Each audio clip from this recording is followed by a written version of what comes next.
going to take victory. They're going to claim the 30,000. It's only Orange Marmalade to fight to the end. And he is going to run it out. He doesn't want to leave this finals. He can't believe that they've lost. They've come so far from the lower bracket. They almost claimed victory. They tied it up at 1 apiece. He is going to run away, and in comes the final abilities, the final kills that they need, despite having to fight against a very resilient Orange Marmalade. So look at her counter kill. This is incredible. Orange Marmalade turned that on its head. SK Gaming were playing like they won. We know what happens next. There's the Wolves and Bloodlust on Benruki, drops down to half. Wow, and down goes Benruki. He didn't try to give him up. I don't know if it's possible. He landed back up in. Benruki's at 80K. He's alive. They're all alive. And Didi pulls off the miracle. Are you kidding me? They are all alive. Here comes the metamorphosis. They're looking at strike path. Bounce is dangerously low. There's nothing left for 9 more seconds. Down to 10%. Trying to get away from the onslaught. Portal's at 40%. They're in hot pursuit. It's taken. No way. The panic almost. Yeah, but Method have won the game. If they can just stay alive here, Snuts just needs to live a few more seconds. Incarnation is up in 1. No bubble, no pop, no Avenger Crusader. Here comes the Incarnation. That's it. It's Gambon. There's nothing he can do. The mighty Bastia. He doesn't have anything left. So many upheavals from Swansea. They're desperately trying to get him. The key. See him barely hanging on. This is insane. The Wolves are going to take it. The 2-time champions. Don't open. I've opened on him, man. You're joking. A ship mage. 1-star surge, 2-star surges.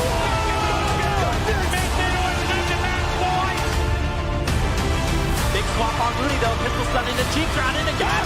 And they take him down. What was that damage? The game-winning gouge coming in from Juan, denying anything from Looney. That was absolutely insane.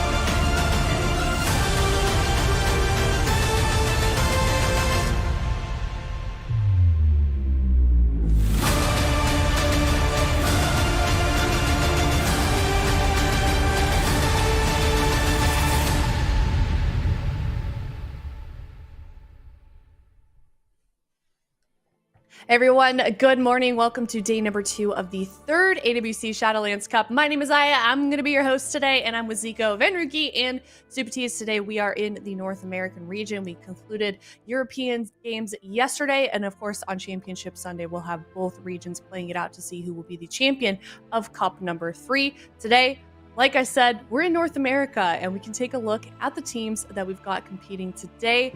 A little bit similar to what we had last weekend. We've got 2 new teams that ended up making it into the top 8 this time around. Those new teams being 1, 2, 3, Easy as RMP, as well as 3 Capybaras in Rue is the full name of that one. And they actually are ending up playing each other.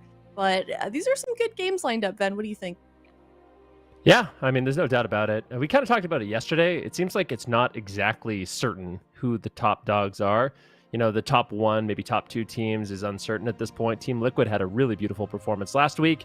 KAWHI had one of their worst performances, which is, you know, still a top 4 finish. So I wonder if they're going to be trying to strike back this week. Cloud9 as well. I don't think Cloud9 even made top 8 last week. So them showing up in a big way here. I know they've been putting a lot of practice into certain compositions. And then, like you said, the 2 new teams, we've got 1, 2, 3 Easy's RMP, as well as 3 Cappies and Rue. We'll see. I mean, we have a TSG, that's a composition we've been talking a lot about, as well as a jungle, and they're going to be going head-to-head in that elimination match right away. Are there Australians on that team? Is that why their name is that? There's gotta be. I think they're mostly Latin America, I think. I'm pretty sure. Rin is Latin America, but I don't know where the other 3 are actually from. I'm not sure where their warriors from. Their warriors I don't get do the pick name. up. Maybe there's 3 from Latin America and 1 from Australia. I'm not sure. I actually have no idea. That might make sense. I mean, it would make sense if it wasn't 2 Australian animals in the title of their team name. 3 capybaras and a kangaroo. I'm assuming it's what that means. But either way, maybe I'll have to ask that when, they're not going to be the first team that is playing. Well, I guess they're actually the second team that's playing if we look at the schedule here. But yeah, we can take a look, of course, at the whole bracket that we will be seeing today. We've got elimination rounds starting off here. Cloud9 in that lower bracket against Powermen, which, you know, Ben kind of already said it. Cloud9, they didn't even make top 8 last week, so they're definitely hurting a little bit in terms of placement and points as well. Powermen, they're in a better spot. They ended up finishing second last week. They actually sent the winner, Team Liquid, of that cup to the lower bracket. So really in a nice spot in terms of points. They're in 5th, tied with Novus, but Cloud9 kind of need to, you know, get those points, Super T's. Yeah, I mean, this is kind of they're running out of time to show what they've got with this new roster, having lost Chanimal and Snuts now, picking in Flop and Chun-Li. It seems like their biggest struggle so far, from my perspective, is just finding a comp that's going to be their comp for this patch. In the past, they were the Mage Lock team. Like, you could rely on it, and they had some flex comps that they could go to try and counter some rosters, and they were able to ride on that. But now it's like, what's going to be their main comp? Who's going to be the main focus points of their team? And how are they going to advance through the bracket? Because their comps have just not been working out for them. They make it to top 8, but they're in the lower side, which makes me still a bit worried for them. They face the Power Men, which is kind of ironically a Mage Lock team. So it's like, they're going to have to like face potentially the team that could be replacing them in that sort of like niche of being the Mage Lock team. So I do wonder if they'll mirror, if we see that, or if they'll play something different. Because I think in the offline qualifiers, they played a lot of like Hunter Warrior, which I thought had potential. But when there's only one team playing it and nobody else is, then it seems like it's probably a pretty high risk decision to go with it. Yep, certainly is. So we'll see what they do decide to bring out here in game number 1. Powermen kind of on top right now at the moment. If you look at this, you know, at the bracket, Cloud9 coming up from behind. So we'll see what they do here for this first game. Interesting. So we're actually not going to see a Mage Lock on either side. We'll see a Mage and Lock on each side, but not together. So Cloud9, they're going to be bringing in the Fire Mage, Windwalker Holy Priest, a composition that we've seen quite a bit over the last couple of weekends. And then Powermen, they're going to be locking in the Destruction Warlock, Assassination Rogue, Holy Priest. And honestly, I'm not sure who comes out ahead here. In my head, I feel like Cloud9 have maybe a slight edge if Chun-Li can keep his uptime on Thugonomics, try to dismantle Dazed on his offensive pushes with Detox and Grapple Weapon. There might be an opening, but a big offensive push here on Chun-Li right away. Massive damage, but good peels from Wealthy Man. That Dragon's Breath Polymorph going to shut down that initial damage. Chun-Li is going to trade out the Karma, and that should hopefully be enough for him to survive. Yep, let's see it. Thug still forced to run here behind the pillar. Dark Pack's going to be used here by Thug, and now he's looking for some counter pressure. They got the Combust rolling as well. This is big damage from the Wizards. Can they do anything to defend? Daze is the question. Daze right now doing a good job here, just working with a kidney shot here onto Wealthy Man. Thug on the opposite end as well, taking a lot of damage. And just Chun right now, no fear, not able to do too much, but so far nobody has traded out any big cooldowns. And I would say Chun is going to be the one in trouble. Thug taking massive hits right there, almost in touch of death range, getting a big heal there from his healer, and still more CC onto the Tuna. Can they get anything more onto Thug? He's forced to run here. Can they get any more follow-up crowd control there? Get the leg sweep, and they get a DR sheep as well. Thug, I think he used his human racial right there, so on that leg sweep. So they're getting a little bit more cooldowns, but still no unending resolve just yet. I would say Cloud9 slight lead still. All right, let's see if they can keep it. Wealthy Man line of sighting at the moment. They're going to swap back to Chun-Li, it looks like, with Chaos Bolts flying in. But Dazed, unable to connect. He's actually got a Smoke Bomb and a Vendetta, but they haven't pulled a medallion from anyone just yet on the team. He's holding it. Now they're going to go for the kidney shot. Massive damage onto Chun-Li. Is he just going to get crushed? Yes, he is. Insane damage coming out from Dazed. These Assassination Rogues, man, they are taking everybody out. And Cloud9 did not look ready for it here in game 1. Yeah. There was some decent pressure on Thugonomics in the early stages, but Powermen really rising up. I mean, Thugonomics has been looking so scary on the Destruction Warlock. I know this guy has been around for such a long time, basically pioneering Destruction in tournament play. Even when it's not good, he's playing it, but now that it's phenomenal, he's able to get a lot done for Powermen. It's a great game 1 pick, and I think this is one of those series where both these teams have multiple compositions, so picking up a win here on the Grand is going to be massive for Powermen moving forward. Yeah, look at that. Look at that. Almost dropping right there to touch of death range, almost dying. But then this is I believe the kill actually. So the Vendetta is ready for Dazed. He goes after Doug. It's a nice kidney shot onto him. I think they just kill him through the Ray of Hope. Flop has no Guardian Spirit here. So he rays, he actually gets chastised, and then he trinket rays himself. Too late. So yeah, he just didn't get the Ray off even. And yeah, Assassination Rogue takes game number 1. We've seen a whole bunch of Assassination Rogue kind of rise up in Europe yesterday. I think with our remaining 4 teams, there's 3 teams playing RMP, and all of them played with an Asa Rogue. So Asa Rogue, for whatever reason, seems to be even better this weekend compared to last. And Dazed doing a lot of heavy lifting there in that match, even in the start as well. Just first global immediately gonna be that Vendetta, and everybody's playing with these Night Phase as well to just reduce the cooldown of that Vendetta. It seems to be very, very efficient. Yeah, I think that's certainly true. Right now, the Vendetta very powerful. We saw it a lot yesterday in Europe. It seems to be one of the shifts in the meta. Is the Holy Priests that are playing with Assassination Rogues. They're all playing Night Phase now to lower the cooldown of that really, really powerful ability. And now it's Cloud9. What do? We could see them go to a large map if Powerman lock in the Assassination Rogue Destruction Warlock. Maybe they go with like a Mage Lock or something like that, but I'm not even convinced that that is really a winning matchup.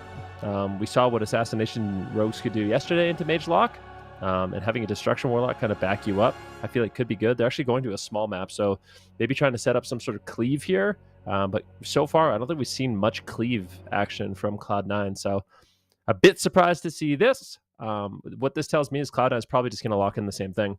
I mean, they did have a lot of cooldowns when Chun-Li went down there, so they could just kind of, this might be the matchup that they want. It could just be chalked up to, a bit of a blunder there in the early stages. It's like you don't want to trinket a chastise. I kind of feel for Flop. It was like Chun-Li came out of the stun, he gets chastised. It's like, do I really have to trinket a chastise? Yeah, he could have trinket Karma, or he could have trinket Diffuse though. Like, I think he underreacted to the Vendetta. Yeah, but then the smoke bomb up. If they reduce Vendetta, they smoke bomb you later with it. Like it can be really tough to calculate who's cooldown at what time. I think, especially readjusting to this with a Night Fae priest, because it's going to happen more frequently than before.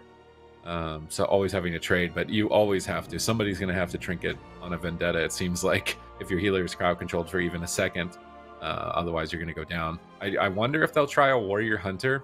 To try and go into the Warlock with that or not, because they have been playing that in the open bracket and practicing it, the Fury Warrior Hunter, but they're taking their time here, and it makes me a bit worried for them. They could even try going after the Rogue more, because the main reason the Rogue can reduce the cooldown Vendetta is just by attacking. So if you make the Rogue run away, they're not going to reduce their Vendetta as rapidly as they would by just being able to stay in and attack the whole game and leaving them alone. But that's the dangers and the strengths of Powerman's composition, is like, if you leave Thugonomics alone, he might just end the game. If you leave Dazed alone, he might just end the game. So you don't really have a great pick. It's going to be a tough choice no matter what. And they're really taking their time here to think about it. So I would have thought that they would just auto-lock Windwalker Mage if they felt like, oh, we just messed up on cooldowns, we should play that comp 100%. I think they wanted to have maybe a little bit of discussion or debate on changing the comp. And we'll have to wait and see here with only a few seconds left on the clock. I would be really excited to see some Hunter Warrior, because it's a comp that I've wanted to see. But no, they're going to keep the same Walker Mage. And this time, going to have to make sure that they trade cooldowns on Vendetta and have to respect it. Yeah, I mean, definitely. I don't know. I mean, that game 1, it didn't look too bad. They had good pressure on Thugonomics, so they're probably just using the full timer to talk strats, talk about who should have used cooldowns in that situation and who needs to hold on to his cooldowns and how they're going to respond in the upcoming game. But I don't know. I feel like the new Cloud9, they're like trying to find their footing, and they really need it this cup, because right now, let me just double check. I think they're 7th. Yeah, they're 7th on points. So they're actually one of the teams that's close, though. There's a bit of a bubble with 2 teams with 100 points. And Cloud9 is at, I think, 92 points. So every single placing matters. Every single point matters. And one of the teams actually ahead of them is Power Man. So they have an opportunity to knock them out early and to secure themselves a little bit more points. And they really, really need it if they want to qualify for the circuit. So for Cloud9, I am a little bit worried with this new roster, having lost, Snuts and Chan.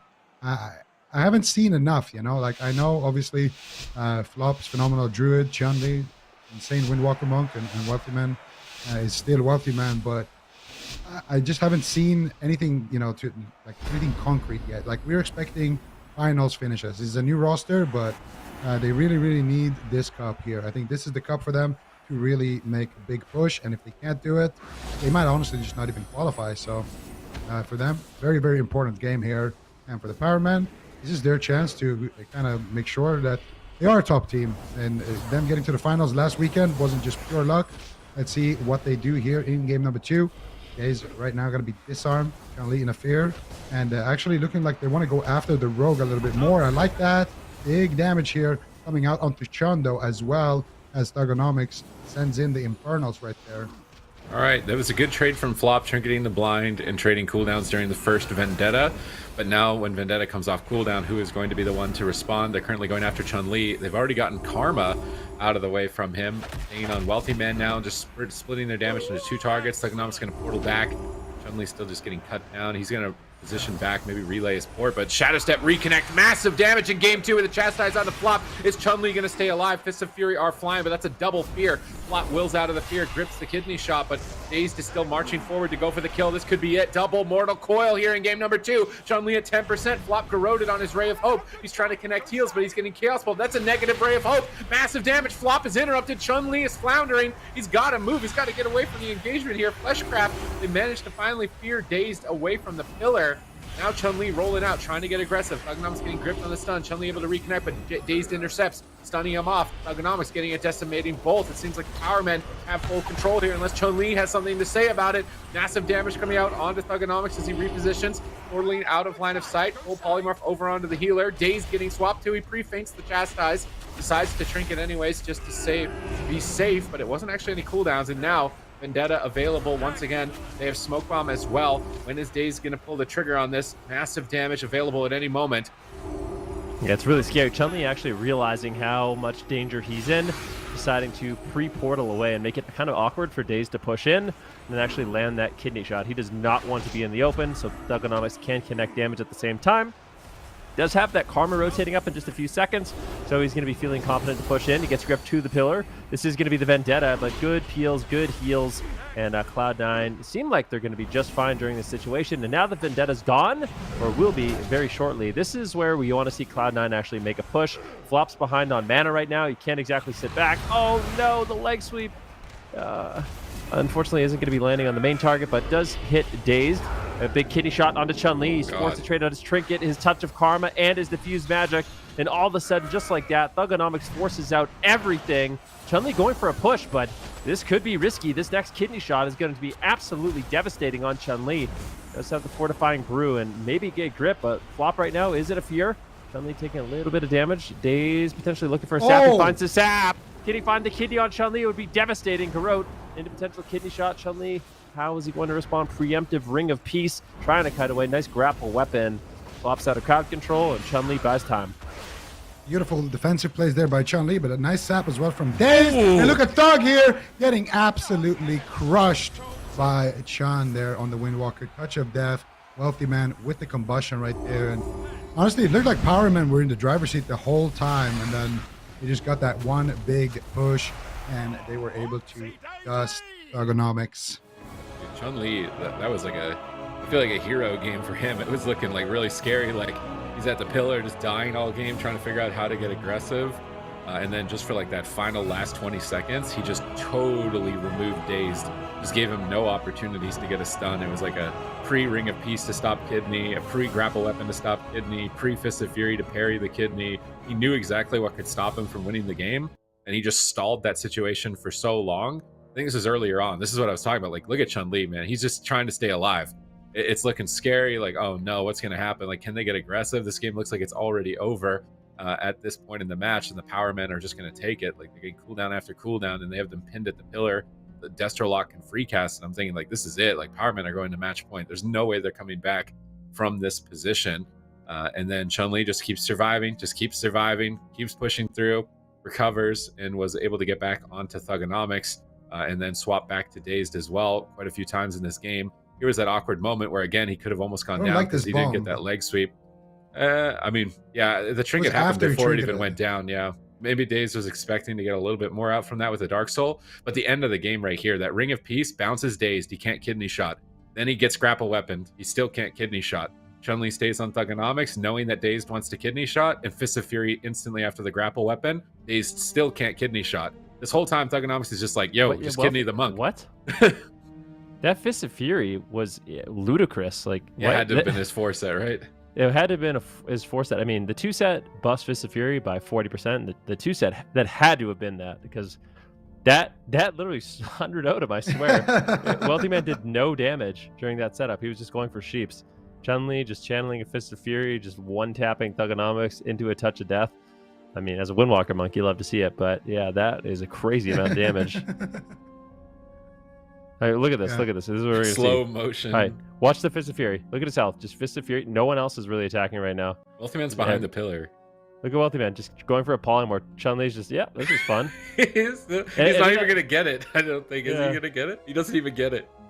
Yeah, he doesn't get the polymorph. Wealthy Man's just like, cool. Nice. That's what one of the most satisfying things on Windwalker Monk, by the way, is when you're channeling a Fist of Fury and you're just massing Touch of Death. You're like, I hope they get in that range, because what'll happen is they'll just instantly use the ability as soon as they get to 15%, even while you're channeling. So nice. It's nice for Chun-Li. And now the series is all tied up. So we'll see. There's a lot of close calls in that game, though, for Chun-Li. You can tell the Destro Warlock as well as the Assassination Rogue, they're able to get a lot of burst on this monk. So Chun-Li is careful with his positioning and preemptively kiting. If they under-respond even at all, that's when Powermen are really going to be able to find an opening. I was expecting somebody to send a little mage lock action here. I'm surprised to see Powermen actually not sub in Ang here, because I feel like they did such a great job. I mean, they did a good job with their rogue lock as well, but I think on a map like this is where you just abuse Chun-Li. Just spam sheep him and fear him and dampen his soul as mage lock. Like, trust me, he's been around long enough to see it happen. So I'm surprised to see both teams just locking in the same thing, but it is tied up 1-1 between these comps. Maybe these comps are just the only thing that we'll actually see in the series, unless, one team maybe drastically just, overwhelmingly, convincingly wins. Yeah, I actually thought at least one team would run Mage Lock at some point.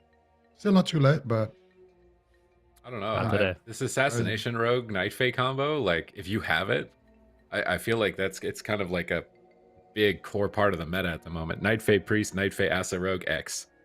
Like, if you have that as an option, that's what I would want to play. That feels like the safest pick. Like, Dazed can solo a target if they aren't ready for it. And then like Thugonomics is a constant threat, so I don't feel like I really mind the rogue lock. And maybe they don't want to run the mage lock because they lost to Windwalker Mage last week, so they want to try and practice something else for the matchup. But they're going to immediately open up. I love this kidney shot, cheap shot from Dazed, totally shutting down Chun and Wealthy Man on their initial leg sweep. And now they can get aggressive. Actually, no, Chun-Li's still just going to go after Dazed, popping that Storm Earth and Fire. They grip Dazed to the pillar. Wealthy Man blinks in, but is he going to find the sheep? I don't think he's going to. They're getting cleaved too hard. Chun-Li rolls back to Thugonomics. Doesn't want to leave him open right now to free cast. Flops feared. Chun-Li getting blasted. Wealthy Man just down to half. But look at this damage on Thugonomics. Insane pressure onto him, as well as Dazed. Chun-Li is tearing in, man. Chun-Li wants this. Like, he's game to play. He's not going to be knocked out anytime soon. Massive pressure onto Dazed. He barely survives at 10%. Chun-Li now stunned up. Dazed and Thugonomics trying to find their footing, because this Chun-Li has leveled up a lot. Like, he's not going to let that game 1 defeat get to them whatsoever. Definitely bringing the pressure here in game 3. Yeah, no doubt about it. Big Fist of Fury once again on Thugonomics. He gets interrupted on Chaos Bolt. Are we going to see crowd control on Tuna? Doesn't look like it just yet, but damage so far from Cloud9 is definitely ramped up. Thugonomics into a leg sweep on his Chaos Bolt, so he gets kicked into a leg sweep, into a Ring of Peace. Chun-Li out of line of sight, flop at a blind. So he's comfortably able to sit that blind because of the defensive plays of Chun-Li.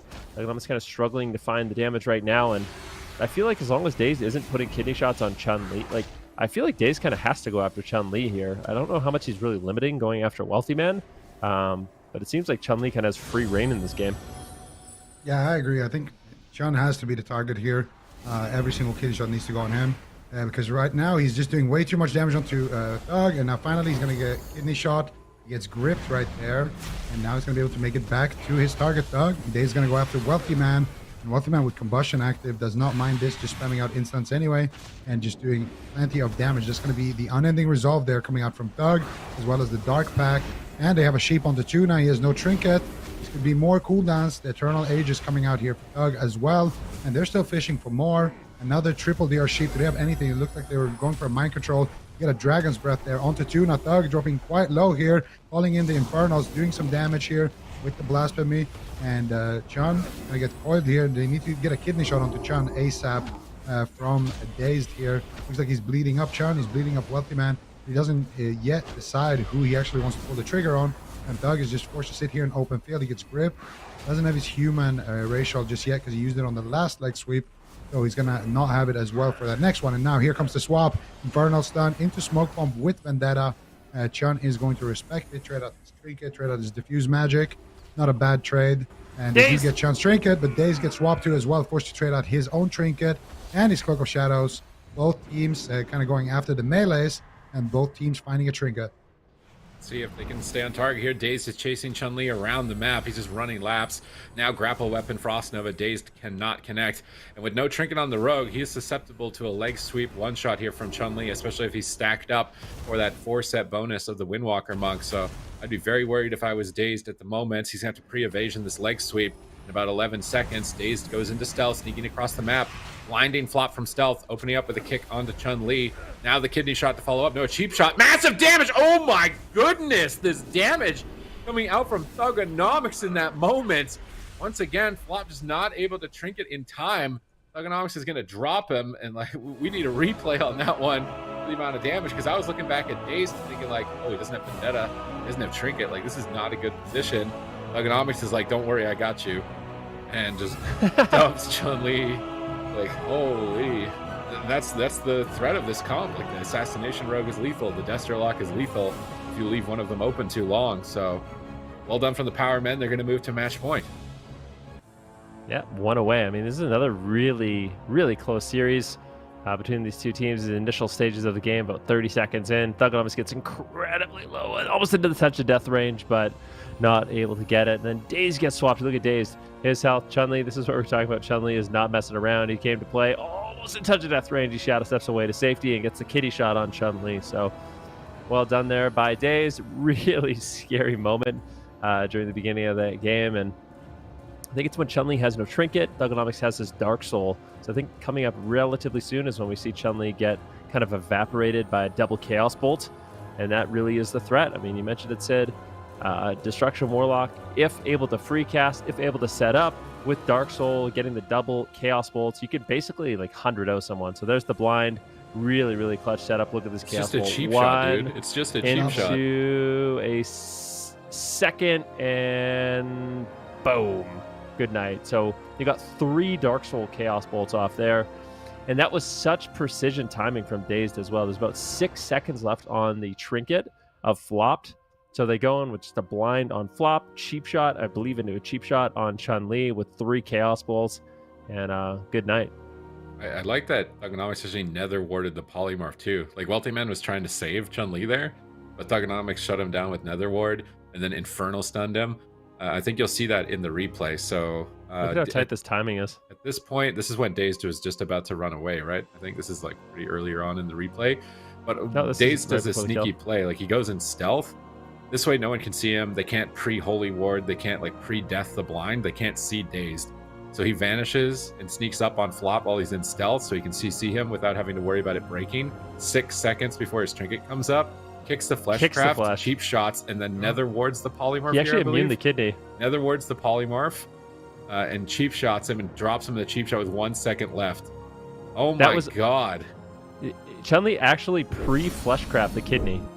So he pre-Fleshcraft the kidney, then got kicked, and literally, I swear the rogue did 0 damage there. Like, he just cheap shot him and cheap shot him again. His damage was 0. But it was a perfect storm. Like the trigger was down for like 6 seconds, and Wealthy Man used this counterspell right as he went into that vanish.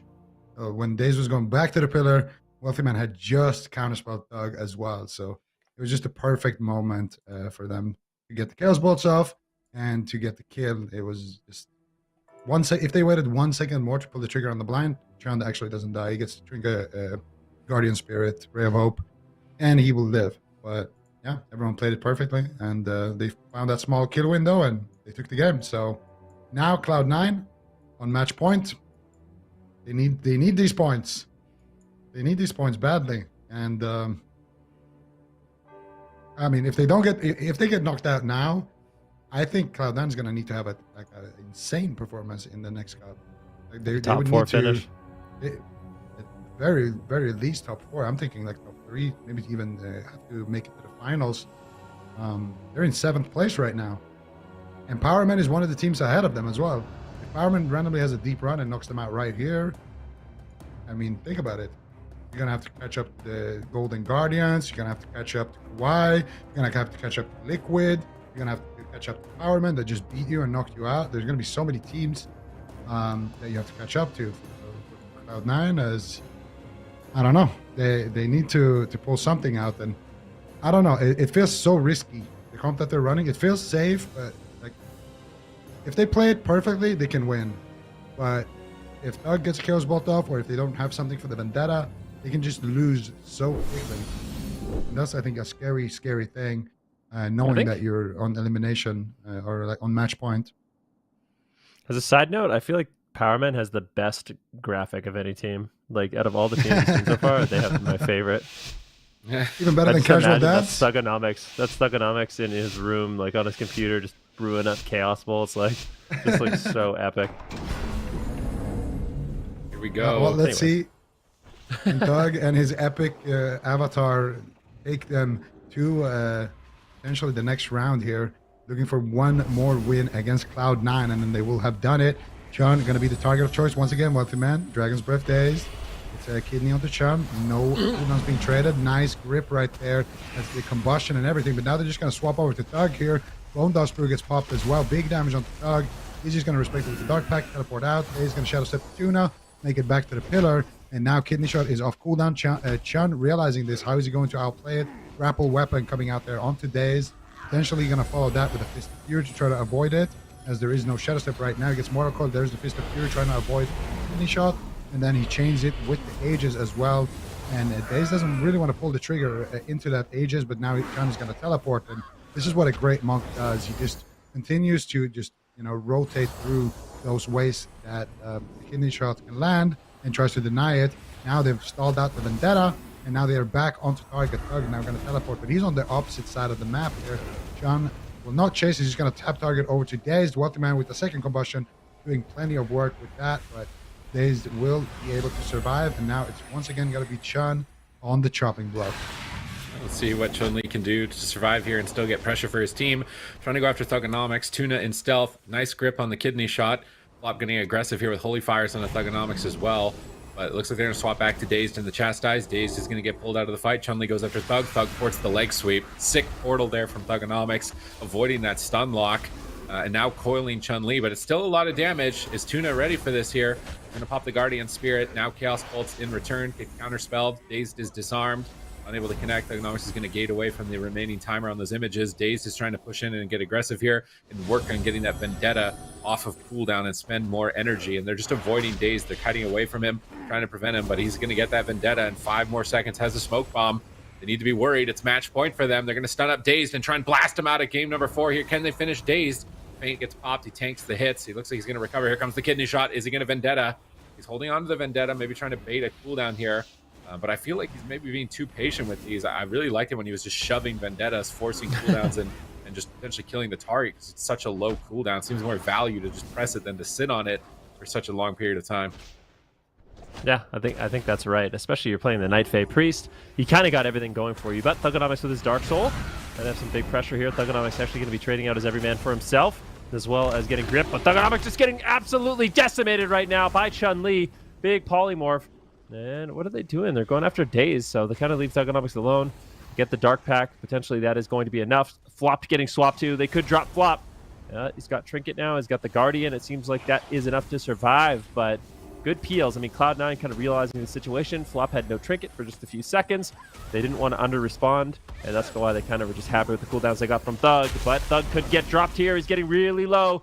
Portal's in the middle of the map, and Chun-Li's all over him. Big heals from Tuna.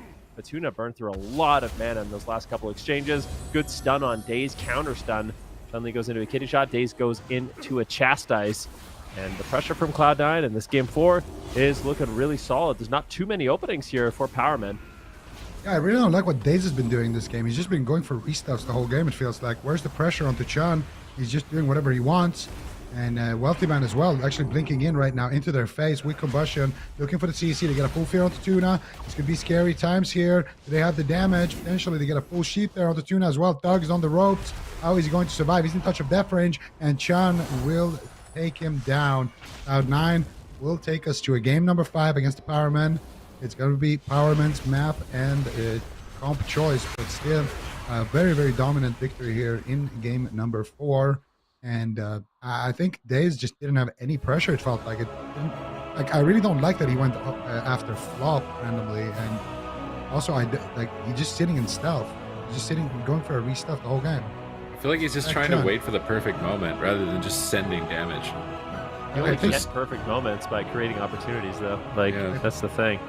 If you don't ever use your cooldowns, you never make opportunities. He's so scared that his kidney is going to like in the start he would go after Chun, and Chun would just grab a weapon, and then he would try to turbo fist it, and then he would try to pre-port. Yeah, you go through those, and you just keep looking for the kidney. You're an asshole. You literally have one job: just kidney the monk. Like, there was before they made that swap to flop. Maybe we'll see it on a replay, but I swear, Dazed was in stealth for literally 20-30 seconds. Just here. I think this is it. Yeah, look at him. He's just standing here looking for a restuff for such a long time, and meanwhile Thug is just getting absolutely destroyed. Look at him. And now finally he's going to open up, and he's going to do a very predictable swap. They're just going to teleport back and stop the swap. They're not going to force anything with it. And I'm sure they got the Guardian Spirit, but Guardian Spirit for Vendetta is like a standard trade anyway. And that's it. And it's actually Daze who has to use his Aegis. He's the one getting CC'd. He's the one getting rooted. And meanwhile, they just, okay, nice. We peeled the Vendetta. Now we don't have to worry about that. Let's get back to Thug, and let's force the entire spellbook now of Tuna. And that's exactly what happens. And then eventually Thug is just, he's just going to go down. The pressure is so high. Eventually they push in, they get the fear, they get the sheep, they get the crowd control that they need. And here, Thug is already low. Wealthy Man blinks in with Combustion, and they are able to find a full fear here. Flop gets it. Big plays from him finally. And they get the sheep after that fear, of course, with Wealthy Man. No trinket out. At this point, Thug has no cooldowns left whatsoever, so they just KO him. And I think a lot of this is just because there's no pressure on the Windwalker. Literally the entire game, there's no pressure. If you compare to the other games, where Dazed is constantly looking for the kidneys, he's constantly making Chun have to play scared. There's a big difference there. You can see it on the scoreboard, right? Like, I feel like Assassination Rogues are usually on the top.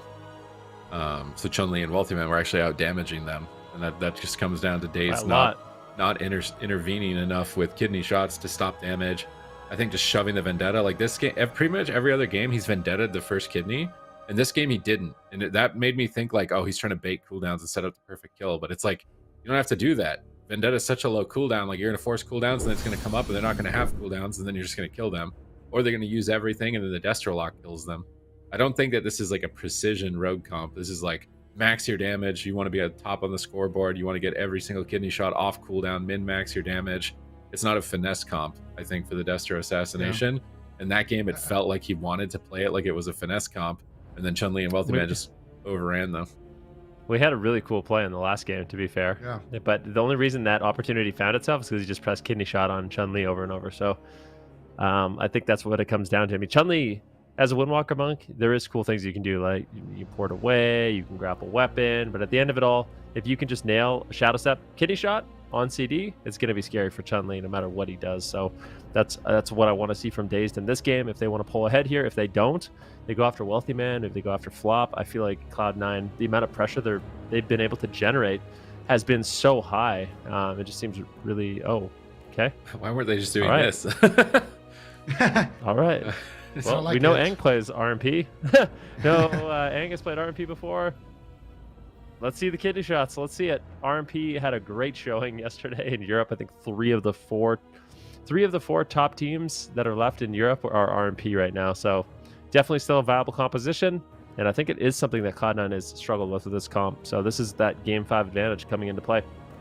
Absolutely. Runes of Lordaeron on Game 5. It's a Game 5 Runes of Lordaeron weekend. It was yesterday. now it is Lucky today. you. This is a good weekend. It was like, yes, this is my dream weekend right now. But no, Days had a lot of pressure in the early games. It's just in the previous game where it just felt like it was severely lacking in comparison. So I think this is also an easier comp to kind of play that finesse style. But still, he's going to need to do a lot of pressure here. We'll see if they build a Night Fae comp around him, and he can get those. If they can get that pressure onto what I imagine will be Chun. I would say, didn't we see this matchup yesterday? I think we did, with RMP coming out ahead. So I would say Powerman probably favored here, but question for Aang as well. Like, he gets tagged in on game number 5. I would say definitely favored. Yeah, I think so too. You might have not wanted to commit on that, but I would say they're absolutely favored here. All right, RMP hard favored right now. They're hard countering Cloud9 here in game number 5. Ruins of Lordaeron. Can they do it, Super T? Max against the wall here. It's Game 5. Runes of Lordaeron, a fitting final resting place, as it is a cemetery and the gates have opened. This is it. Cloud9 need a good run if they want to even make it into the circuit here. There's only one cup left here. If they get knocked out in 8th place, that could be devastating for them. They've set up with a sap on Chun-Li into kidney shot. Daze is going to get polymorphed by Wealthy Man, peeling him away for now. Flop grips Chun-Li away from the kidney shot. Wealthy Man totally shuts that down with double dragons breath. Now turning it around onto Dazed. Dazed gets gripped away for a moment, but Chun-Li's in hot pursuit. Tuna fears them off, trying to buy Dazed even more time. Now Dazed setting up, building up towards the next kidney shot. Is he going to commit the vendetta? Is he just going to shove damage? Aang now getting swapped to, caught in the chastise stun. Massive pressure in game 5 as he tries to blink to safety. Spamming spell steal as well, trying to get some big shields potentially, or the combust off here. Wealthy Man going for a polymorph, gets step kicked. Daze needs to get this kidney shot ASAP. When's he going to go for it? Looks like he's going after Wealthy Man. Wealthy Man going to get kidney shot. They're sending the combust from Aang. They need to force a cooldown with this. Nice chastise, triple crowd control by the Power Man, trying to overpower Wealthy Man, but he's managed to blink back to safety with that soul shape flop, activating the Guardian Spirit onto Wealthy Man, boosting his heals instantly back to full health.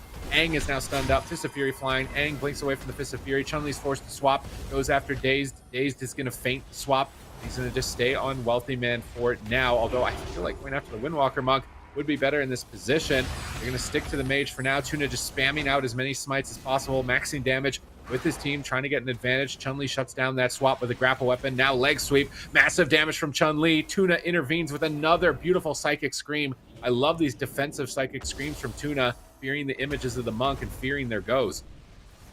Yeah, really nice. Aang actually trying to get some crowd control here, but gets denied completely. Now almost getting one shot.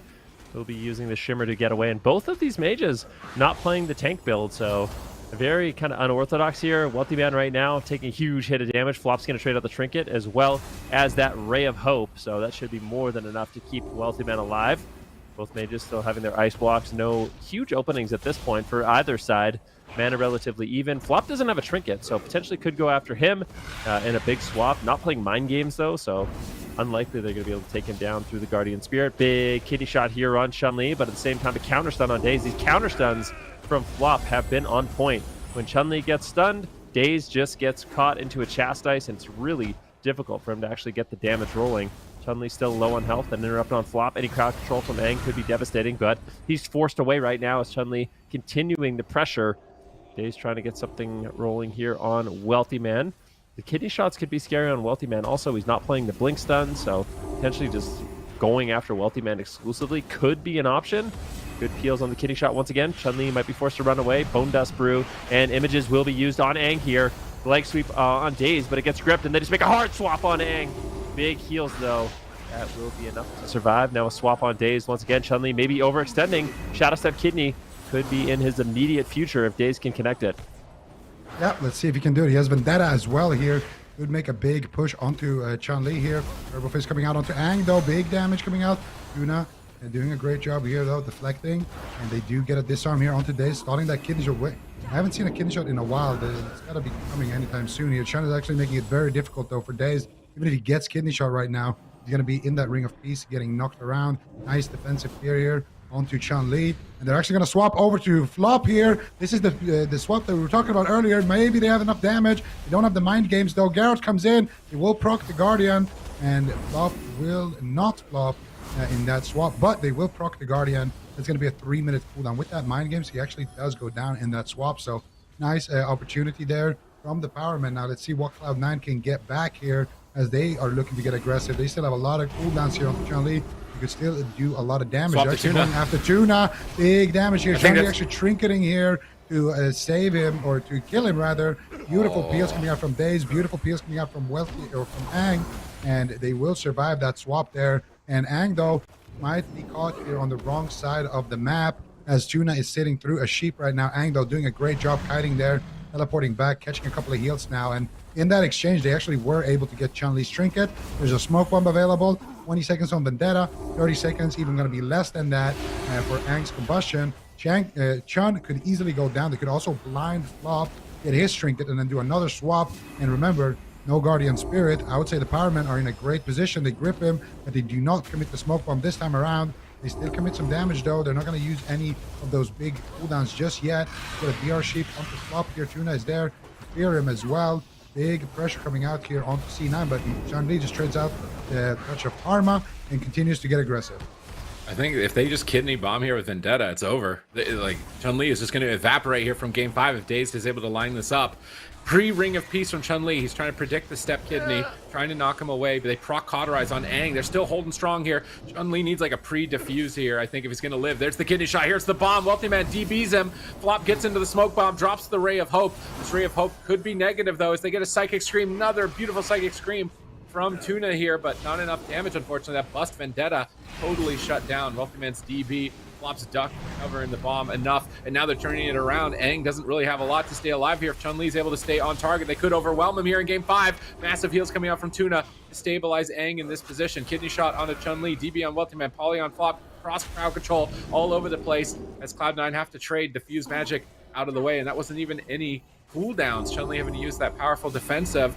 There's still going to be options for Aang and Dazed in the future, but their mana is so limited. They just need to keep Chun-Li on target. This is just all about keeping Chun-Li aggressive, going after Aang. They knock Dazed out of stealth. They paralyze him. Chun-Li knows where Dazed is at all times. Spinning crane kick, Fist of Fury to parry the kidney shot, trying to avoid it. Now rooting Dazed and rolling away from him. Chun-Li with evasive maneuvers. Mission impossible to avoid this next kidney shot as long as possible, but here it comes. Kidney shot secured. Flop pre-fades the crowd control. Line of sight spears Dazed on his kidney shot. Chun-Li has survived another stun, and now he is getting aggressive, going for the win here onto Aang. Full chastise stun, gets gripped back to the tombstones. Chun-Li rolling up. Fist of Fury gets DB'd by Aang. Aang blinks back into the back line to escape Chun-Li. Chun-Li then paralyzed, swap over to Dazed. Dazed immediately trinket evasions. He's not going to get caught off guard by that Windwalker monk first, but now he's grapple weapon. He can't support. Flop into the fear, decides to will out of the fear. Vendetta's available, and they're going to grip Chun-Li back to the pillar, pop that Guardian, pop that Ray, as Dazed has just shoved the Vendetta. And I would just like to see him just keep shoving these Vendettas, keep his damage maxed out here, but he's getting pushed back by Chun-Li here. It's a battle between gods. Who is going to fall first? Chun-Li trades the karma, swaps back to Aang. Look at him, maybe not on the same page. Polymorphing Aang there for a moment. Chun-Li now trying to get back to the pillar, trying to avoid this next kidney shot. Uses Fleshcraft now. Dazed is stunned up. No trinket, massive damage. No mana on Tuna. Dazed shadow steps out defensively. Aang soul shapes back. Chun-Li in pursuit, trying to take the game, trying to keep their tournament dreams alive, just trying to qualify to the circuit, honestly. Their performance so far has been very lackluster of their new roster. They need a good performance in this cup. Chun-Li is really stepping up right now with all of these preemptive peels. Another grapple weapon onto Dazed, trying to stay on Aang, but Aang is definitely not making it easy. Here comes another leg sweep. Are they ready for it? They grip Aang back, Fist of Fury flying, but gets feared on it. Another Psychic Scream from Tuna, but Tuna has zero mana, and Chun-Li is going for the kill. Is Aang going to be able to hold on? A polymorph onto Chun-Li. They're swapping back to Wealthy Man, but Aang gets seed by Wealthy Man. They should be able to drop it. Cloud9 stay alive. That is a really beautiful series between these two teams. Very back and forth. Cloud9 ultimately kind of finding their footing a little bit later on in the series. I think Chun-Li stepped up in a big way. A lot of the preemptive kiting, he made it very difficult. I mean, Cloud9 in general, every single time Chun-Li was getting kidney shot, it was always an immediate fear, an immediate chastise, an immediate dragon's breath. They're really on point with protecting Chun-Li. in this game, and I think that was a major factor as to why they were able to walk away with this game 5. Yeah, definitely beautiful stuff from Cloud9, surviving and making it very difficult to target Chun. I mean, this is still very early on in the match, but you can see Chun creating a lot of pressure and also avoiding it. You know, he's always denying those kidney shots, always aware of where the rogue is. Anytime Aang is pushing in for crowd control, they just push him right back. And here you can see right there Chun with a pre-ring of peace on top of himself. He kept doing that throughout the match. This is, of course, the swap to flop. And this is where the game got a little bit dicey for Cloud9. Here, they proc the Guardian. They almost take flop down. And now they're going to have that win condition because you're going to have that blind coming up. I think flop actually trinketed to save Chun-Li. I don't know if we're going to see it in a replay, but when they smoke bomb Chun-Li a little bit later, they actually forced out flop's trinket. So they had that opening with a full blind. They had a vendetta. They had everything essentially to go after Chun, but unfortunately for them, they feared flop and he just willed it instead of going for a full blind. So they definitely messed up that kill attempt. And as a result, C9, they're no longer scared. They can just push over Aang, push over the rest of the team, just find that damage, and they don't have to play scared at all anymore. And that threat of just dying in a one shot to the rogue mage is no longer there. So it's going to be Wealthy Man, able to clean up here with Chun, gets a nice EB Ring of Frost, and they kill the pod. And well-deserved victory for Cloud9. And honestly, Power Man, they had a great performance as well. I think it's just a matter of confidence. I think at some points, Power Man just played a little bit too scared when they played their Roguelock. I think in general, their Roguelock last weekend as well, they're really, really good. I think it felt like they were playing without that maximum confidence today. I feel like if your job is to kidney shot the Windwalker and kind of just go after the Windwalker and reduce the amount of damage and pressure and things like his essential effectiveness in the match. Sure, there's going to be a lot of annoying things you have to go through, but you don't just give up on the chase and go after the tank mage. You keep pushing. I think just not having that confidence is ultimately what costed them the series. Interesting to see where they are this week compared to last weekend in terms of Power Men. Obviously they did very well, so bit of a rough start for them that they're getting knocked out this early on. Cloud9 though definitely needed those points. I don't think that's completely detrimental to Power Men. They are tied with Novus in 5th, so hopefully it'll be good for them down the line. Maybe we'll see them return for cup number 4. But Cloud9, they're going to be moving forward here. We're going to see them play once again at the end of the day. Very hard-fought victory, though, for them. So good to see them, stepping it up a little bit and getting some wins in. So we're going to be moving on to another elimination round. It's those 2 new teams that we have yet to see here in the top 8. It's 1, 2, 3, easy as RMP, and then it's 3 Capybaras and Rue. And I did actually go and ask that team why they are called that. And it turns out there are capybaras in Brazil. So it's Brazilians and Australians on the team, and that's why they're named that. I didn't know that. Did you guys know that? I thought they were I don't even know what a capybara is, so. It's this it's like a large guinea pig. You can imagine that. Oh. Yeah. That's not what I was expecting. All right. Really? That's kind of what they look like. Maybe when we come back, we can show a picture of a capybara. They look like a beaver with no big teeth and no tail, kind of. Yeah. You can imagine that. Like a Furby? Really cute. Like a what?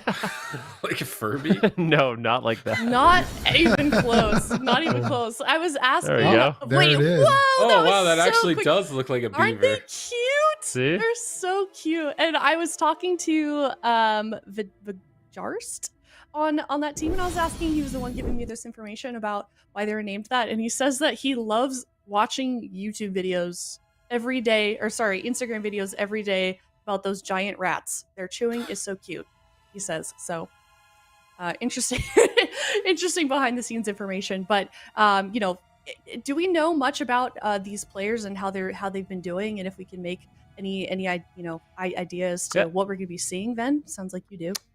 Yep, I do. So what they've been playing primarily is the Warrior Death Knight. And this is a composition we talked about a lot so far, especially with some of the buffs to Unholy Death Knights. I don't know if they're going to be playing Frost or Unholy. I think both of them are viable, but playing with the Restoration Druid, Rind, yeah, I mean, very, very phenomenal healer. I think they have the Warrior Ret also, so I think it's just going to be all about the cleaves for them. Warrior Death Knight, Ret Warrior, and they're going to be going up a team that primarily plays jungle. So I feel like it should be a pretty good matchup for 3 Capybaras and Rue. Yeah. Yeah, I'm excited to see it. As Rin too, I feel like he's always been around. I think the last time we actually saw him in a tournament was like BlizzCon with Unitas with, who was he with? Josito and Shapus and Aiden? Yeah. Was he with Aiden also? I Yeah. think so. So I think so, yeah. makes sense. Okay, well, we'll see what they can do. We're going to head to a break. When we come back, it's going to be another elimination round up next. We'll see you soon.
Hey guys, welcome back. We are heading into another elimination round. It is the second series of the day. If you're just now tuning in, Cloud9 and Powermen just faced off against each other. Cloud9 did take that victory. Powermen is knocked out of the tournament very early on, which is interesting, especially considering that they got second place last cup. And now it is 1-2-3 easy as RMP versus 3 Capybaras in Rue.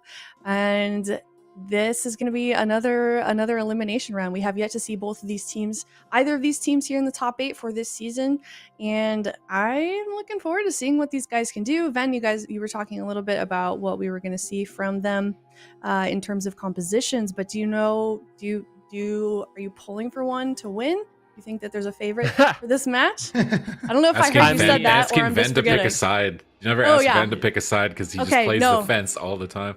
All right, Ben. I'll pick a side. No, you know what? I've been called out. I've pick been a side, the Ben. gauntlet has been thrown down. I think that in this matchup, we're going to see 3 Capybaras and Rue play their Warrior Death Knight, Druid, or the Ret Warrior, and I think it's going to be a 3-0. That would be my guess. 1-3 easiest RMP. They play the jungle, but I'm really curious to see what they can do here. If I had to make a guess on it, I think it's going to be a 3-0 for 3 Capybaras and Rue. I just want to give a shout out to Deb working behind the scenes for these wonderful icons that she makes. Yeah, it's great. When teams don't have one themselves. Like, look how cute these are. Like, this match especially. The little 3 Cappies and Rue one is so adorable. Like, I want that as a sticker. It would be nice. Super Teens, what about you?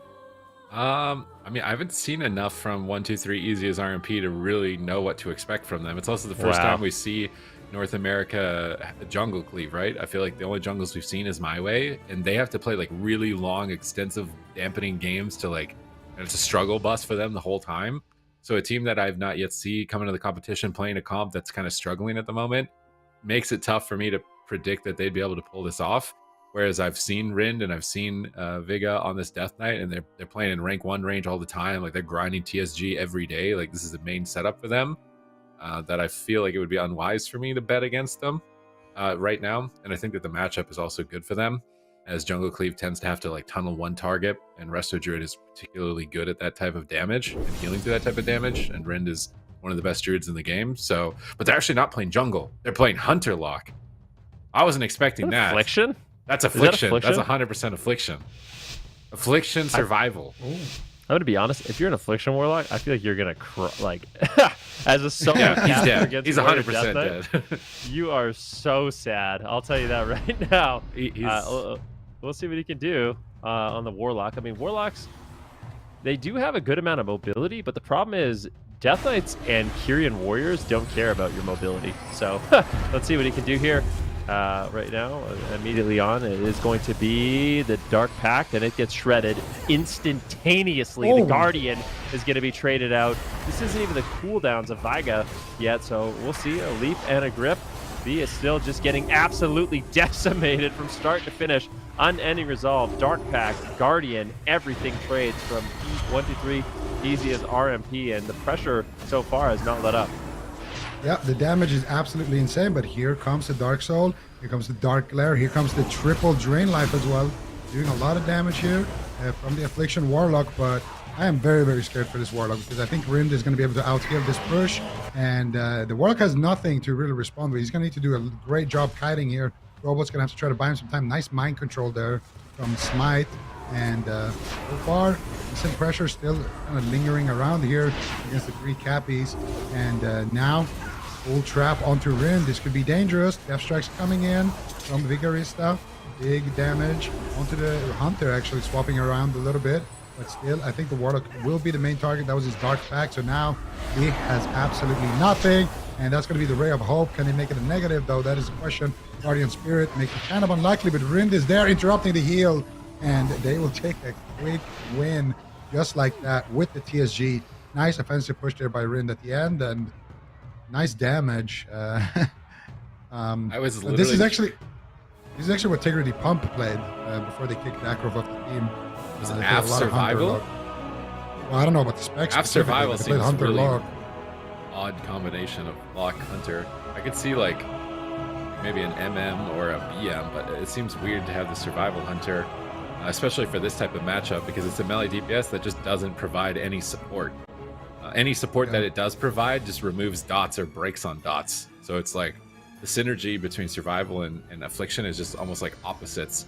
I'm not sure how they were really expecting this to work, and I was queuing last night with an Affliction Lock on the ladder, and like these melee cleaves is some of the scariest things to deal with as a Warlock in general. So not a big fan of this first pick from them. I'm hoping that they've got another option. I've seen a little bit of talk about like Feral Warlock actually possibly being good.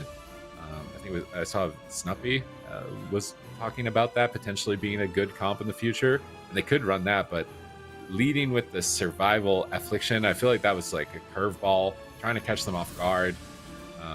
And like, if the affliction is able to get going, I think you might be able to overwhelm a Resto Druid. But the Death Knight is just like so self-sufficient that like he's never gonna have to put big hots on the DK. DK is just gonna Death Strike or AMS, reset dots, heal up to full, so you can just focus on staying far away, keep hots on Warrior, and it becomes pretty easy to heal as the Druid. Is he playing? Yeah, this is another thing. Like, the spell warding is so devastating. Like, if you're a solo caster, especially Affliction Warlock who's forced to dot the Death Knight, you basically have Curse of Tongues on you the entire game, just passively, for existing. So, not only do you have a Warrior just, you know, throwing down their Kyrian Spear, interrupting you, Stormbolting you, you're getting gripped, you're getting A-bombs limbed. When he finally did get his Dark Soul up, it was an anti-magic zone. He tried to run away, got gripped back into his anti-magic zone. So, a bigger map might help. Like, it might be a little bit better for him to kite around, but I'm still not convinced, because I would say, as a caster, a Warrior and a Death Knight are probably the two hardest things you can kite, I would say, especially when they're paired together, especially when it's a Necro Death Knight who has the Abominations limb, and then the Kyrian Warrior. It's just so... There's such an opportunity for them to kind of just like pin you down. You don't get to actually portal when you want. They can burst into it. I really wonder if 123 Easy as RMP is going to be switching it up here. Maybe not, because I don't think it's a big surprise what 3 Cabbies and Rue are going to be playing. So I think they kind of went into that blind pick knowing exactly what they were going to go against, and they put their best foot forward. It just didn't work out. You know what I kind of want to see? I kind of want to see the Holy Priest casting circle honor talent and drop that on the Warlock, and maybe even Warlock run casting circle and just chain casting circles into each other and just spam cast dots and drain life the whole game. Like, just be a tank. Is there... Just drain life, heal yourself, tank the damage, keep dots up, and just free cast for like 30 seconds straight. Actually, I was going to say, yeah, that would be really cool. You know what else could be interesting is a talent that, I mean, we've seen it before, but the one you linked me, the Shadow Rift. Called? Yeah, the Shadow Rift. Imagine they drop the Spear of Bastion and you Shadow Rift them behind a pillar, and then you're just happy. I think the problem is they don't have a good slow with this Survival Hunter. Like, they could play MM Hunter with that heavy slow with the concussive shot. I feel like that would be good. You run that heavy slow and then ramp up and stun with it. It would give them an extra stun. Yeah, that's why I thought like Survival it doesn't seem like it has good synergies if you're going to try Hunter Lock. BM would be better just for constant damage output. It'd probably compete with the Aflock on the scoreboard. MM Hunter is like scary one shot. Like, who do you go after? You got 2 big threats. They're both kind of glass cannons. So if you leave one open, it's going to threaten you as much as the other. But yeah, they're just going to go back to jungle. They're going to get the Warlock out of there. Seems like that might have just been a curveball. They wanted to see how it could go, maybe, in this matchup. But this is a much more standard comp, I think. That's kind of what I expected. Go ahead. I think this is, this is their main comp, and there's a reason why they didn't pick it. I think it's going to be a bit of a tough one for 123 Easy as RMP, but I'm also kind of interested in seeing it, because in general, right now we're getting some data points. We haven't seen TSG. I hope this TSG makes it as far as possible in the tournament, because for some reason, a lot of teams are just refusing to play the TSG, even though they have it. And I think TSG could be one of those answers that are just kind of waiting around, to be discovered. So I really want to see a TSG versus RMP matchup. So for me, that's my horse in this race. I hope the TSG wins so we can see them fight off against maybe an RMP later on, because there is some. And then that would actually give us, a little bit of intel on that matchup. But against the jungle, I think it's going to be tough because, like you said, Sid, Resto Druid is going to have an easy time out healing if it's single target damage. And you're going to also have the Death King being absolutely immortal, more or less, unless you get to dampening. So the way I see jungle win this is if we get to deep dampening, kind of like my way, and then maybe they can take down the DK in deep dampening when his heals aren't as good. But before that, I just think PSG is going to have such a nice advantage, basically no matter who they target. So I'm assuming that they will just go after the Hunter, maybe rip in the Priest and swap to him if they want to. But I think in late dampening, if the jungle makes it to late dampening, that's when they can maybe have a kill window. I don't really see anyone on the TSG side dying before then. And I don't think a Druid all-in is possible either on this map. So we'll see how it goes. I actually don't like the map for jungle. I think they're trying to get it to drink. if anything. They're trying to get it so the priest can drink and get into dampening. Because I don't think they can win before it. Maybe they can kill the warrior. It's going to be tough to get CC as well. Get on top of Rind. He will just play 80 yards away. Like, he will just max range you. He's not afraid to just play a really long game. And if you push into a really bad spot to try and CC him, you're going to always be punished for it. So a bit worried here for 1-2-3 easy as RMP. They can pull this off. But at the same time, I feel like I'm kind of like Zico. I kind of want the TSG to win just because I want some data points on like matchups for it, because it seems like nobody else has confidence in it. Whereas this is a team that's like a main TSG. They're not going to really play anything else other than maybe a Ret every once in a while if it's necessary. But I can't imagine they'd want Ret into these mage teams. So I'm actually curious to see what the comp is capable of. We've not seen anyone that's like a dedicated DK, stick to it the whole way through and have to play it in every matchup.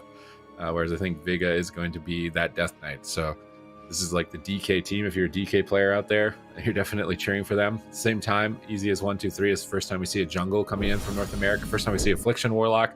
Unfortunate matchup for it. I think Affliction could definitely be good into the casters. And yeah, first time we see a Disc Priest in an A. I think Smite here is going to be the first one. Curious to see what the TSG does. Like, are they just going to beeline at the priest, run down the healer, just zug? Are they going after the hunter, trying to play a more standard game, try to focus on shutting down traps? This is what I'm waiting to see. But the 3 Capybaras are definitely prepared in this first round. And 1-2-3 easy as RMP are the ones who are going to have to step up and show us what they've got. Yep, no doubt about it. Let's see what they can do. Going to be stacking up in the early stages of the game. Glenn will be opening up. Looks like Rind going to be going for a potential counter stun. All 3 of them just standing on each other. So really, I guess I want to eliminate any chance of a trap. They're all just going to be on Rind right now. Can they eat the trap? Looks like not actually going to go for it. And is Rind really just going to play on top of his Warrior and Death Knight the entire game? I don't think we normally see strategies like this, but that could be interesting. He's just not allowing them to go for a trap. They're going to train down the Feral Druid. I really can't believe what I'm seeing right now. Rind is literally just an extra DPS on his team right now. Just permanently stacked with his teammates. And here we go. This is the trap attempt. Everybody's dogpiling onto Rind. There's pets there too. So I think that trap is going to be very difficult to land for robots here. You're going to definitely... There we go. The fear. Okay, there it is. Fear into full trap. Vigorista with no Icebound Fortitude. How is he going to survive? Here we go. Kyrian Spear to pin Glenn down. Glenn just hanging out in bear form right now. The grip smite in. Gonna go after the Disc Priest a little bit. That powered barrier doing some work here for 1-2-3 easy as RMP. And Rind has stopped stacking on his teammates for now. He's gonna heal never up mind. from afar, and now right here there. he comes back in. Yeah, never mind. Rind is back in the fray here. Who are they going to go after? Can he get a fear onto Rind though? It looks like it was actually war bannered right there, so nicely done. Glenn still taking massive pressure here. Vigorista as well though, with that Death Strikes available though. If he connects onto Glenn, he should be fine. Rind manages to top him up. And if they can get some Cyclones, that would be huge. I don't even know if Rind is actually playing it, as he's just trying to keep his teammates as offensive as possible, Sid. Glenn pinned down by another Spear Bastion, tunneling the Feral Druid, trying to run the Priest out of mana seems like the strategy. Rind might get trapped though, intercepted here by robots. Glenn still in trouble, trying to retreat away from the fight, not able to really capitalize on that freezing trap. Unfortunately for his team, it seems so difficult to actually land them. And here comes big damage over onto Glenn. He's going to pop that Thorns, gets gripped on his grip. He could get dunked here. Massive damage in with that Penance machine gun from Smite there, dumping in huge Penance ticks onto Glenn, keeping him alive for a moment. Still has pain suppression, trying to hold on to it until he's stunned, trying to pressure Vex off, but it seems so tough. He still has that die by the sword. He's getting fully hotted up. Nice spear comes in from Smite, setting up for the freezing trap, going after Vix, trying to force him. Is he going to be able to get it? There's the die by the sword, forced out onto the Warrior. And both the Death Knight Warrior running Dwarf here in this matchup to counter that Feral Frenzy of the Feral Druid. That's a good strategy here from 3 Capybaras. They're gripping in. Here comes the Abomination Limb. Spear of Bastion's coming off cooldown in 1 more second. The spear is down over onto Glenn. Smite's going to drop that powered barrier, try and soak some of this damage while Glenn sits in bear form, but this is costing a lot of mana to recover throughout the onslaught. Smite repositions far into the backline, not wanting to be death gripped and interrupted. Rind jumps on top of his team once again, trying to soak the freezing trap, dropping the stampeding roar to charge down his target, now running away from robots. Glenn wild charging in midfield, trying to juke out both the Warrior and Death Knight. They do have an opportunity here to kill the Warrior. Mana is limited on both sides. Is Glenn going to fall first, though, as he pulls away from the engagement once again? He's going to get gripped in, though. He just cannot get away. Only for a few moments. Rind hasn't used his trinket the entire game. Looks like Smite will get asphyxiated as well. The War Banner drops down. Rind going to be free. It's not going to be possible for Smite to land a fear. Big damage, and Glenn should just get dropped. He does. He gets crushed. And 3 Capybaras and Rue, they just run a pain train on the Feral Druid the entire game. Glenn tried his best to get away, but you can't. I mean, it's so difficult. We talked about it.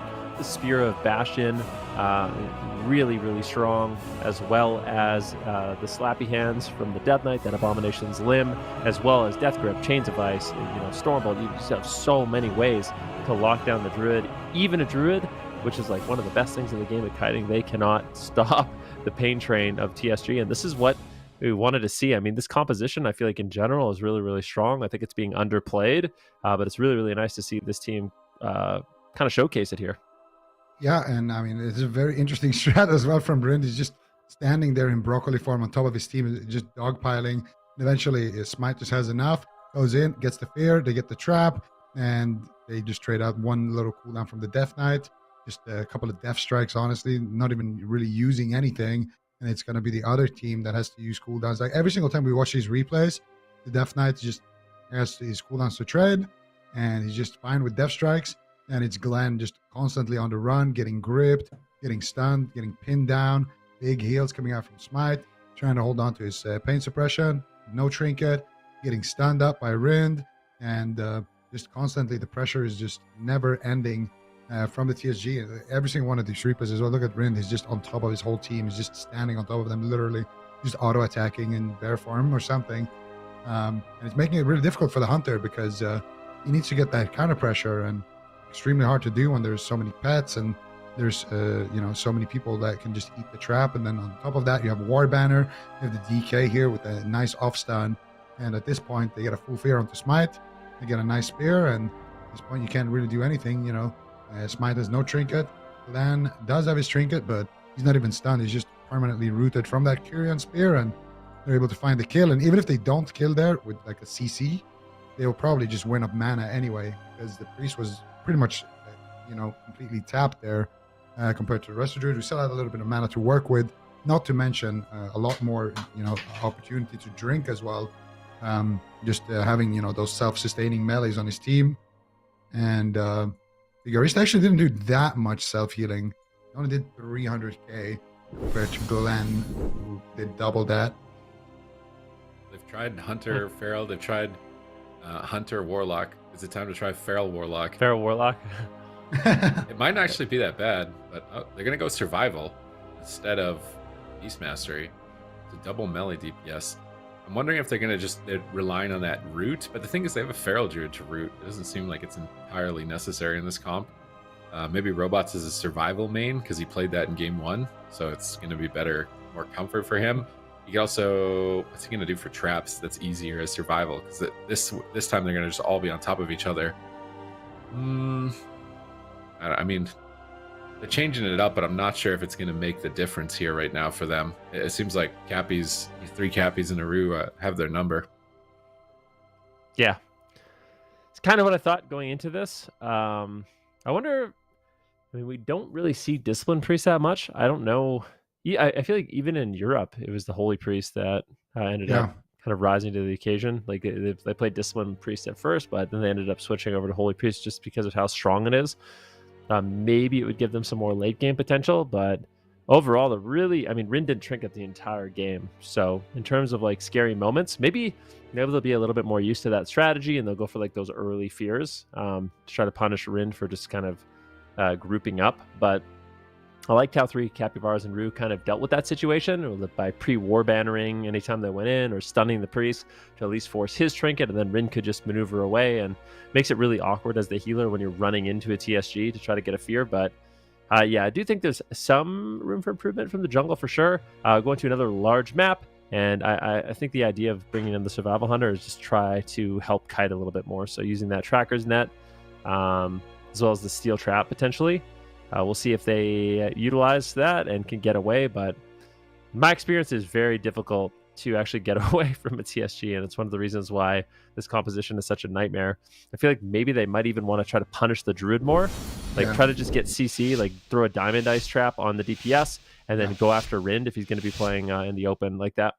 You took the words right out of my mouth. That's exactly what I want to see, because the Rind is just disrespecting at this point, standing on top of the enemy team the entire It's game. true a bit. Just go after him. Just trap the DPS, trap the warrior if you can, and then just send it on Rind. Stun on him the whole game. It's going to be hard to do though on Maldraxxus, and look at him already just stacking up on the whole team. They're at least going to bash him into a full fear. No war banner just yet being dropped on that chain, and Rind is actually going to be breaking out of that one due to actually they are cleaving Rind a little bit. He's dropping kind of low, using that tranquility bubble already very early on, and Rind is going to be completely fine. He's going to recover his team as well, but at least they do get something, and now I like that a lot more. Just go after Rind. Don't allow him to just stay in your face like this, and that's exactly what they're going to do here. Can they get a trap? No, they do trap up Rind, and they're going to go after the warrior here on the side of the jungle, but the warrior just doesn't look like he's taking any damage whatsoever in that exchange. It's going to be Glenn actually forced to run away, but they grip in Smite, and now they're just going to turn the pain train onto Smite while Glenn is looking for that re-stealth. I think they just make the healer race, honestly. I think by far the most convincing damage has been on Rind so far. Yeah, definitely. I think swapping to him is a good idea when he runs into melee range.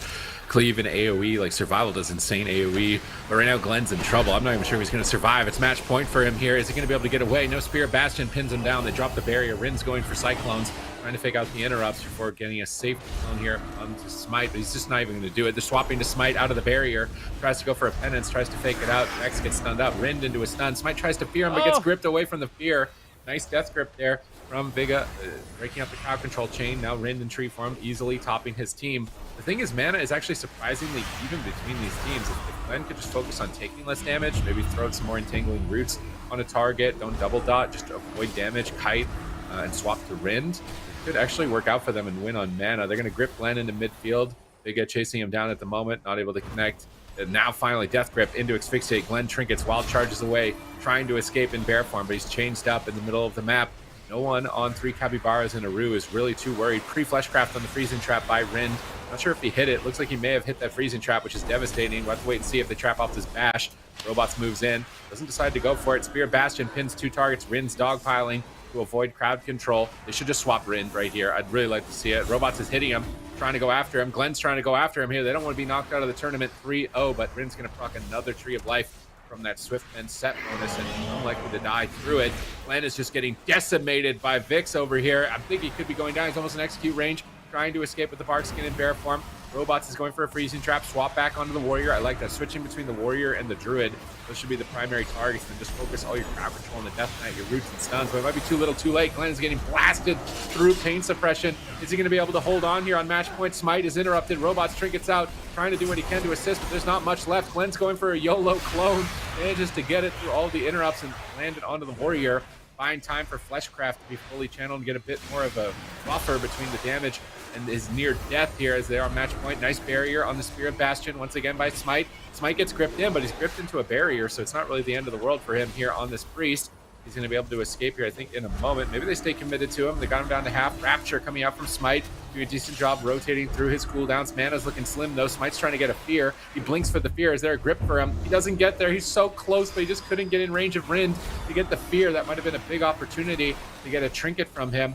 Maybe a swap later on. Mana slightly now in favor of the 3 Capybaras. Smite is stunned up. They're going after Glenn once again in bear form with Barkskin, trying to tank it. Thorns is active, trying to turn it around. The cleaving damage onto the Death Knight and the Warrior, trying to make Rind spread his hots. Rind pre-trank bubbles another freezing trap, anticipating it. Unsure if Robots actually did launch it there or not. We'll have to wait and see if he held on to it.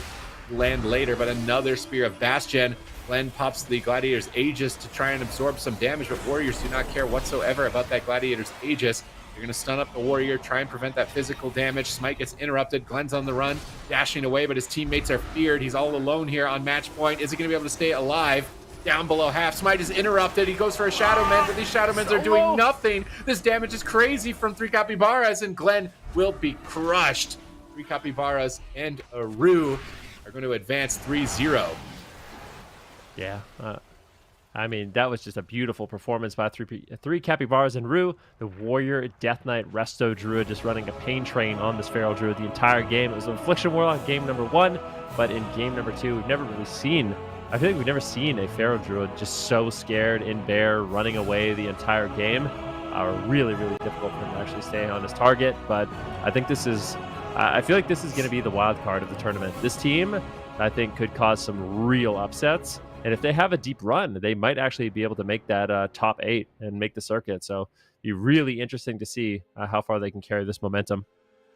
Yeah, absolutely. And I think what you said earlier is so true. You know, Glenn just forced to run away pretty much the entire game. He's just always kiting. He's always scared, and he can't really get aggressive. And I think a lot of that actually comes down to the fact that they have that discipline priest. You know, with the Holy Priest, in this situation, for example, you just get a Ray of Hope, you get a Guardian Spirit, you get one big heal, and then you're topped. You're no longer scared. You can get offensive.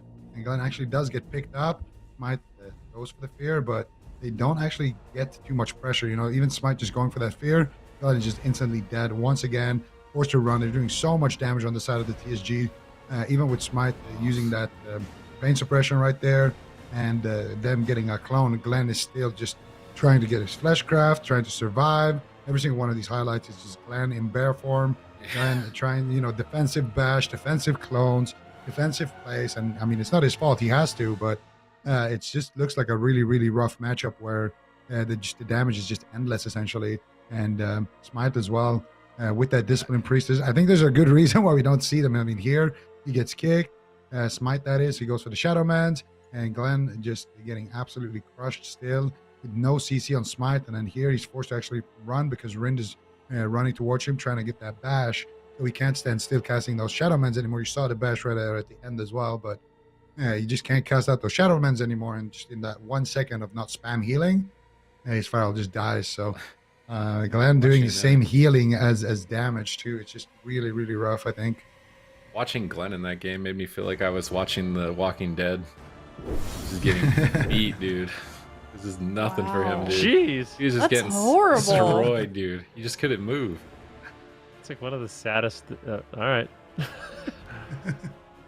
I mean, but it was brutal to watch, to be honest. It was brutal to watch. I mean, that's how I feel like that's how I feel. The reason why I always talk about when I fight I always talk about this composition because whenever I fight it, I feel like I can't do anything. I'm just like, even as Mage Lock, it's just so difficult to actually get them to run away. They're just running at you the whole game nonstop. Just trade the defensive cooldowns. They never run away ever. And I really think that they could make a deep run here, even though there's a lot of really good teams left in this tournament. Yeah, there most certainly are. You know, in my conversation with Vigorista from 3 Cappies and Rue earlier on, he said that in the offline games, they had quite a bit of a difficult time against Golden Guardians. That was the team that ended up sending them to the lower bracket. But other than that, they you know, they're feeling confident about their play. They said that they're very close to Unitas in points, so that they need to perform this week and next week. So I think these guys are definitely aiming for top 8, and this is for sure a team that I think we need to be looking out for, because that was a very, very solid performance to them. They're going to be continuing on here in this tournament. They are moving forward. They're going to be playing the second to last game of the day. They're going to play the loser of this next up game that we have coming up here. Or sorry, no, this second upper bracket game is KAWHI and Golden Guardians are going to be playing the loser of that one. So 3.5 men Team Liquid. That's actually the one we have coming up. What's up? Well, they just said that the Golden Guardians knocked them down here, and yeah, why might knock the Golden Guardians down here? They might get a rematch, so that's rough. Yeah, that would be. Yeah. Was it a close series though? I don't know. Was it like a 2-3? Let's see. I can click on it.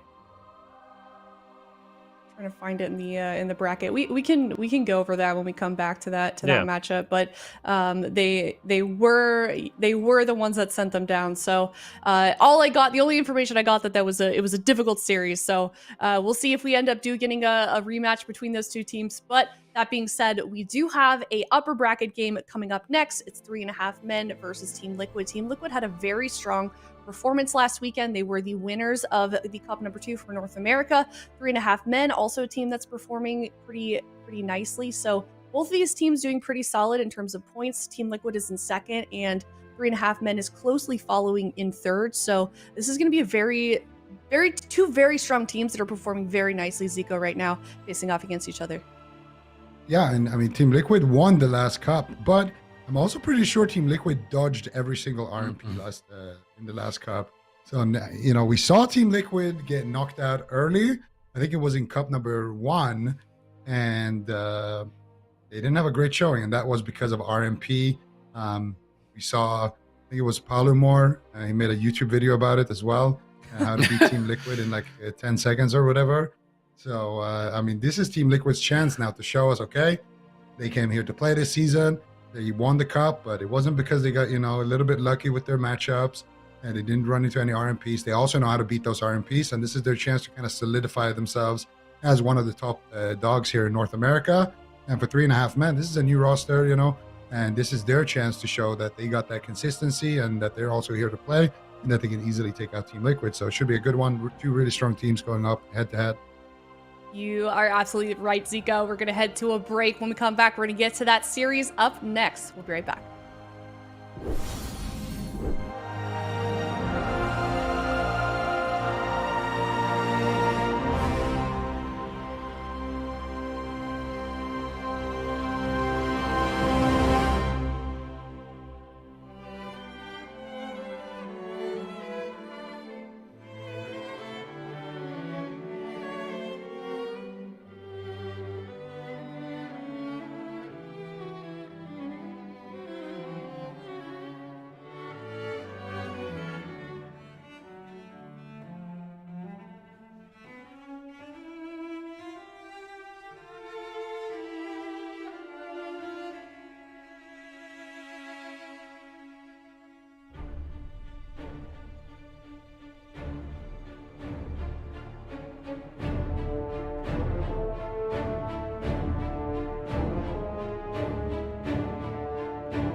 Welcome back, everyone. We have an upper bracket series on our hands. 2 teams that have been playing pretty consistently. Team Liquid started a little bit on a low end, actually, for Cup 2, for Cup 1, and then for Cup 2, they ended up winning the whole thing. 3.5 men, also doing very well, pretty high in points right now. They're sitting in 3rd very nicely, and this is going to be a team, 2 teams that are going to be looking for that win, Zico, and they're going to be, you know, I think we're going to see some strong gameplay from both of these guys all around. Yeah, absolutely. And I'm curious to see what Team Liquid's answer is for RMP, because So far in the AWC, when they've gone up against it, it hasn't looked pretty. And they tried a bunch of different things. Mage, Windwalker. I think they also tried Fury Warrior, Mage. And these are just comps that I don't see winning. So we'll see what they decide to bring. Now, this is interesting. Shadow Priest, DK. This looks like something Delay would cook up in his little basement. You know? This is I like this because this Shadow Priest super hard to take down. DK super hard to take down. And they offer a lot of support here for Sea-Doo. If Sea-Doo gets swapped through, things like the Void Shift, which Sam is running, is going to be huge. And things, of course, like Mez's Anti-Magic Zone is going to be huge. So I could see a late-game win condition here for Team Liquid. And also Scary Burst. So I don't mind this at all. Let's see what they can do here with this new answer. And they survived the opener, though. Here is triple crowd control is engaged by 3.5 men. They've isolated. It looks like Mez is going to be the initial target. Icebound Fortitude, AMS going to trade for combustion from Nuked. But now you won't have that Icebound Fortitude for Vendetta in the future. Blind still available, but Mez is trying to ramp up the pressure here. Oh, that A-bomb limb grip just pulling Nuked right back into Mez's clutches. Nuke blinking away, trying to line of sight. Gripped once again by Mez, trying to get back to the pillar, but he's actually taking a huge amount of pressure with that Psy Fiend up, reducing all the heals. Nuke could just die here. Kearney is silenced up. They're going to proc the Cauterize, might get the block as well. Guardian Spirit has to trade out. Huge offense from Mez and Sam I Am right now. As long as Mez can stay aggressive, they could ride this momentum, but Vendetta is ticking away on Mez. Sea-Doo Trinkets trades out Guardian Spirit, trying to keep Mez as aggressive as possible, trying to stay on target. Those Psy Fiends are really threatening. If they're going to go after the Death Knight, that leaves Sam I Am open to hide those pesky Psy Fiends in the corner, reduce healing by 50%, and overwhelm Nuke with single target damage on that Unholy Death Knight. This composition is definitely looking like the best option they've thrown so far at the RMP. I really like it, but Mez in a little bit of trouble right now. Fear on Sea-Doo. I think he gets the Will of Forsaken or a Master Spell comes in from Sam I Am. He gets free from the crowd control, and Ray of Hope should be more than enough for Mez to survive. Those Death Strikes going to be healing him up in it. Should go to full health or close to it. Now continuing the damage onto Nuke. There's no Cauterize. Nuke has to be scared right now. It's really difficult for him to get away. Does connect a huge heal. Kearney going to be crowd controlled though. He's got no trinket. Kidney shot on Mez. Immediate grip there by Sea-Doo, getting him out of the fight, keeping him protected. And Nuke will be running away, trying to reset some of those cooldowns. This is really, really difficult, though. They have a lot of answers for Nuke, especially the Dispels. The Dispels from Sea-Doo and Sam I Am are brutal. You can dispel those barriers. You can dispel Alter Time. You can dispel Pyro procs. And as a Fire Mage, it's a nightmare to try to play into this composition. Yeah, and you don't really have a good target, so I think for 3.5 men, they need to make it into dampening. They have that Assassination Rogue, and Assassination Rogue could be a big answer here as we see Sam I Am forced to use his Dispersion overlap with the Guardian Spirit. He's just going to be able to bomb out some big heals there in the backline as well, keeping Sam nice and healthy for that Vendetta push. Vendetta now finally going to be timing out. And once again, it's going to be Nuked on the back foot here. Might be his Ice Block. He has a bunch of shields. He has Ray of Hope. But it could be a negative Ray right here. What else do they have onto Kearney? Kearney able to get out some big heals. And instead, it's going to be Sam I Am here taking huge amounts of damage. Finally catching the Ray of Hope as well with that Fade. Sea-Doo able to bomb out some heals into that. And that should be a positive Ray right there for Sam I Am. He will survive, but that was the Anti-Magic Zone. And now there is an opening here on Sam I Am where there is Combustion, there's no Dispersion, and there is no Anti-Magic Zone for Mez. So big opening here, full blind secure. This could be the kill, honestly. They get a sheep onto Mez. Big hits coming out, but Sam I Am with that Eternal Aegis is able to survive for now. But Sea-Doo in a full sap. I think he's just going to go down here. Clean setup coming out from 3.5 men, and they will dismantle Team Liquid's kind of anti-RMP comp. Very nicely done. What did Sea-Doo trinket? Yeah, so Sam I Am's Master Spell whiffed, I think. I'm hoping we get the Master Spell in the replay. I think that he did it too early. He was trying to like pre-MD the poly, and it didn't hit, and then Sea-Doo had to trinket it, is what happened. So I want to see it in the replay. But attacking the Shadow Priest, he looked way more fragile than I thought he was going to be. They made a mistake of overlapping Guardian Spirit and Disperse as well earlier in the game. Seems like when they swapped over to Sam that they just got way more cooldowns than they normally did. This was the opener. This is where it was looking so good. But honestly, I feel like that's because they were attacking the DK. Just going after a Death Knight as a caster is just not a good idea. It's usually not a good idea in general. I was thinking like right here, man, they're just going to win the game. Like they're getting everything from Nuke. They were able to tank Vendetta. They tanked Combust. Comp's looking good, right? And then they just immediately switch their attention to Sam for basically the rest of the game because they've realized like we got everything from Mez and we still couldn't kill him. So this is obviously not the right target. and then they swap to Sam, and this is the overlap. They use Disperse and Guardian Spirit, and I think this is where the pre-Mass Dispel comes in from Sam I Am onto Sea-Doo. See Sea-Doo running in for crowd control, so Sam I Am goes for a Mass Dispel here. He hits the. I think he gets the 100%. There's a Mass Dispel at one point here. He Mass Dispels the Fear. Yeah, he Mass Dispels Fear into a full sheep, and it's just over at that point. His trinkets the Poly because Sam's on 10%, and then Blind is going to be available. And once Blind is available with Bust and Vendetta, look at Sam I Am's cooldowns. No Fade, no Disperse. There's literally nothing. There's no way he survives Vendetta and Bust at the same time. I think he pops his Aegis here to try and have that be enough, but it doesn't. Aegis is not going to save you through Combust and Vendetta when your healer and DK can't use anything or help you whatsoever. They just isolate him. Vendetta comes off cooldown. Calva shoves that and then immediately melts Sam I Am down from that point. If they didn't overlap Guardian Spirit and Disperse earlier, Sam could have had Disperse here. If the Mass Dispel, I feel like it was kind of scary. Like Sam went for the Mass Dispel just because he was so low. So it was just maybe a little bit unlucky on the Mass Dispel that he got polyed immediately after it. But the cooldown overlap earlier, I think, definitely was a big error. Yeah, I'm curious to see if they lock it in again. This has definitely been one of those compositions. I mean, we talked about it, right? Last week, when Liquid won, I think they were able to kind of avoid most of the really strong RMPs. They were down in the lower bracket. They got eliminated early on, so they didn't really have to deal with that composition that has been giving them so much trouble. I want to see the Windwalker Death Knight, personally. But they're going to be going to Ashmane's Fall, so I think this is probably a composition that they have prepared, and maybe they just feel like they overlapped, like you guys kind of said. There was room for improvement, so might be seeing the same thing from Liquid. I think for 3.5 men, easiest assassination RMP lock-in you've ever seen, and Team Liquid's going to have to come up with an answer, or at least prove that this composition is a real threat. It seemed like to me, as soon as Nuked at the beginning was playing very aggressive, very out in the open, trying to go for crowd control. And that's kind of the exact opposite of what you want to do. We are going to see a sub rogue, but I think as soon as Nuke kind of played a lot safer. What are they afraid to blind lock Asa? Not sure. It shouldn't be anything, right? Why? What are they afraid of to not? Right. Yeah, like, why would they not want to play sub? Also, though. I guess. I mean, it's Vendetta's a good button. I actually want to make an assassination rogue after watching. Like, I kind of want to make one low key. It makes me regret not doing it. Like, I saw the set bonuses, and I think the set bonuses got nerfed on the PTR, and I was like, oh, maybe I don't want to play that. But it still looks really good. They didn't get nerfed on the PTR, didn't they? I thought they nerfed the set bonus from 100% to 40%.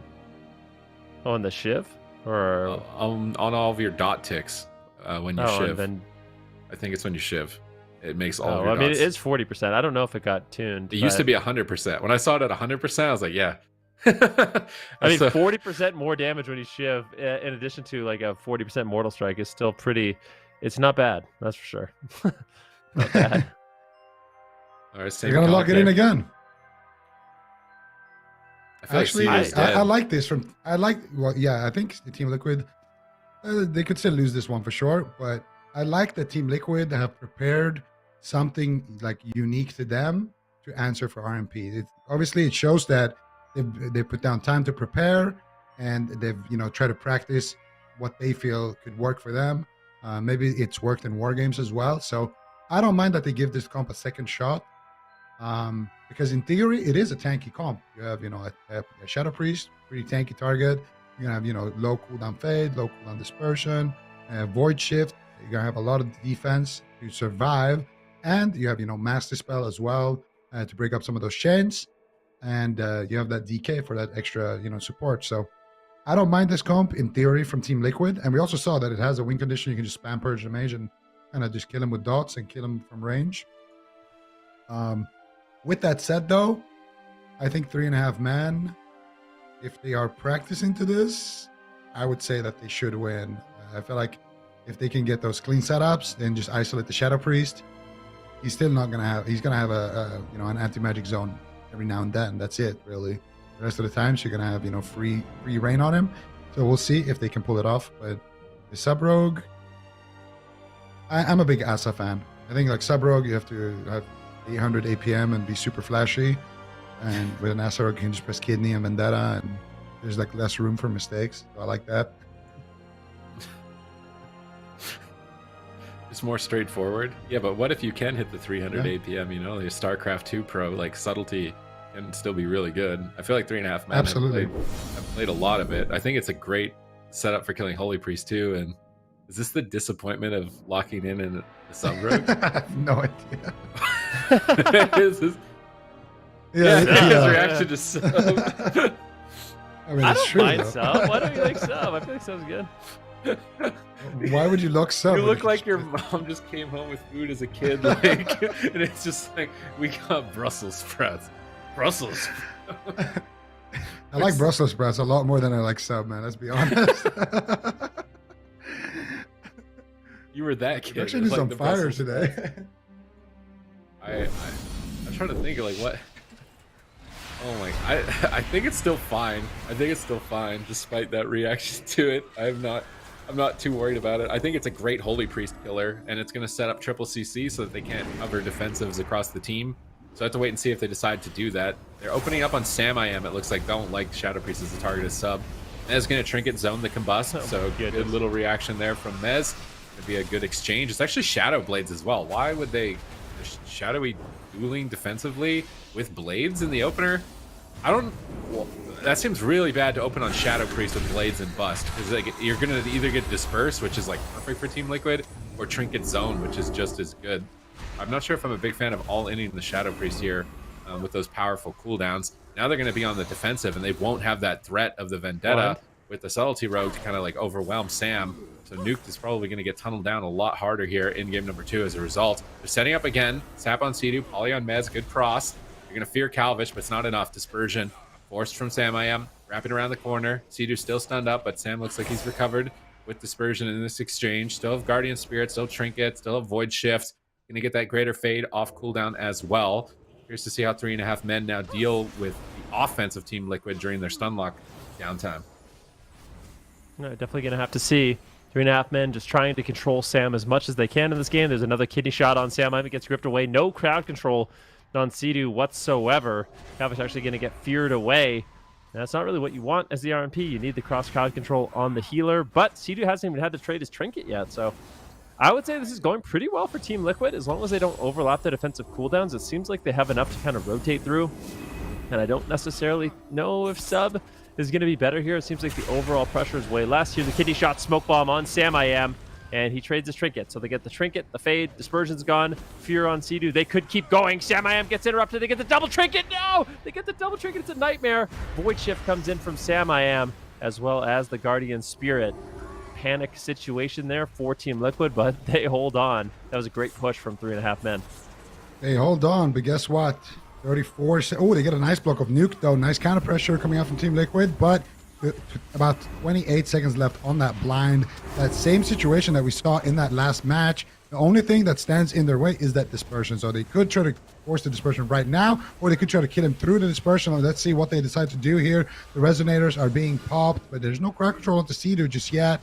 MIM not gonna have to use it, and Nuke actually almost in cauterize range there. Needs to be careful. You get a nice disarm there onto Mez, and finally Ray of Hope will connect onto Nuke. Here comes the setup. Sheep shot onto Sea-Doo, sheep shot onto Mez, and Sam I Am. Is he going to be able to stop it? They get a Dragon's Breath, or they get a Chastise into a Ring of Frost here potentially onto Sea-Doo, and they do get themselves the dispersion. Now there's a little thing called Blind, which is available, and a little thing called Shadow Blades, which is also available very, very shortly. Can they get a full blind onto Sea-Doo? Actually looks like his trinket will be up very, very soon here for Sea-Doo. So if they can just get a full blind, there it is. They pull the trigger. Here's the kidney shot. Here comes the damage. They have the Shadow Blades available and active. Resonators are popped. Can they get anything out? And it looks like they will have enough CC. Sam I Am 1 HP, but he will get dropped. And very similarly to what happened in that game number 1, they're able to force out everything and then get that full blind for that checkmate position. Nicely timed there by Calvish. He realized he had a window to potentially win the game in those 8 or so seconds when that blind did connect. Took it, and of course, as soon as the Shadow Blades came off cooldown, he immediately sent it. He had the damage, he got the mind games, and were able to take game number 2 despite being sub. It looked like one of those anime moments at the end of the game where like Sam I Am paused time, and it was like an opportunity for him to maybe win the game, and then just fizzled out right at the last second. Like, I was like, wait, is he actually going to be able to do it? Find out on the next episode. Oh, never mind, he didn't. It just ends right there. So I think the overlap of Trinket was definitely a big reason why 3.5 men were able to pull this off. If Team Liquid have a perfect rotation of cooldowns, I think they can do it. I think this comp can do it. But even just one mistake, it's over. So here, Sam Trinkets. I think Sea-Doo Trinkets, right? Yeah, right there is a big overlap. That was Void Shift Trinket and Trinket Guardian. So now with both of those trinkets down, later on what happens is that nobody... Wait, Mez has a trinket at the end of the game? Is this the end of the game? I don't think this is the end of the game. Is it? Because if it is, Mez has a trinket. Yeah, it is. And Mez has a zone. So Mez could have saved the day here. What? Why does Mez not save the day is what I'm wondering. Mez gets stunned. He can trinket that zone. He can still trinket zone. He can still... Oh, he got polyed on his trinket. Oh, that's really unlucky, man. Oh, he could have saved him. See what happened to Sea-Doo? He could have saved him. And then Sea-Doo has trinket too. Wait, what happened to Sea-Doo? No. Sea-Doo at the... His trinket is bugged because he willed a fear. He doesn't actually have trinket. But did you see what happened at the end or at the start of the replay there as well? Sea-Doo flew up in the air and he got blinded at the exact same time and he just flew down again instantly. Wait, let's watch the fly. He tried to immune CC with it? I thought it immune CC'd. Yeah, look at Sea-Doo. Only look at Sea-Doo. Look at Sea-Doo. Sea-Doo behind the pillar. Oh, boom. Flies up, blinded. Right there. Back to the ground. That's the problem when you play against a sub rogue like Calvish. I mean, I think he's young. Those reflexes are just, they're too fast. Yeah. Really. Yeah, Mez gets polyed on his trinket, dude. Is this what it's coming coming down to? Is this a game of age right here? RMP. This is the millisecond poly on Mez's trinket, the blind on the fly from Sea-Doo. Sea-Doo would have saved the day. There's the if that anime blind moment. didn't hit, I think he actually would have lived. There was a little bit of turbulence there. The Sea-Doo took off. Yep. Unreal. All right. I don't know. It seems to be hard. I mean, Team Liquid, they've struggled with RMP. They've really struggled with RMP. They're going to a smaller map now. Are they going to bring in Trill? Or are they going to bring in the Cleave? I kind of wish that Trill played Warrior. I know I feel like is all I talk about. I really think that Warrior Death Knight could be good here. So I kind of wish that Trill played Warrior. He has in the past, but I think that could be a good pickup for them. The competition they're running right now really isn't standard, of course, but it seems like there is potential. It just, everything went wrong. Everything. Like, Mez could trinket zone, it gets immediately polyed on his trinket. Sea-Doo tries to immune the incoming crowd control. He realizes, I just got a few seconds on my will. I need to just go for it.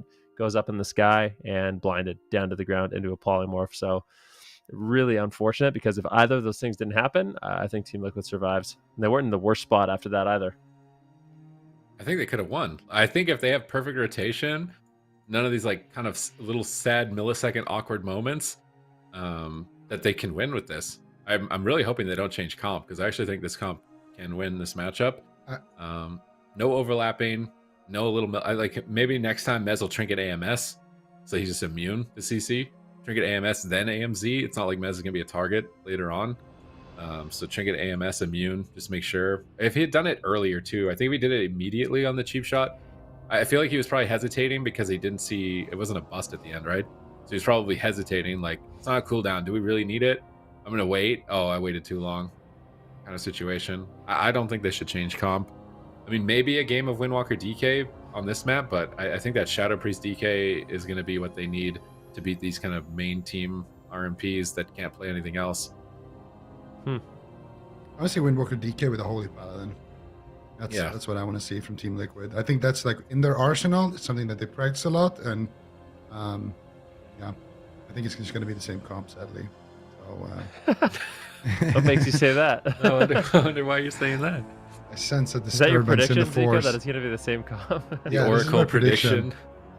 Yeah, the leaky faucet is back. Drip, drip. It's going to be a Shadow Priest, once again from Sam I Am, DK, and a Sea-Doo on that Holy Priest. But what do you guys think about the map? Because, as an RMP, as a sub-rogue, I feel like Hook Point, it's like, you love Hook Point. Everyone is nice and stacked. You don't hate it. You can just go and press cheap shot on everyone. The pillars are super small. You can get a lot of CC. You know what? The one thing that's actually not that good, about Liquid's comp is the fact that they severely lack in the ranged kick department. Like one of the best ways of shutting down, like when you play RMP, one of the most annoying things for you is like a demo warlock or something just axe tossing you into like a stun, into a fear, into a coil. You know, you're just getting a spell locked. You're just getting 100 different interrupts. You know, that's I feel like is the most annoying thing when it's all ranged. But with a Shadow Priest DK, there's like DK. It requires you to still be kind of close to the DK, so it's not like a true ranged kick like a counterspell would be. And also, that's the only range kick. Like, what is Sam I'm going to do? Silence you? Like, he needs that for the setups. He needs that on Sea-Doo. He needs that on the healer in general, not on Sea-Doo. So, yeah, I just think that lack of range kicks makes it a lot easier for 3.5 men to actually get setups. And the main thing that they have to kind of stop the setups is actually positioning. And on this map, you can't actually position in a way where the sub-rogue doesn't get, you know, a double or a triple stun to set his team up. It's gonna be tough. They definitely like picking the smaller map means that their reactions need to be even more precise than on the larger maps, because you're not gonna have that extra distance to see what's happening and where it's coming from. So maybe this map pick is actually a throw on Team Liquid's part, because 3.5 men seem to be really on point with their crowd control and these like punishing instant CCs on trinkets and stuff like that. And this map is gonna play into that strength even more. This time around, there cannot be any mistakes. Team Liquid, they're on match point. Are they going to be able to get a win against RMP? Or they're just going to be sent down to the lower bracket, bringing in this Shadow Priest, Death Knight, Holy Priest, trying to bring a bunch of disruption and defense, counteract the Fire Mage and Subtlety Rogue crowd control. But even still with that defense, there is no room for error. They cannot overlap trinkets, cannot overlap defense. They play a solid game of defense. They can definitely pull this off. They've got nice blocks from Nuke. They've shown they can create pressure. The spam purge from the Shadow Priest definitely important in their offense. But here we go. Sap already on Sam. Sea-Doo trying to Holy Nova. Calvish are nuked out, but they're not getting found. Triple Dragon's Breath, triple Ring of Frost, setting up for massive damage potential. And it looks like they're playing the safe strat, going after Sam who's just going to disperse. No one overlap. They disperse and Trinket Zone. The first CC, already a mistake from Team Liquid. Yeah, that's exactly what you do not want to see if you are Team Liquid. But let's see if they can bounce back in this one. Let's see where the pressure is going. It looks like Nuke is going to be the primary target once again. You need to spam out the dispels. It's a lot of incoming damage on the mage. Good pressure here from Team Liquid. Kearney hopefully going to be able to top off Nuke, sorry, and is able to do so. Sam gets gripped back to the pillar. It's a full blind kidney shot. Big setup here by Calvis. Triple CC. It looks good. Sam might have to trade more, and it will be Trinket from Sea-Doo. Sea-Doo trinkets out, so there's no trinket on Sea-Doo. Sam uses the fade. Master Spell does come in. Can they continue to push another polymorph on Sea-Doo? Can they get more? Can they get the Void Shift as well? If they get the Void Shift, that's an absolute nightmare. But 3.5 men just forcing cooldown after cooldown. Then Team Liquid's running out of time. Yeah, that was Sea-Doo using his trinket, and he got sheeped on it there. Sea-Doo's dead. They almost got more. Yeah, they could go after Sea-Doo. They actually sheep up Sam They have the combustion coming up in about 20 seconds, so if they want to pull the trigger on that, they can. Let's see what they decide to do, though. Kidney shot onto Sam Sheep shot onto Sea-Doo. There's the Ring of Frost. There's a sheep on Naz. Here comes the damage. It's going to be Sam actually getting a defensive fear right here, and it looks like he will survive just for now. Sea-Doo's still in crowd control, but Sam at full HP right there, so Mind Game's going to connect a little bit too late. And the Aegis as well will be traded out for Sam So Sam will survive, and now he has his dispersion as well to work with. I think Sea-Doo's a better target. It looks like they actually might be going after Sea-Doo. He gets kidney shot, but his HP is not moving, so I think they're going to continue to go after Sam. He gets Sap there, and now here comes Sam That's going to be an immediate dispersion coming out, and more cooldowns being forced here, left, right, and center from 3.5 men. And they kill Mez here on that Void Shift. Actually, Mez might need a Void Shift. He gets shadowy dueled here in a 1v1 against Calvage. He gets kicked on his Fleshcraft. They're trying to proc the Guardian. Can they do it? Mez on 1 HP, and they will proc the Guardian. And now that Guardian 3-minute cooldown for Sea-Doo. They can go back after Sam Here's another Resonator. Sea-Doo move actually can't soak it. Sea-Doo in a cheap shot into another cheap shot into a fear by Kearney. It's a DR fear, but it could be enough to take down Sam here. Anti-magic zone being traded out as well. And if they can just blind Sea-Doo, actually they just smoke bomb here, trying to go for the kill. Can they do it? They get a sheep onto Sea-Doo. They void shift him to break him out of the sheep, so they don't have to trinket that and sit in that win situation from earlier with the full blind. But still, Sam just trying to survive. It's all surviving right now for Team Liquid. and the pressure, I just don't see it. Still 3.5 men with a lot of cooldowns to respond. Sam has nothing. Like, if they get a clean setup here, I think it's over for him. They're just polymorphing him, setting him up, priming him up in the position. They grip Sam back to the pillar, but Calvish is right on top of both of them now. Nuke blinks in. Looks like Dragon's Breath got pre-faded by Sea-Doo, avoiding that Dragon's Breath that he's cheap shot anyways. They stun Nuke, trying to stop the poly. Nuke blocks for the kill here. Massive damage incoming on Sam. 5 seconds away, 4 seconds away. No way. Sea-Doo chastised on his trinket here at the end, and 3.5 men came to play, punishing mistake after mistake from Team Liquid. They are not going to let them even have an inch of space here, and they're going to go to Championship Sunday. Yeah, it's a beautiful performance by them. I mean, 3.5 men, they've been so consistent. I feel like this is one of like the come-up teams in North America. We haven't even seen them play some of the other comps that they do have available. It's just been that RMP so far, and yeah, I mean, for the side of Liquid, I mean, we talk about, you know, making perfect rotations. It's a lot easier said than done. Sometimes you don't expect more incoming crowd control, and then you get too low, and then someone has to kind of panic respond. But even from like the beginning of this game, the momentum, I would say, was in favor of 3.5 men. They forced out a lot of cooldowns early on. Get a dispersion from Sam IM. You called it out. Mez trinkets and zones. Each one of those responses should be basically like an immunity. So using them both at the same time, definitely not the spot you want to be in. And then after that, 3.5 men, it just seemed like clean setup after clean setup. Here they get the sap on Sea-Doo, cheap shot on Mez. Sam Im's in a dispersion. They actually swap over to Mez. Then he gets dismantled. He can't heal himself. They take him down really low. The dismantle absolutely brutal for Mez. Not able to get his shadowy duel here as well. Calvish, I think, gets a little bit more damage and actually procs the Guardian. He kicks him, gets him a little lower, trying to kite away. Sea-Doo's still in crowd control. Mez can't find the Death Strike, and boom, Guardian procs. So all that puts Sea-Doo in an even worse position. Now his Guardian's on a 3-minute cooldown. So it's just these small little pushes that come in from 3.5 men that are just slowly chipping away at all the defensive cooldowns Team Liquid has. And I mean, that's one of the reasons why Team Liquid picked this composition. You have so many defensive cooldowns that you can potentially rotate through. Sea-Doo right now into a fear, double fear on Mez and Sea-Doo, kidney shot on Sam IM. Sea-Doo trinkets out into an instantaneous chastise by Kearney into the mind games, and that is going to be it. So some really solid plays coming in from 3.5 men. Team Liquid have to go back to the drawing board. Either this composition, the way I see it is either they didn't play this anywhere close to its potential, or they need a new composition. Yeah, and also, again, you saw at the end there, the map, like everybody being stacked up on the pillar. They just Dragon's Breath off the Holy Ward, and then Calvish is like, all right, perfect. I can stun everything. Let's go. And then that's exactly what they do. Kearney as well with a huge play there at the end, getting that chastise, and that's the game. 3.5 men, nothing to be taken away from them. They played an insane series, but Team Liquid, they did leave a little bit left to be desired. I feel like we'll see if they bring it out again. I like that they're experimenting though, trying to bring in, that's the thing about Liquid. They're very, very smart players. They're always theory crafting, thinking of, okay, what is in theory a good answer that we can run, and then they practice it, they prepare it, and sometimes it works, sometimes it doesn't, and this was just one of those times where it clearly didn't. Mm-hmm. Yeah, and it's an upper bracket series as well, so we're going to be able to see them play one more time. Or they have a few more chances, of course, to try and get something figured out here. But we know that that's a comp that they do struggle with. So, I'm curious to see if that they decide to play that comp once again, or maybe try something new again. But speaking of Kearney, something that Nuke told me before we went into that series behind the scenes there, that I guess Kearney was staying. He said he stayed up all night watching every Dragon Ball Z fight to get hyped for the match. Dragon Ball Super Fight. I don't even know what that is. I know what Dragon Ball Z is, but it's a good strat. Yeah. It worked. So I say it was an anime moment. That's exactly what happened. Yeah, yeah. You literally created that. Oh my God! That's what you manifested it. Manifested it. Yeah, I love that.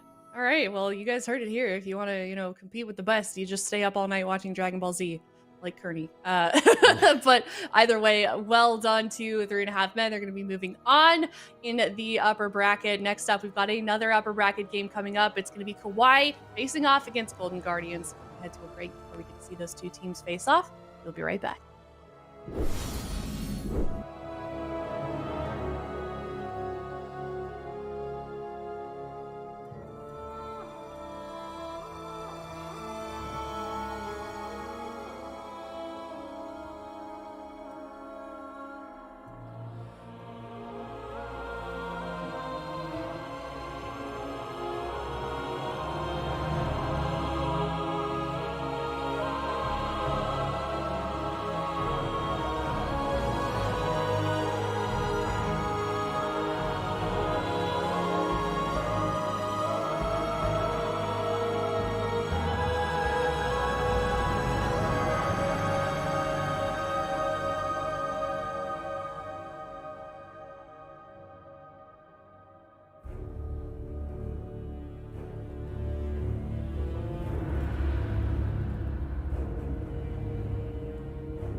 Hey guys, welcome back. We are now on our 4th series of the day. It's going to be our last upper bracket one of the day as well. And we are really chugging through these series super quickly, especially when you compare Friday's games for the European region. But we've got KAWHI facing off against Golden Guardians. What is your take on this series, Zico?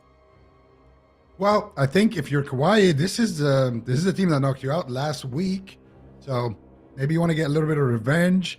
KAWHI, you know, the team that we always pretty much expecting to see in the finals, winning most of them if we're going by their record. And Golden Guardians, they've been stepping up here big time lately, starting to get, you know, a little bit more consistent with their placings. Last cup, they finished in 3rd, which was really good. This week again, they find themselves in those prime seats here. If they win this game, they're already guaranteed top 4. They're guaranteed to be playing in Championship Sunday. And in general, for the Golden Guardians, this is a big opportunity for them to show that, you know, last week wasn't just luck. They actually are here, you know, as one of the top dogs. So a lot of the line, you know, two big Titan names going head to head here. And I hope we see Outlaw Hunter again, but we are going to see Absurge on the Holy Paladin. Double and Paladin on a red. Okay, so we're seeing double Paladin Warrior versus RPP. All right, never seen Prev play Ret Paladin literally ever in the game. This is the first time coming in here. I wanted to see him on a Boomkin, man. I'm disappointed, honestly, but I'll have to wait and see how this Ret Warrior performs. These cleaves have typically been very challenging for the Golden Guardians on their Shadow Priest Rogue, so let's see if they can make it work here. Drake already taking tremendous hits of damage from Peekaboo right off the rip as Drake trades out Rage Regen to try and support Rain in the back. Massive heals. Drake goes back to full. Drake leaps in. WizK stunned up. Absurge stunned up. WizK decides to trinket Soul Shape away. This is the avenging wrath of Prev. I'm gonna have to get used to saying that, I guess. I'm not used to it with him on a red, but he gets Quaking Palm behind the pillar on his cooldowns by WizK. Cheeky play from WizK as he's trying to avoid the Ret Paladin at all costs. If that Ret connects during wings, you know you're gonna get wrecked. Yeah, could be really scary. Drake right now going to be pushing forward.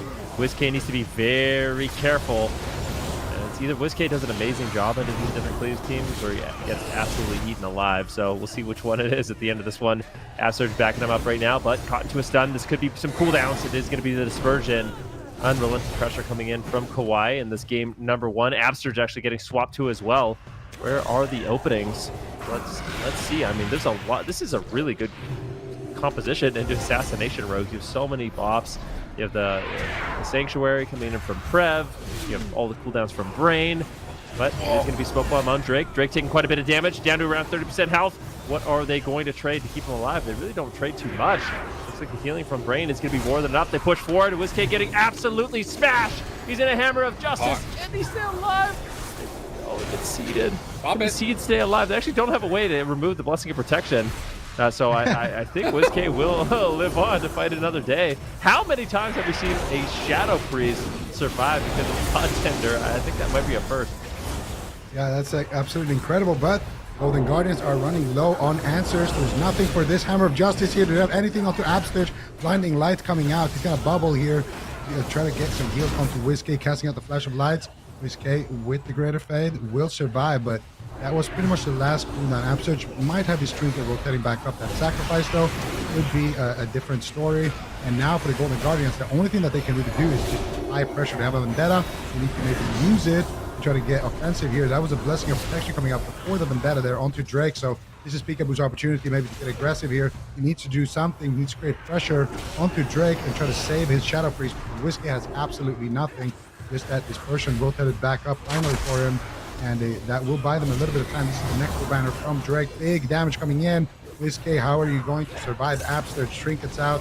Is out the sacrifice. So WizK will survive with that cooldown. But now, still only one answer left for him. None left.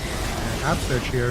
Who are they going to take down? The Vendetta is taking big damage here onto Drake. He might actually just get KO'd. Saved by the Light. Will proc. Brain in the backline.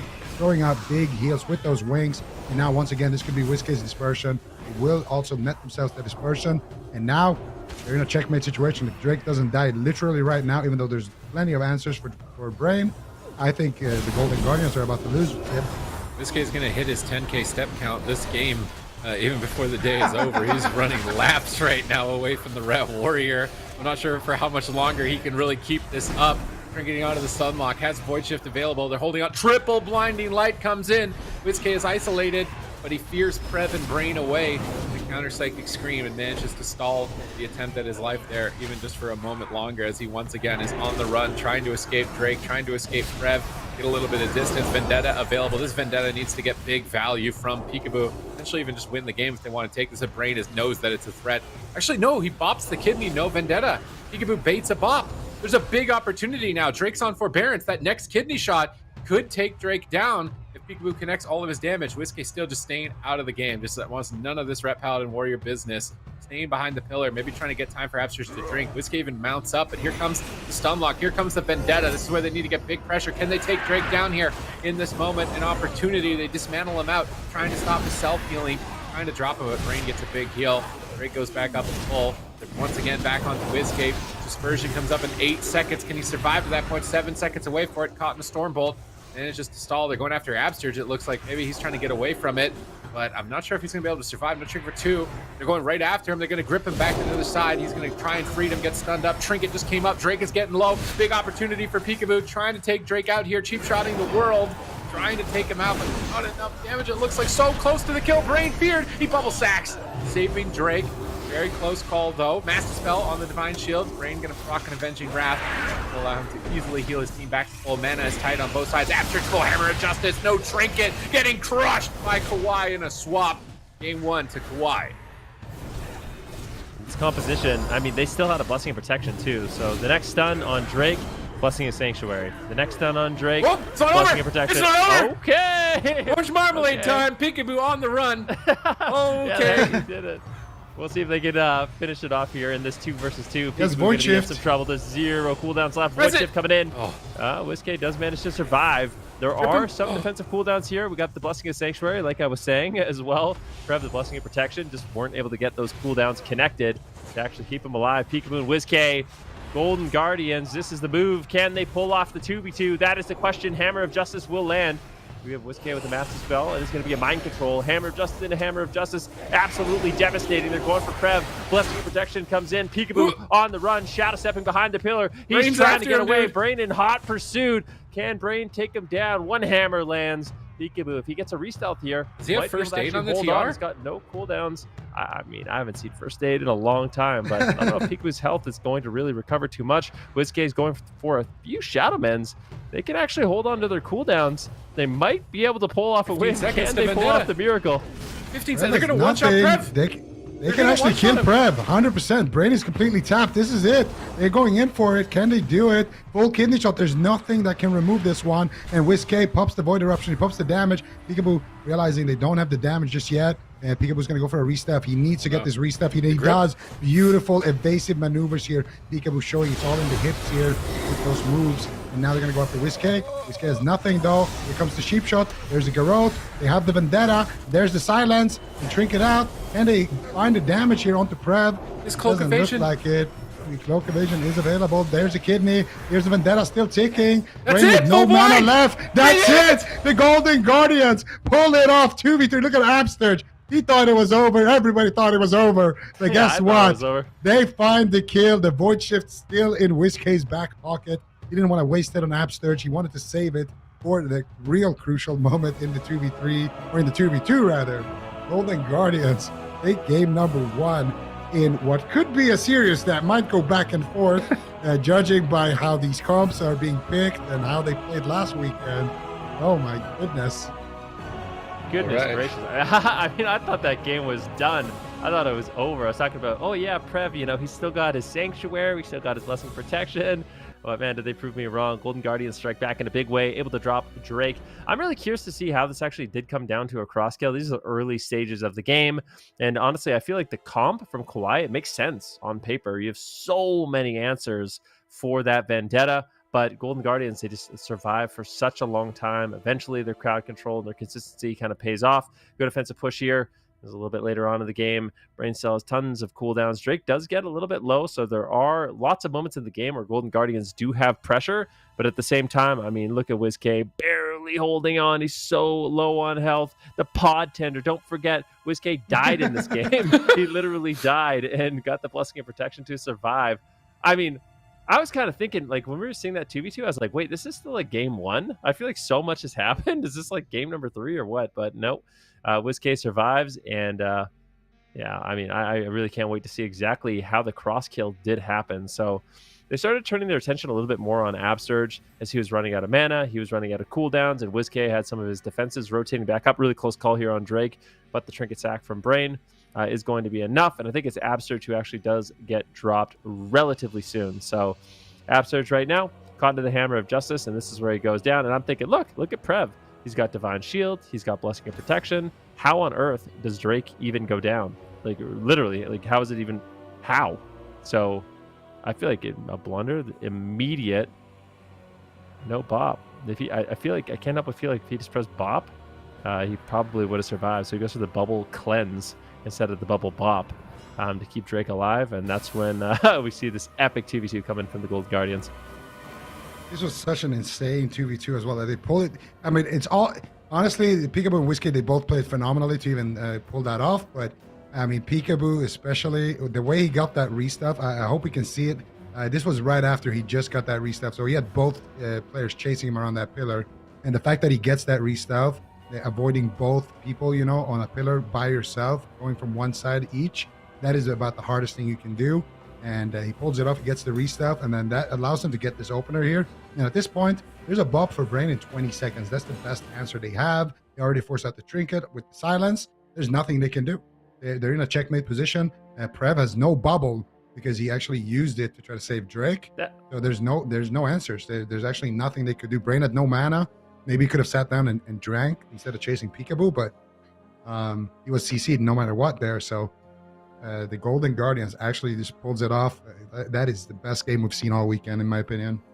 100%. It's always these teams, dude. It's always these teams. You know what's the craziest thing? The craziest thing about a game like that is it's such like a momentum builder too.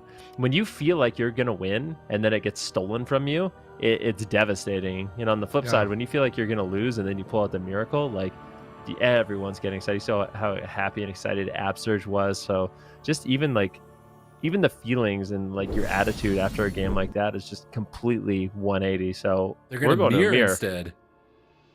I don't mind. I mean, why not? Who's the best Do you Shadow feel Priest like- rogue of all? Mirror on the wall. Yeah. Golden Guardians playing this for years. Kawhi, I feel like Kawhi's been really them. impressive too, though. This is a good story.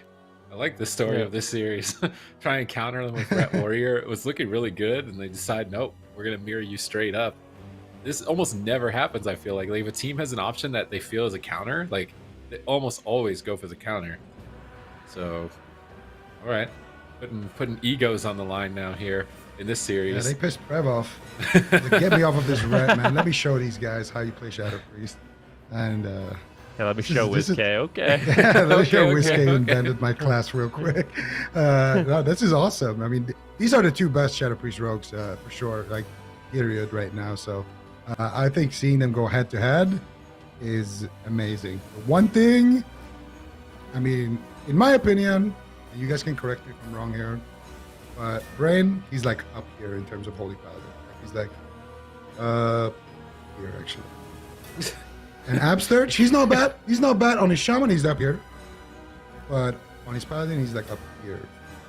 That's a pretty big difference. I mean, it's about this much difference. So yeah.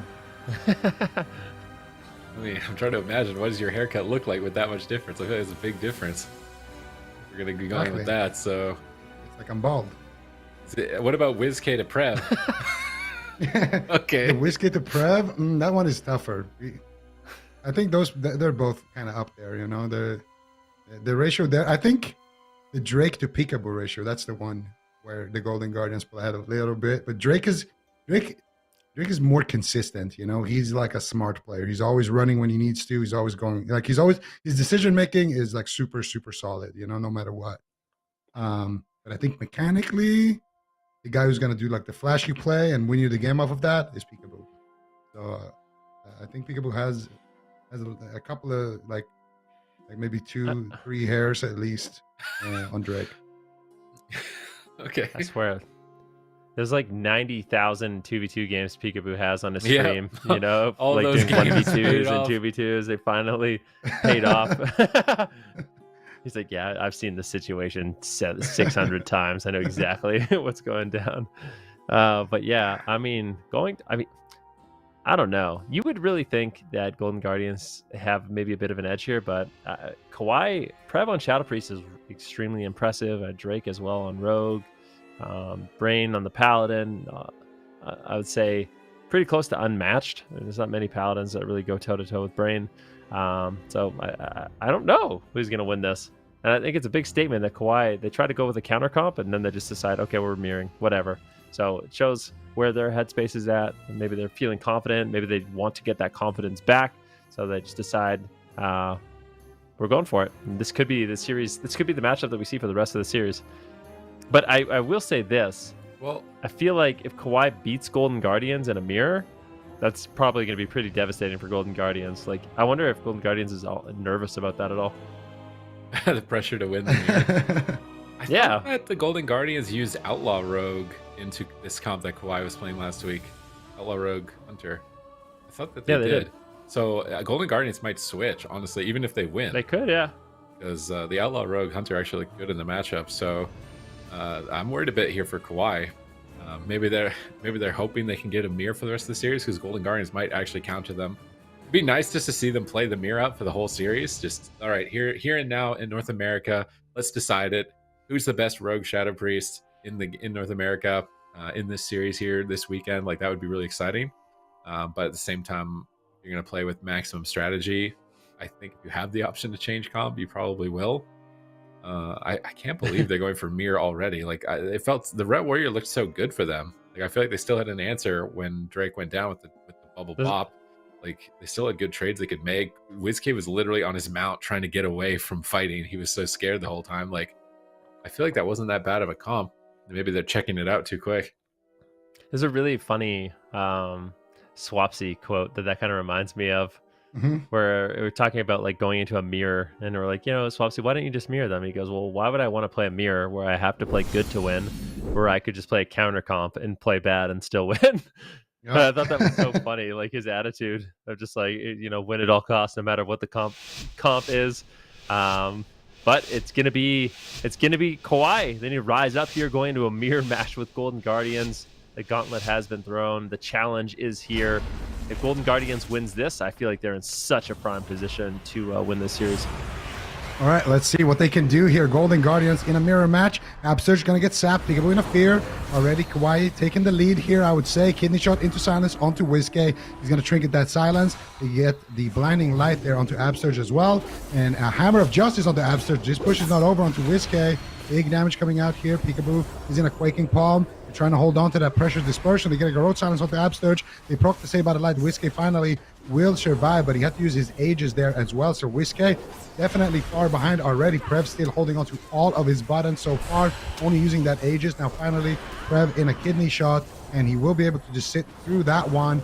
Cheap shot onto Drake there with the vanish actually of Peekaboo. So Drake going to be ahead as well, and then a little bit in terms of cooldowns, but here comes the smoke bomb, here comes the pressure, hammer of justice on the Brain. Prev on 1% HP, catches out the Shadow Man. Very greedy here. Brain now in a big CC chain. Can they get the sap though? It doesn't look like it. Peekaboo does get disarmed there by Drake, and a big flash of light from Brain will sustain Prev here. A lot of pressure on both sides so far.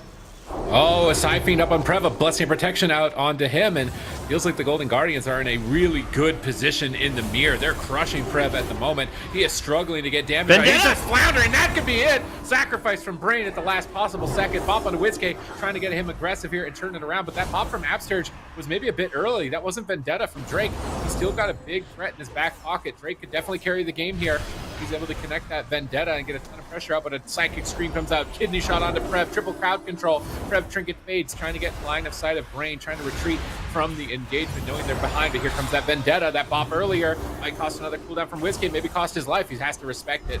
Trade out the dispersion here. Absurge is still in a hammer of justice. WizK on the run, line of sighting Prev at the moment, while Absurge is in crowd control. Blinding light out of the hammer. It's one-on-one between the rogues and Priest. We can see a bop on the Prev to get him aggressive. Stun onto Drake, trying to run Whiskey over a sap onto Absurge. Can they take out Whiskey? Divine Shield comes up from Absurge. He needs big heals right now. Gets Mass Dispelled on his Divine Shield, but no crowd control. Follow it up. He manages to stabilize the team. That setup from Drake and Prev is going to keep them in the game. They're gunning down for Whiskey. No Trinket, has Void Shift and Fade, but with no Trinket, he can't access those. They're gunning down Prev. 4 seconds away, 4 seconds away, 3 seconds away, 2 seconds away, 1 second away from dispersion here. He's probably going to have to press it almost right away. He gets kicked. Peekaboo kicks him. They're going for the pod. They bomb the pod. They're trying to keep it alive. Drake drops it. Is Prev going to go down? Peekaboo gets stunned up. Drake stalls. He keeps the pod alive. He keeps the pod alive. Insane survival tactics from KAWHI in that moment. I cannot believe it, but they're still going after him. Once again, just relentless and endless pressure onto Prev, but Drake has Vendetta. No Trinket, no Disperse. They could just kill Whiskey. They could swap. Who are they going to go after? Brain into blind, though. Golden Guardians keeping KAWHI on the back foot, not letting them get that opportunity. Psyfiend is up. Drake's going to step over and kill it as soon as possible. Prev is corroded. Brain in a sap. Drake in a stun. Triple crowd control. Prev going to be able to survive here. Peekaboo looks like he's the target. Drake can ice Peekaboo out here. Peekaboo gets bopped on the Vendetta. Sick play from Absurge. Instant bop. Now Prev on the back foot. Greater fades, but Absurge is stunned up. Prev is floundering. He could just fall once again. They may kill him twice in this game. Brain finally under crowd control. Has sacrifice. He's trying to be greedy. He's trying to hold on to it, but I don't know if he's going to get away with it. He's not. Trades out the sacrifice just in time to restabilize Prev. Where are the opportunities here? Absurge still has Trinket, but Peekaboo is a vulnerable target. Drake is trying to go after him. Can Drake finish Peekaboo here? Pull off a win for his team. Sticking to him at the moment, but leaving Whiskey open. If they go after Peekaboo, might not be a good move long term. Yeah, definitely. It feels like in the Shadow Priest race, Golden Guardians is way ahead. Prev still in trouble. Brain, no defensive cooldowns whatsoever. There's the Psychic Core. Prev is on the run. Peekaboo wants to connect a kidney shot. Drake doing everything he can to snare him. Get the dismantle up. Just don't allow Peekaboo to connect into a full kidney shot. Brain's been in crowd control this entire time. Beautiful defensive plays by Drake. Now dropping the smoke bomb. Finally, it's going to be a kidney shot that does land. Whiskey forced to trade out this Void Shift as well. A lot of pressure here for KAWHI. Peekaboo is low. He's got no defensive cooldowns left. Absurge doesn't really have anything to trade. This could be the match, but at the same time, Prev getting low. He's got the dispersion, but I feel like the most vulnerable person in this game right now is Peekaboo. Luckily, he has his Trinket, but no other cooldowns. Drake actually gets mind control. This mind control is devastating. Whiskey getting a huge mind control on Drake. That was his Vendetta, I do believe. Full blind. Let's see how much damage they can really get going. Full blind on Absurge. Peekaboo incredibly low. Can he survive? He's so low right now, down to 10% health. Dismantle comes in. The crowd control is never ending, and Peekaboo goes down. Another. This is the second time Unbelievable. Pod Tender survives. I mean, unbelievable. There's no other way to say it. Unbelievable. What a crazy mirror this was. I hope we see this for the rest of the series. Like, this was so insanely close.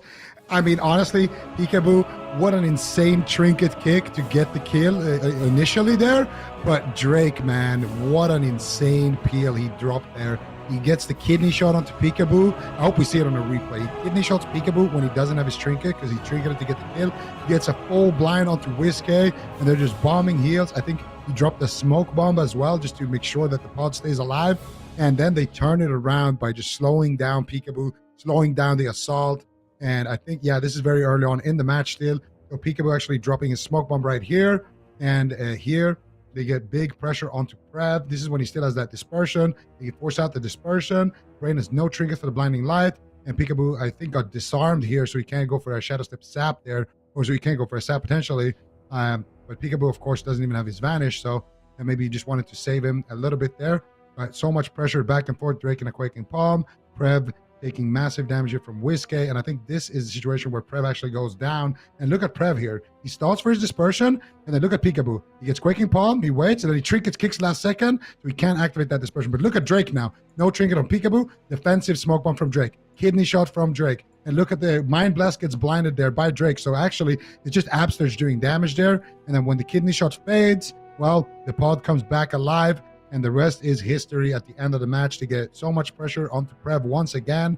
It looks close. You got a nice mind control there as well on the side of Golden Guardians onto Drake. But at this point, as soon as Prev survives, it's kind of lights out for Peekaboo at that point. He's got no Cloak of Shadows already. He's got no Trinket. Prev survives with a big sacrifice. And at this point, Prev's going to have his dispersion coming back up in time. You have to use it here for the Vendetta. I think this is the final moments of the game. I'm not sure. The whole game is just a blur, to be honest, because it was such a close one. But this is the last clip, and they get a kidney shot on the Peekaboo. He has trinket, so he should have trinketed there, but full blind secured onto Absterge, no way out. And then Drake still has his trinket. He trinkets that disarm, vanishes, gets the sap there onto Absterge, and as soon as you connect with that sap, there's no Cloak of Shadows, there's no vanish, there's no way for Peekaboo to actually survive, and Whiskey had to use his Void Shift a little bit earlier. So unfortunately, it's close. It's about 2 seconds left on that sap, but still more follow-up crowd control, and Peekaboo is just dead there. Such an insane game, though. Well, now they can play Outlaw Rogue, though. They don't have to mirror if they don't want to, even though, like, I feel like this game was 80% Golden Guardians, and then the last 20% was KAWHI. But, like, the question is, will they shy away from the mirror? I feel like you do. If you know you can win with, like, it's literally the same map. It's literally the same map when they use Outlaw Rogue to beat the Shadow Priest Rogue. I feel like Golden Guardians bring jelly here. are they going to go for like the RMP ego mirror, or are they going to go for the Swapsy tactician, you know, be able to win like that? I feel like if you're Golden Guardians, with how that game played out, and it was so close, and the pod tender, they're not going to even blind lock. Interesting. Come on, KAWHI. They don't want the Outlaw Rogue, man. They're playing smart. They know Jelly Beans is coming if they lock Shadow Priest Rogue. Once you mirror one time, like you have to mirror the rest of the series. Yeah, you have to mirror. It's a gentleman's agreement. You have to mirror the rest of the series. If you one and done them, tell them. I mean, that might tilt the Golden Guardians, or it might just make the Golden Guardians just counter comp you and beat you and make you wish that you mirrored. You know, if you mirror, that's it. You've mirrored. Honestly, now, so that's the comp now. That's like, you have to show that you're confident enough to blind lock it. You know, last week they kind of like just locked in Mage Lock like really randomly with Jelly Beans and WizK, but actually this matchup, I swear, isn't that bad. I feel like Mage Lock should be able to take this type of matchup if they've at all prepared that with Jelly Beans and WizK. I think they're debating whether or not they want to RPP again, because I mean, game one, they got pod tended and they had a 2v3 comeback. Like, that was a really close game. So I'm imagining they're maybe considering other options as well. I don't think you can run a Hunter into this team. I think a Hunter's just going to get run over. But a Mage, like they can even do RM Pala, like WizK Mage. I feel like Rogue Mage is really tough for these Ret Paladin cleaves. So I wouldn't be against that if the Golden Guardians want to do that. Just play some RM Pala. So crazy. Yeah, I know you guys really want the mirror, and I want the mirror too. But what if they lock in Ret Mage Warrior Lock again? mirror them. Yeah, that's what I said. I would say like Mage Lock actually isn't bad. Frost Mage Please Destro don't into play this. Mage Lock. If the Golden Guardians want to earn some big points here, they just go with the Ret Warrior mirror. They say, "Huh? You want to dodge the mirror? Well, There's it's no coming way no matter that's what you do." happening, dude. Just lock I it warned in, you. full confidence. WizK Ret, bring it in, and just beat them at their own game. I would love that, but we're not gonna see it. This is a really interesting dynamic because KAWHI is basically forcing Golden Guardians to lock in a comp that they feel they counter. Like, I promise you, they built this composition to beat Shadow Priest Rogue Paladin, and Golden Guardians is kind of being forced into locking it in. So, the thing is, though, I agree with that, by the way. But the thing is, if you look at game number one, what actually happened in game number one? They ran over WizK a whole bunch. Then they got Absterge's cooldowns, and then eventually they killed Absterge. Now, why did they actually kill Absterge? The reason is because WizK just started running. He just was never, like Supatis made a joke about it as well. He's already gotten his steps in for the day, and it's true. WizK was just on a treadmill the whole game, just running. And I think if he played like that from the start, I don't think this comp is as good as KAWHI thinks it is, because Peekaboo, we already know he's slippery. He's just going to spam his poison dagger or whatever and slow them from range and just make it as difficult as possible. And WizK, if he actually never stands still and casts, except for when he's like literally on the opposite side of the map, I think he can just play a nice, clean defensive game, and they can find that same win condition again onto Drake. Because I think if you let an Asarok sit on the Fury Warrior long enough, Asarok will just win eventually. Like, it doesn't matter if you have 25 bops and 8 sacks and 8 trinkets and rage region, whatever it might be. 25 is okay, my bad. Like 15. I'd be feeling 15. Very confident with 25 bops. I'm not gonna lie. Well, can you press fit that 25 times in a game? I don't think so. No, I cannot. But with that said, though, Drake, he got bopped out of kidneys with no vendetta a lot of the time, actually. And I think Golden Guardians are just going to run. Whiskey is just going to run. And if they played like that from the start, I don't think Absurge actually dies because he had to use everything to save Whiskey. So unless KAWHI does like a steps. heat... What? 20,000 steps? Oh, yeah. Can we get a step counter from the chat in this next game? Can we have someone like count the steps WizK takes in this game? How many steps does it take to beat Ret Warrior as the Shadow Priest?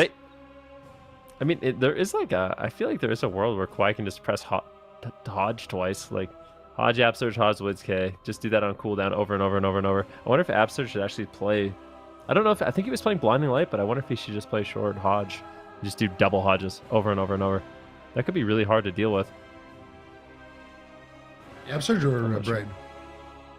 Absurge. Brain. Sorry, yeah, Brain. Like, so Brain and Prev both play short Hodge, one on the Paladin, one on the Shadow Priest, over and over and over. Yeah, that could work. But eventually you don't have an answer. Potentially. Ret Warrior is a scary comp. We haven't seen Prev play Ret either before, right? So this is kind of like a new... Have we? I feel like maybe we have, but I don't know. I'm sure someone will let me know if we have. But yeah, KAWHI, Golden Guardians 1-1. This is one of the... I have to say, this is my favorite series of the entire weekend so far. So back and forth. Both games came down to a Shadow Priest surviving with Pod Tender. So, I mean... Drake in the game number 2 had to pull out some miracles. A Blessing of Protection was enough in game number 1. I think that's like a first that we've seen in the AWC. Normally, you're not seeing the Night Phase Shadow Priest, but it's paying dividends for these priests and these teams so far. Absolutely, and this is going to be game number 3 between these two teams. And the last time they played, it was a nail-biter 2v3. The Golden Guardians did win. Take onto Brain. On the Fleshcraft into a full blind. There's a kidney shot onto Drake. Drake's going to immediately trinket out. Double fear onto Peekaboo and WizK. We're going to get aggressive here with his trinket. But that means that there's a threat of the smoke bomb from Peekaboo. He's going to immediately pull the trigger here on the Vendetta. Big pressure onto Drake. There's the smoke bomb that we just talked about. Full silence onto Brain. Do we have anything more? I actually didn't like that smoke bomb too much. Drake had freedom, so he wasn't actually slowed in it. But it's still just getting it out of the way early. And, it's going to be a lot of cooldowns. And look at him run, dude. This is what I'm talking about. WizK, look at him. He just never stop running. Grip Absurge to you and just keep running. Keep running. Don't stand still. Don't cast. Just keep running, WizK. Never let this Red actually play on top of you. And they're going to swap over to Absurge. He will shrink it out here. Big damage coming out onto Absurge. Divine Protection should be enough. Now swapping over to WizK. He takes a massive hit of damage. Saved by the Light will save him. Alongside with those big heals, and still more damage to be dished out by Prev on that Red Paladin with the wings right now, doing huge amounts of pressure onto WizK, but still Absurge also able to deflect, now caught up in the Hammer of Justice, and this could be a scary situation. Doesn't have Trinket, needs his team to save him, and there's a breaking palm from WizK, a stun, disarm, silence combo onto Brain. Do they have anything else? It doesn't look like it, but they might not even need it, and that's going to be the sacrifice coming out onto Drake. Now WizK needs to start running, and again, with that Blessing of Freedom, this is the same situation. Peekaboo slowing everybody, and WizK just running. Absurge and WizK can never be on top of each other. There's the freedom. Now WizK on the run, Sid. Yeah, let's see if you can keep it up. That was a nice setup. I like that WizK punished the swap to Absurge by dropping that Psy Fiend so that he was immediately regretting his decision. They're resetting that Vendetta, getting ready for another push here in the immediate future. And WizK still just rolling around the outside of the map with those Blessing of Freedoms. Peekaboo trying to ramp up, getting ready for the big attack. Absurge gets stunned. WizK Grip Mass dispels it, but Absurge is still getting crushed, trying to top himself off. It's a big word of glory. Drake now in trouble. Here comes Vendetta.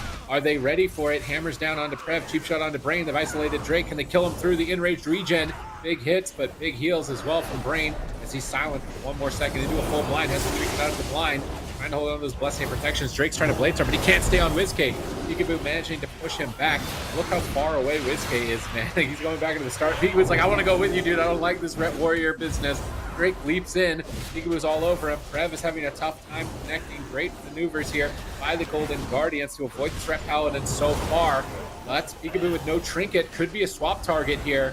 I'd like to see like a double stun swap to Peekaboo on this next crowd control chain.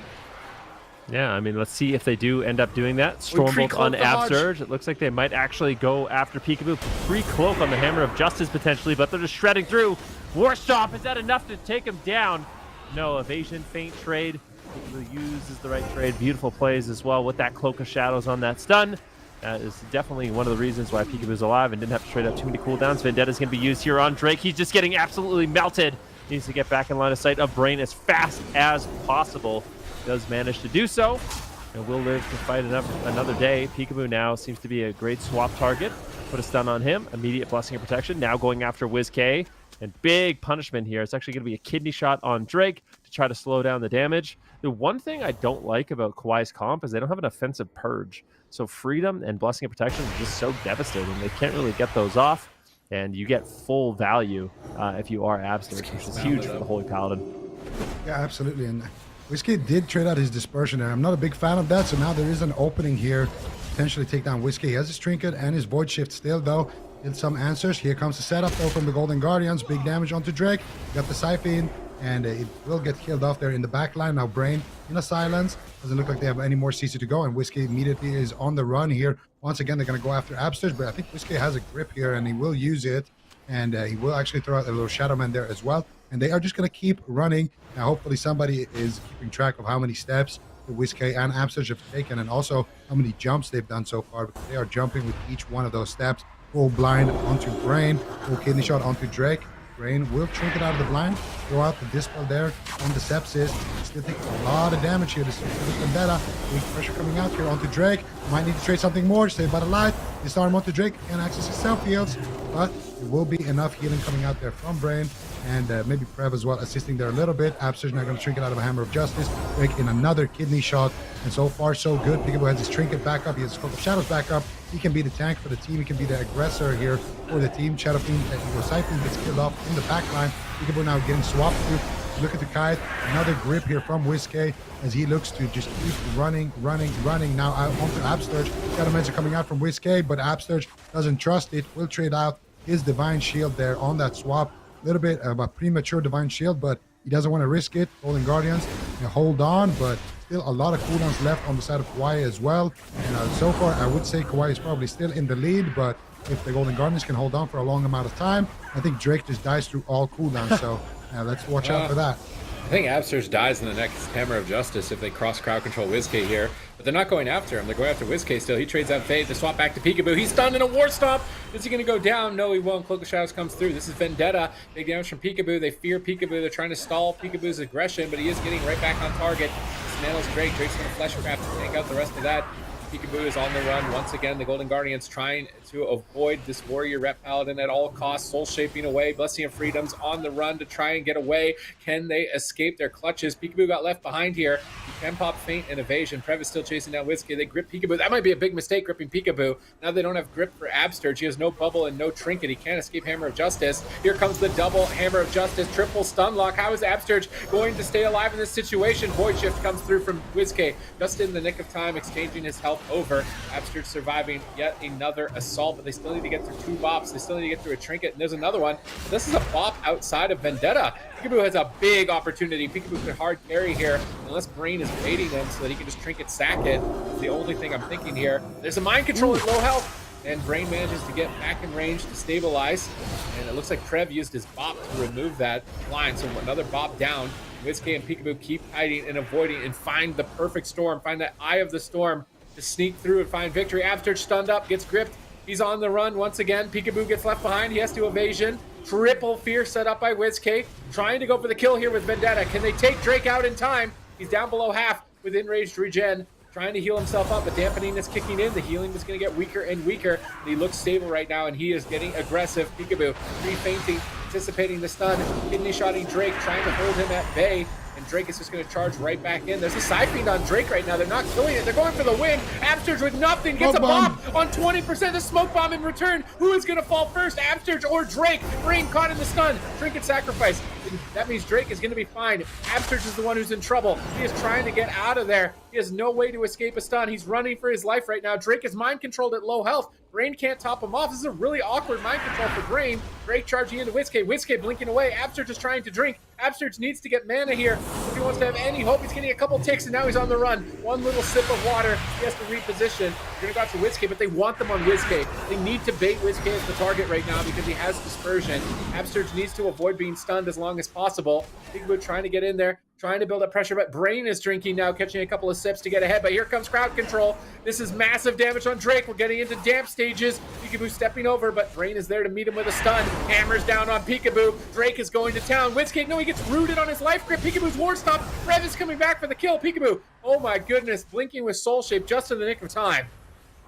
Yeah, he's out of there as fast as possible. Gets a re-stealth. Beautifully done. And I feel like the way this map is being played is so funny. Just giant circles around the map. WizK right now in a little bit of trouble, but he's going to be creating enough distance to be okay. It's a sacrifice from Absurge as well. And right now, KAWHI is going after any target that they can. If Peekaboo overextends, they go after Peekaboo. If Absurge is available, that's a stun, and they go after Absurge. If WizK is left behind, it's devastating. But you know what's even more devastating is these mind controls from WizK. There's no way to purge them off. They don't have a ranged interrupt for WizK, so super high value. And Golden Guardians looks a lot more comfortable in this matchup than the game number 1. That being said, it's still not an easy matchup. Big damage here onto Drake. Blessing and protection on Peekaboo. Blessing and protection onto Drake. Absurge now getting swapped to. Absurge's in a lot of trouble. He gets caught into an intimidating shot. They're actually going after WizK. That's just a fade. Like maybe they should have just stuck on Absurge there, but looks like WizK will be able to escape. Absurge able to escape as they continue to run laps around the map. Yeah, beautiful pressure coming out there. Finally, Drake will use his trinket. Absurge in a lot of trouble. How is he going to survive? Warstomp comes out. Absurge still dangerously low here. Bombing out the heals. Another counter. Warstomp. He gets Stormbolted. WizK going for the Vampiric Touch. Doesn't have enough mana there to go for the Shadow Man. Then maybe another cross kill here. Let's see what they can do. Brain has answers. I don't think it's going to happen 2 times. But this was such a close one here for the Golden Guardians. Absolutely incredible performance. So close to actually taking down Drake there. When Brain was sitting down for that drink, it was absolutely incredible. He was able to get that Hammer of Justice onto Peekaboo. Peekaboo had Cloak there, so if he could have cloaked another Hodge there, he actually might have been able to find the kill. A good effort from the Golden Guardians, but an even stronger performance from KAWHI, showing that this is a comp that they brought in specifically to deal with the Golden Guardians for this week. And it's definitely working for them. First game looked a little sketchy. Second game looked a lot more convincing. They had good swaps, good pressure on the Rogue, good pressure on the Priest, and good swaps on the Paladin as well. Yeah, when WizK was just running too much. So overall, a good performance from KAWHI, and they take the win. Really impressive game on their part. Like, they still had a lot of defensive cooldowns at the end of this game. So I'm a bit worried here for the Golden Guardians if they're going to have to change something up, because they just ran lap after lap after lap, more than enough cardio for the day, but ran out of breath towards the end, whereas KAWHI were still going, just Energizer bunnies between Brain and Prev, having infinite rotation of cooldowns to be able to survive throughout all of these attacks. Although there were a couple of close calls, it seemed like KAWHI just always had an answer. There was never a 100%, this is a checkmate situation, this target can die even in this position. Blessing and protection from Brain still has 2. Prev still has 1 bop. Enrage regen is available in 5. They have trinkets, so Golden Guardians are just stalling just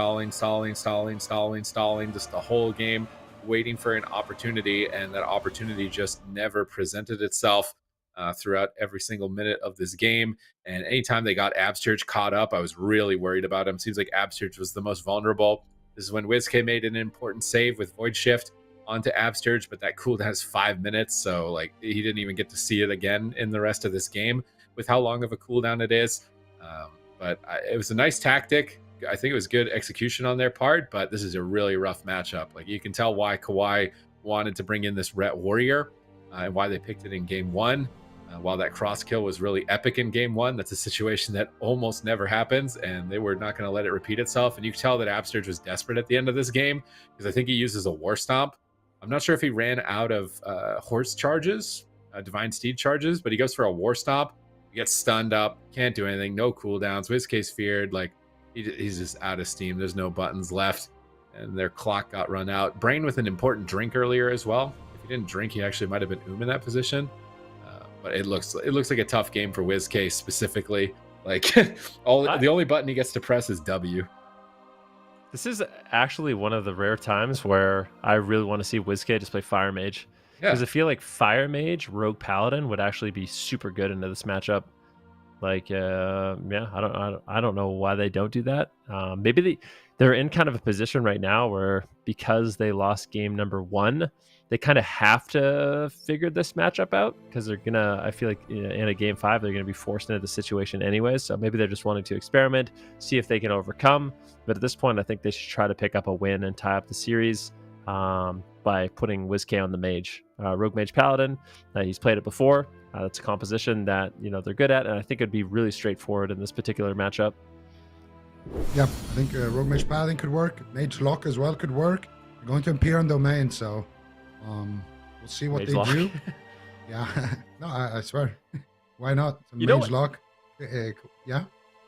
No, I was just sorry to cut you off. I was just thinking, what is it about Tiger's Peak? There's no other map that I can think of where you just run on the outside of the map in circles. Like Dalaran. What other maps do you do that? Dalaran. You don't really do that.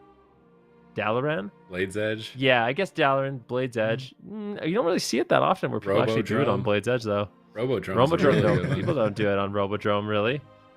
It Tiger's Peak specifically, I think we can all admit, you see it the most. And it's so funny because it's such a large map. But I don't... I mean, I like that strategy. It's good, definitely. But it's just funny to me just watch them running these huge circles around the map. And it is difficult. I mean, for KAWHI, it's hard for them to actually find their target. You got Assassination Rogue just throwing poison daggers at you with freedom. You have both WizK and Peekaboo playing Soul Shape, so they're able to just blink away multiple times in the game. You find someone, they get gripped. There it is. I don't know if Why I not like Priest Holy more, Pally, though. I think Holy Paladin would be better. But It's maybe, I RMP. mean, it's not like So- RMP is bad. RMP is I definitely see- not bad, but I feel like it would be more comfort for them to play Rogue Mage Paladin. I see a NASA Rogue. I'm happy with Seems the rest. good. I don't care about if it's a Frost Mage, Arcane Mage, whatever it is, it's fine. Holy Priest, Holy Pala, doesn't matter. As long as I get my Asa Rogue, my Kidney Shot, and my Vendetta, that's all it takes to make me happy. So, good job, Golden Guardians. I like this pick. You got this, guys. Yeah, but they can't blind lock it though, because if they blind lock it, KAWHI or Shadow Priest Rogue them. So Yeah, just blind lock RPS again and see how many laps you can run on. Laps you can Count the run, yeah.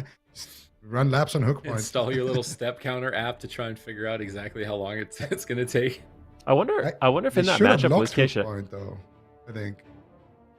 I wonder if Venthyr would be better. Like if there's a way for WizK to switch up his Covenant, because I can't help but feel like Vendetta's not getting the most value with like a double poison dispel from the Ret and the Holy Paladin and the 25 bops, like you said.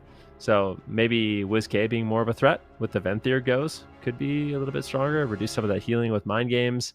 That way, if you just crowd control Brain. WizK, you mean Upsurge?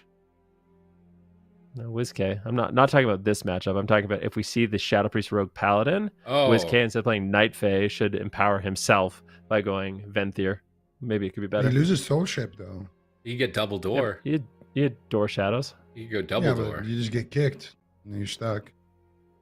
And Door of Shadows is Shadow School as well, right? So it's like kicking him Yeah, a Shadow shadow. School, yeah. But you don't think WizK is going to be faking every interrupt? Like, what are you saying, dude? He's going to be I faking mean, he's going to be pummel, faking the interrupts, but rebuke. at the same time, he's going to get one shot while he's faking those interrupts. I That don't doesn't know. happen to WizK. In terms of mobility, I think Night Fae is just way superior. You have freedom, you get a passive But sprint with the Soul Shape as well. If it was a you can't get the contest door, who it's has more nice. mobility, I would agree with you. But I feel like they need to do something else. Just running in circles isn't going to win them the game. I think running in circles is perfectly fine. The one thing, the problem that I have right now is the fact that they picked Imperial Domain. Now, I just like, okay, sure, you're gonna be able to still run a lot and kite a lot and stuff. Small pillar, so you're still gonna be able to land your CC as well. Not a bad map for this matchup, but I feel like you need to eliminate hook point from the map pool because you are gonna have to play Rogue, Shadow Priest, Pala into potentially what KAWHI is running right now in game number 5. If you win this one, and that matchup on hook point, there's not, you can't really run circles on hook point. There's not really that many places to go. So I'm scared for the future, even if they do pull this off.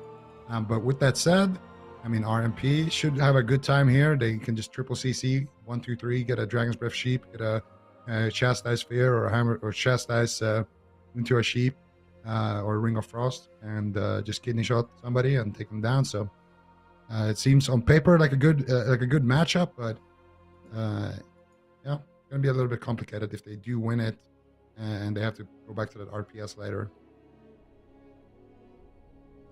I think they should have done this in the last game.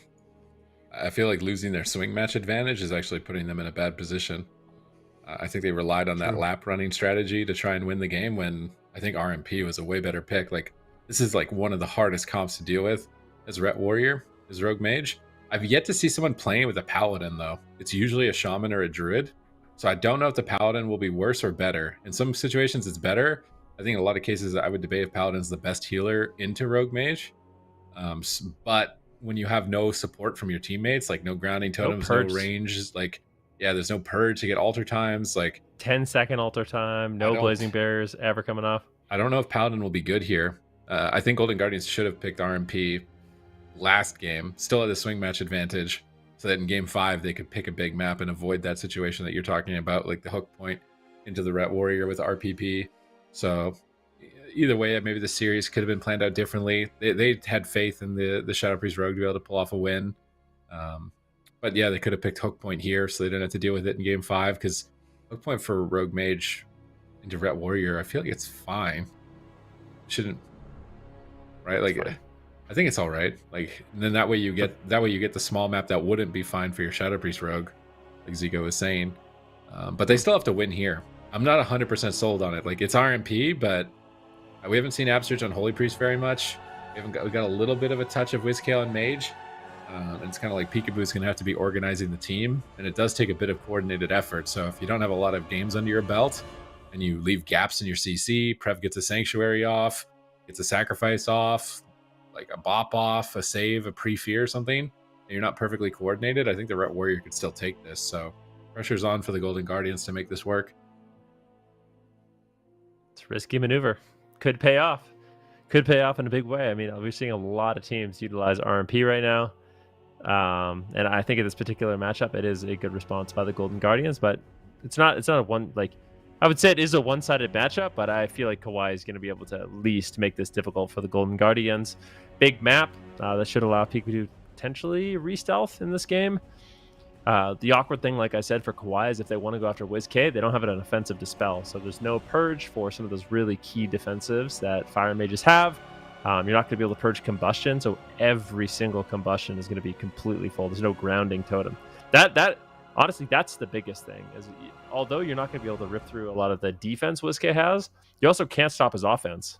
Every single combustion will be full, and there's really not too much you could do about it. No grounding totem, no wind shear, no purge, nothing like that, which is going to be devastating for KAWHI. Do you think WizK should play Tank Mage in this matchup? I don't know. I feel like Shimmer is OP here. Shimmer is really good. We haven't seen any of the North American mages today play the Tank Mage build. It's a little bit different. They're playing regular Trinket, the good old-fashioned regular Trinket with Orc. Some old school tactics coming in, but yeah, I don't know. There's going to be a lot of stuns. You could get some serious value. My problem is you don't have a sub-rogue setting you up. I feel like if WizK goes Tank Mage, he is never going to get a polymorph the entire game, and he's going to get trained the entire game. So I think that really is the rough thing. Luckily, there's Dispel for Hammer of Justice, so the Hammer of Justice isn't that devastating. WizK, I think he might actually be okay. He's going to do it, but I think it could be difficult. If he does play the Blink, he's going to be very tanky, but I think it's really going to limit the offense of Golden Guardians, potentially. Yep, it looks like a Tank Mage setup's coming out. Judging by the echoing result, but we'll see it when the gates are open. And I think if you won't be able to get those DB Blink Sheeps on demand for the Golden Guardians, I think they're probably still going to be able to get a late game win, but I think that's a lot more difficult to do than just going for those consistent pressures. Put Prev on the test here, make sure that he knows how to play defensive on that Red Paladin. Anybody can pick up a new class when it suits them to go offensive, but ooh, what a strong opener. Double DB, double Ring of Frost. Here comes the damage onto Prev immediately. They do connect with the Mind Games as well. ER Sheep coming out from WizK. Big pressure here in the opener, but you don't get too much more. Just Prev's Trinket, and now they're going after Absturge. Absturge forced out his Trinket immediately right there. So that's one of the weak points of that setup, and one of the weak points of the Tank Mage, honestly. Like, sure, you're tanky, but what if they go for your teammates? You have to counter pressure. You have to get CC. You have to get those setups, and now we're going to see another counter setup coming out. Brain this time in a blind will Trinket and Bob Prev from that kidney shot WizK is playing that Ring of Fire as well. He actually spell sold the buff there as well. So WizK going to be feeling very nice and safe right now as they decide to go after somebody else. The buff subsides, and WizK now forced to actually blink outside of a stun. There's the soul shape coming out as well, and now he's in an actual full stun. Bit of altered time there whenever you use your blink like that, but WizK with a little bit of a mistake there. Going for the Ring of Frost, going for the sheep. He doesn't actually land the Ring of Frost onto Drake, unfortunately, but they do get the sheep, which is the most important thing. Ring of Fire coming out now as well. Absolutely in position for the re-CC, and if they had that CC onto Drake, they might have been able to pull out some more cooldowns here. Sanctuary coming out onto Fear, into a DR sheep, into what? They don't force anything else. Actually, they do get the sacrifice there from Brain, but could have been a bubble sacrifice if they played that a little bit better. WizK at the same time getting absolutely blasted here, definitely struggling right now, keeping himself alive, and right now he still needs to blink here, and this is where I want to see the altered time. Anytime you blink like this is where the altered time would be absolutely clutch for WizK. He has it available, but not going to use it just yet, and instead they're going to have to trade out the Guardian Spirit there onto WizK. And big heals coming out from Absturge will top him, and now finally using that altered time. Now finally should be completely fine here after that Stormbolt. He is on fire, even with the pre-alter time right there. Very unfortunate for WizK, but at least he will survive for now. But how much longer? He shoves the combust. They're going after Prev. They shove the Vendetta. They shove the bomb. They're trying to just overpower Prev, and they did it! They overpowered him and took him out. I'm going to need the replay here to see if he was on Forbearance. Because he has Shield of Vengeance. He has so many cooldowns. It feels like he had a lot of cooldowns, but Brain wasn't in CC. They just sent the damage. Just I'm send telling it. Go into game 5. I still want a replay. I want to see if he actually was on Forbearance or not. Because he had We'll get a replay. I'm not sure if he got popped earlier, but he had Shield of Vengeance. It doesn't matter. I mean, he had Trinket, Shield of Vengeance. There was answers, and I could tell. You know, knowing Absturge, just looking at his face when they won like that, I feel like he knows that was not going their way, and he's more than happy to pick up a win like that because the game was not looking great. WizK was under a tremendous amount of pressure for a majority of that game. I think Prev just played this way too greedy, and I don't know what the communication was behind the scenes, but I feel like he has a lot of cooldowns. I guess he doesn't have his Trinket. This is much earlier in the game, so this is a Ring of Fire. This is before WizK does get burned down, so just a lot of pressure in general from Prev and Drake. Prev's a little bit scared. Is another one of those really greedy moments, but it is going to be Brain who does get the sacrifice, and Prev survives. And now, at this point, this is when WizK is in so much trouble. He gets gripped away, tries to blink away as well. And then Drake and Prev do connect for an extended period of time, and WizK barely holds on. He blinks, he pre-alter times, like you were talking about, Zico. He gets stunned, and in this 4-second stun, he gets absolutely crushed on fire, has to alter time back. A bit of a panic moment there, but will hold on, and here it is. Here's the kidney shot on Prev. He's got Trinket in 9 seconds. There's a kidney shot, so let's see. WizK goes for the combustion. There's no mind games from Absturge. There's actually a fear on WizK, so this is basically a solo mission from Peekaboo at this point. Look at him. He's got the Trinket. He's got the Shield of Vengeance. He's got the Blessing of Protection. He's got the Divine Shield. Everyone has everything, and Peekaboo just solos him while WizK is feared behind a pillar. Being hit by the mind games was a mistake, dude. He shouldn't have got hit by that mind games. He could have lined that mind games. I feel like they were overconfident because Brain wasn't CC'd, but it's still Vendetta bust. Even if the mage is feared, it's still Vendetta. I mean, it's at least worth using Shield of Vengeance. Definitely. That mine might come back to bite them. Like, they had a lot of options to stay alive there. Seems like 2 of these wins, like the Golden Guardians, are just kind of like grabbing at like the last possible second. The 2v3, now this RMP. We're going to game 5 though, and I would bet it's going to be hook point. I don't think that they want a big map. So what are they going to do as the Golden Guardians? I think actually, I swear we went to hook point game 5 as well last week, but it was Turbo into the Shadow Priest Rogue, not Ret Paladin. And Ret Paladin feels a lot better than the Enhancement Shaman for that matchup, comparatively from last week to this week. Yeah, the blind pick for Golden Guardians is going to be really interesting. Do they send the no? There's no way that Rogue Mage. No way. There's absolutely 0% chance they're going to Rogue Mage. What if they just send like RPS? You know, just do it. Send RPP again. I think that's their best bet. You think so? RPP? RPP, and if it's a small map, try to target Brain a bit more, maybe. If you think it's like a blind or something, maybe they can go after him. I think that like no matter what they do, it's going to be kind of a bad choice, especially considering the maps. But I don't want to see RMP again. But also, this is why I'm always talking about Asaroks. Like, I mean, just look at that clip that just happened there. Asarok press Vendetta and things happen, you know. So no matter what, I would like to see Peekaboo stay on that. Things happen. That's for sure. Yeah. What about Outlaw, though? We saw him play, what was it, Outlaw BM, I think, last week? Maybe they just send the Outlaw. Against BM Turbo. again, even into Ret Warrior. Is that blind pickable? Outlaw BM? I think you just get cleaved. I swear, Ret Warrior and Turbo probably both smash that. You think so? It's really hard to live as a hunter if you get double stunned against a Ret. If you have an Outlaw rogue backing you up, you know, he's a pirate. He's going to be going in and gouging and okay. We don't have to debate it. There's no debate, but it is hook point, and KAWHI are going to do that. Would've Ret been Warrior, perfect. 100%.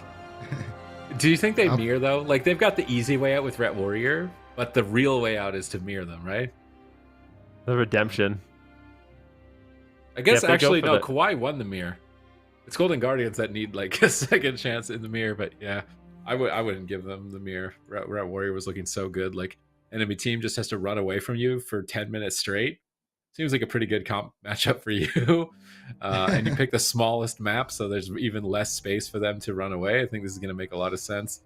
And the Golden Guardians are going to have to battle backs against the wall, classic Golden Guardian style here, having their fans on the edge of their seat, just anxiety-inducing team if you're a fan of these guys for sure.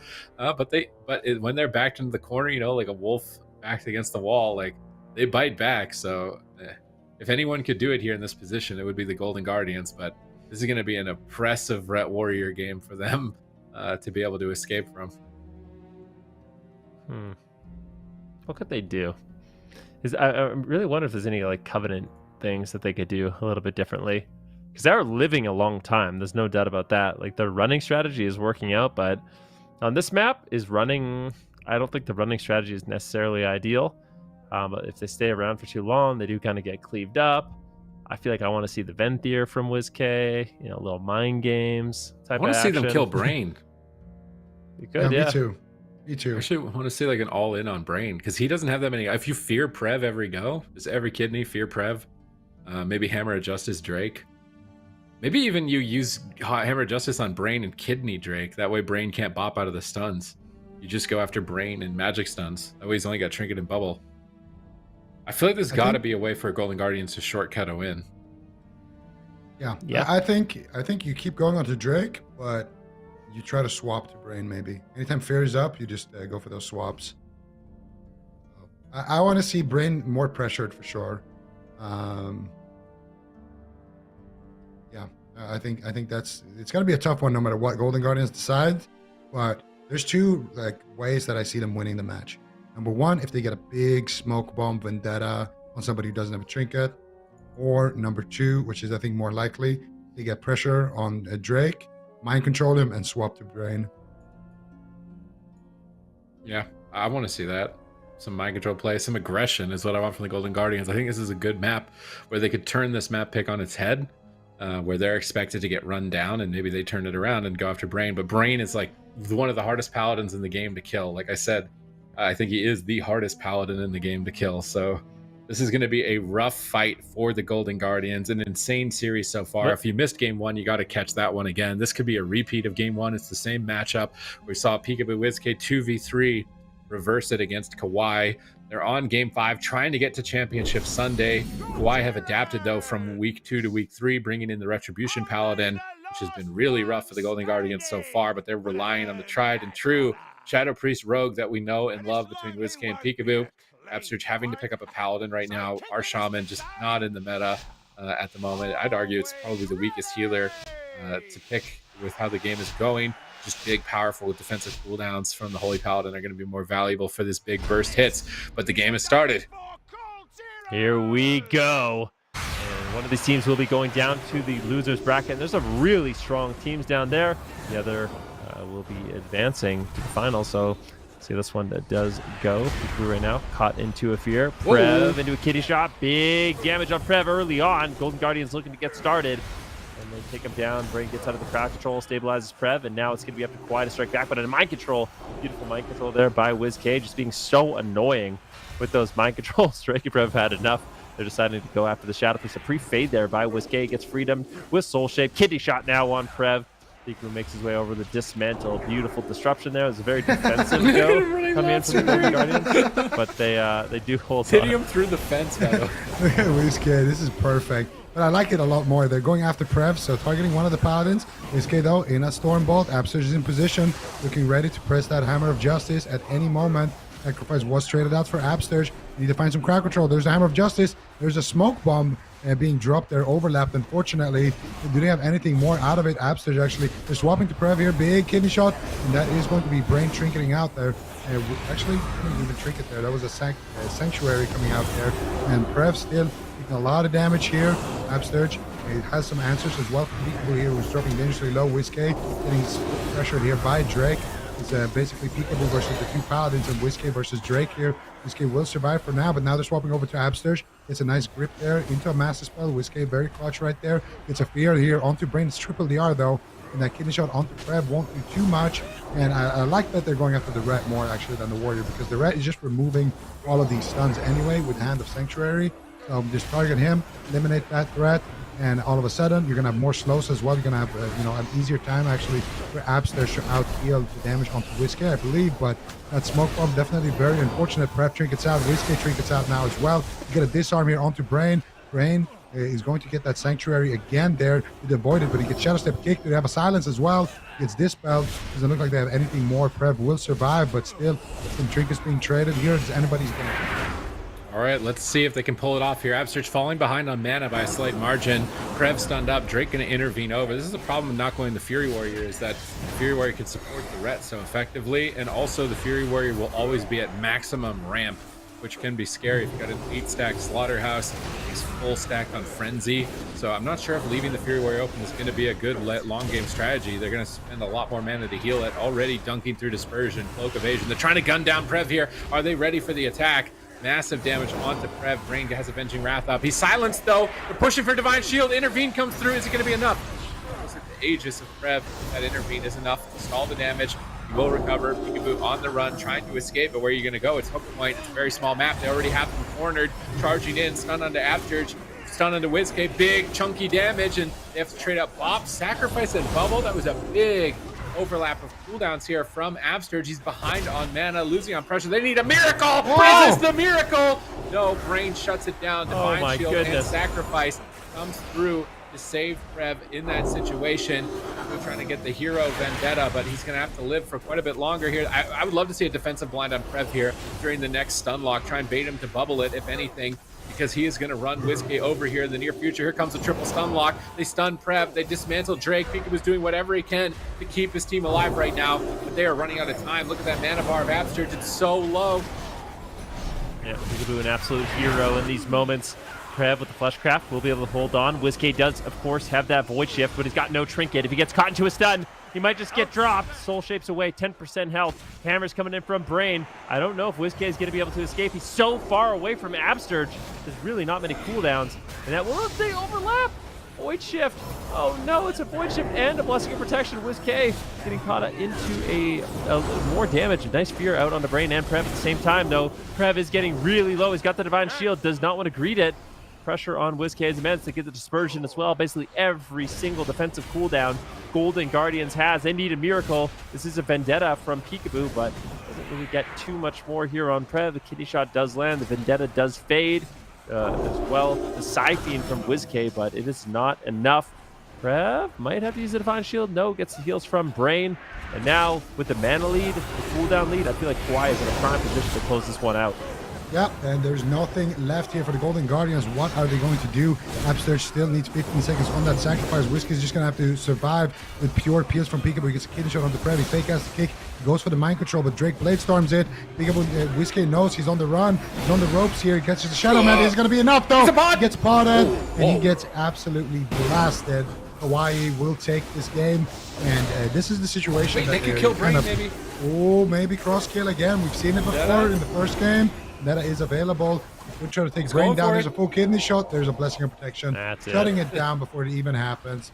And unfortunately, that will be the Golden Guardians bowing out there. But what an insane series. They really put KAWHI here to the test. And honestly, could have been anybody's game. It came down to, a pod tender surviving for them in that mirror and then eventually losing that game. So definitely can hold their heads high. They played an insane series, both of these teams. And you can really see why these teams are in the upper bracket and why they've gone undefeated, only losing to each other. So really, really good series.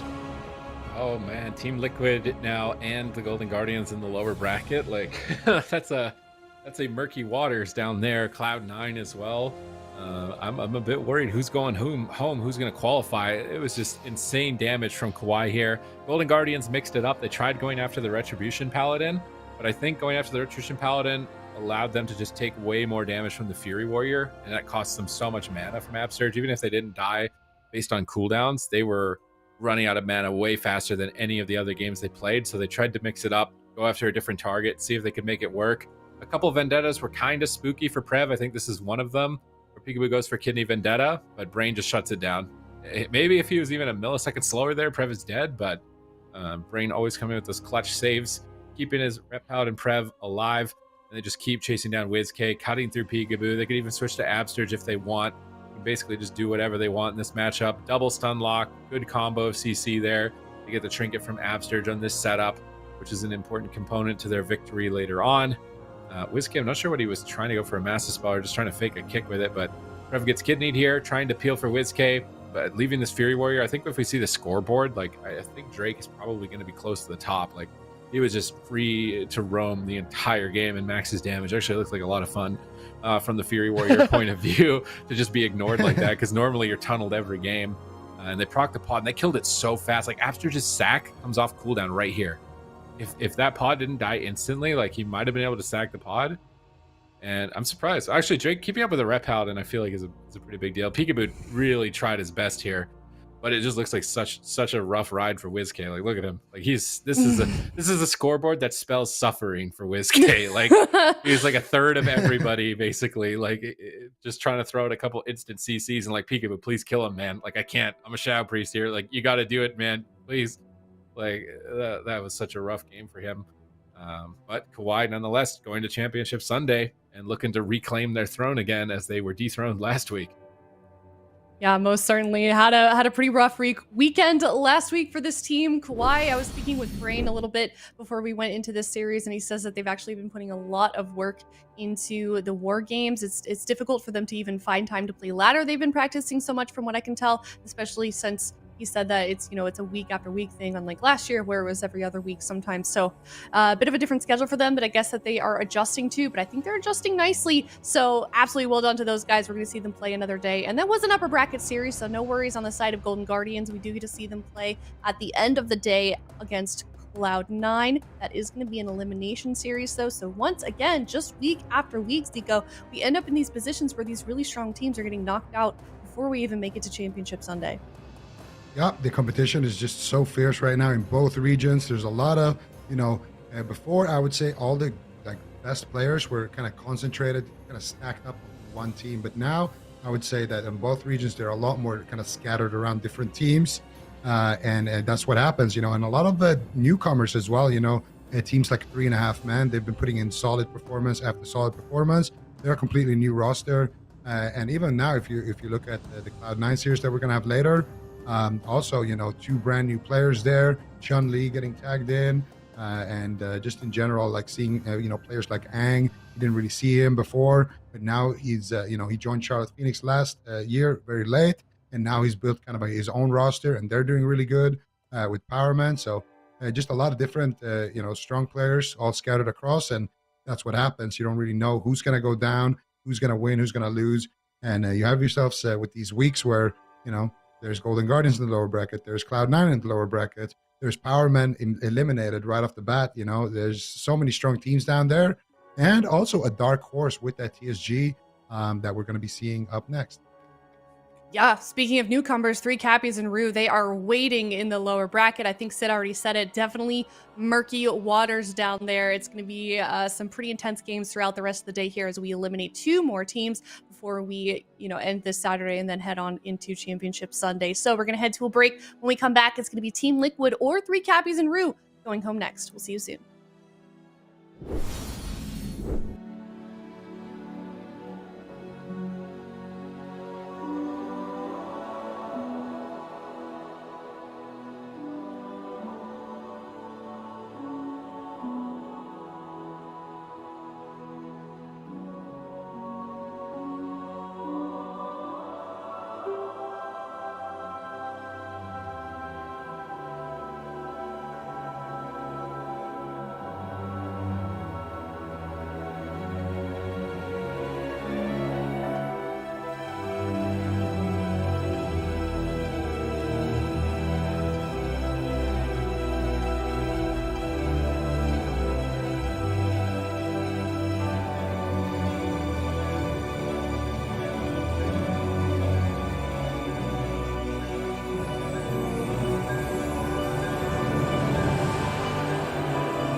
Hi, everybody. Welcome back. We are now back in the lower bracket. We're going to eliminate yet another team here. It's Team Liquid versus 3 Cappies and Rue. We know that Team Liquid, they were the winners of last week's North American Cup, and they were yet to face an RMP when they did win that. In the last series that we saw them play up against 3.5 Men, they did unfortunately lose, get dropped down to the lower bracket. Now they have another chance here to battle it back to the grand finals against 3 Cappies and Rue. So definitely some things that they need to figure out. Maybe not necessarily in this series, Super Tees, but this is a strong team with obvious weaknesses, I feel like.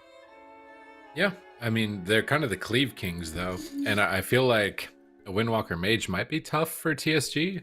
Again, this is like a matchup we don't normally get to see between these teams. Like, you might see a TSG on the ladder a little bit, but in a tournament, we haven't seen Windwalker DK into TSG yet. We haven't seen the Windwalker Mage into TSG. We haven't seen maybe Shadowpriest DK, but I really doubt that. So, like, what route is Team Liquid going to take here? Are they going to take a Cleave route and just go head-to-head? Or are they going to go Windwalker Mage? My guess is probably Windwalker Mage. I feel like a Frost Mage actually wouldn't be too bad. But I don't know how much Sam has spent on time with Frost. in this matchup. Zico doesn't like Frost Mage. I feel like that you don't like Frost Mage more than Sub, actually. Judging by your I can weigh in on the Frost assessment. Mage. Let's Can hear weigh it. in on the Frost Mage. Do not play the Frost Mage. No, Do not do PSG just gonna run you down. Yeah, you don't move. There's no out. Like, I have like I've said this before in my stream, and people probably still get mad at me when I say it, but I unironically think DK has like the best mobility in the game, and I do. Like, I remember their ability to connect to a target is unmatched in my opinion. From a mage point of view, at least, I feel like I can never ever get away from a Death Knight. They can't be snared. You're snared more than they are. They're constantly gripping you. As a Frost Mage, your main strength is to be able to kite and snare, and you can't do those things at all, I feel like, against a Death Knight. So I think it's a really rough matchup. Maybe in a Wizard Cleave, but I don't know. Even then, I don't like it. Seems like they keep adding mobility to that class as well, which, you know, I'm happy about. But we you used to not even careful. have Wraith Walk or Death's Advance. Like, it was tough times. Those were dark times, Elliot. Dark times. Yeah, I'm sure the YouTube comments right now are letting me know how they feel about Death Knight's mobility. I mean, you make a good point. Maybe not like mobility is the right word. Maybe just like the ability to connect on your target. Well, Would you say that's fair? Well, if you look up the definition of mobility, Oh, we need to get into this game my really God. quick. Okay, so the definition of mobility is the ability to move or be moved freely and easily, and I feel like Okay. that definitely fits in that definition. I don't but- think they move freely. They impair the mobility of the target. No one else moves Well, freely. with Yeah, Death's nobody Advance- else moves That's freely. why I Wait, said With that. Death's Advance, with Yeah, Death's but there's Advance, they move chains of freely. ice and grip, which is like part of that, and that's not mobility. It is. This is It's dumb. anti-mobility. Okay. It's the same thing. All right, here we go. Team Yeah, Liquid go ahead and versus cast this. 3 Capybaras and Rue. This is going to be the Windwalker Death Knight. Big setup here by the TSG. Could be devastating. Triple. Mind control by Sidu, but a big stun, triple stun. Massacre here against Trill and Sidu. He's he's dead. done everything He's but- dead. Oh, he's dead. Oh He's my dead. The goodness DK is gracious, dead, dude. Counter pressure. What? He's finished. He's dead, bro. It's over. They've left before he's Trill- even dead. He didn't even let his little second life play out there. This replay, it looks so devastating. The setup looks so beautiful, and Trill just says, all right, here's all my cooldowns, but you're dead. Spin. Goodbye. Did he get to his 4-set that fast? Can you get to it that fast? I don't think so, no. I don't think it was 4-set. He just... It was combust. They zone? Like, I don't feel like think he they were didn't- expecting. I feel like he didn't zone. I don't think they were expecting that. Usually DK is like the hardest class to kill, so I'm a bit surprised that they were able to take down Vigorista so easily here. So I just want to see what happened to him. He's paralyzed. Bone Dust, leg sweep, standard Windwalker start. He icebounds instantly, doesn't greed that at all. Blinds the mage on bust, stuns the mage on bust. Like, he could have zoned here, still stuns the mage on bust, almost kills Trill, AMSs, and dies through it. He just got touch of death through it, right? That had to have been touch of death if we were following Trill's point of view. It was a big chunk of his health. It's like, did he need to zone? I feel like he CC'd Sam the whole time. Like, Sam didn't even hit him with the bust, I swear. Did Sam even get any damage on him? Like, what? Watch this back. Like, I'm watching Sam because I feel like Trill just soloed him. Spin. He gets 1 pyro, 2 pyros, then he CC'd. Sam isn't doing any damage. Sam is doing no damage. Sam is still Is doing it no icebound? damage. Sam is still doing no damage.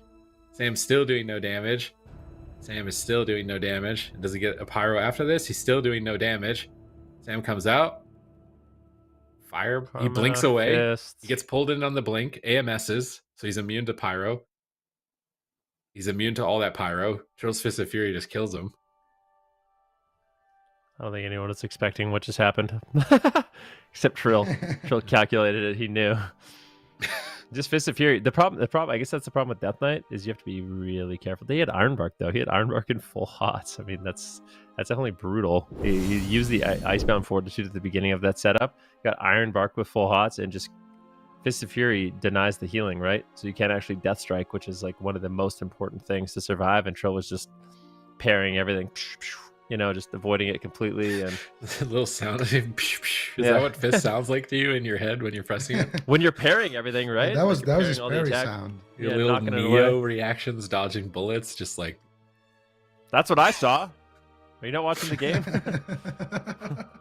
Actually, You watch the game, Super Tees? That's I'm trying to exactly what imagine- happened. how can you parry attacks while you're doing this? Like, I'm trying to imagine, like, you're focused on punching somebody and parrying them at the same time. How does that even work?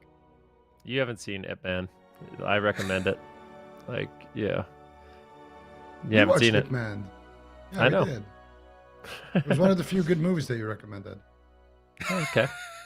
Very One of few. the few. I don't wanna There's talk not about it, man. many. There's a lot I of don't talk movies. about I it. had to sit I've shown you through. plenty of good movies, and a lot of the time, some of the best movies that exist, you think are bad. So, I say, I'm a tough critic. Ip Man, though, it made the cut. Watch it, Sid. all right. I don't, even though that game was 50 seconds and Vigar just randomly died. Not really random, but it was kind of random.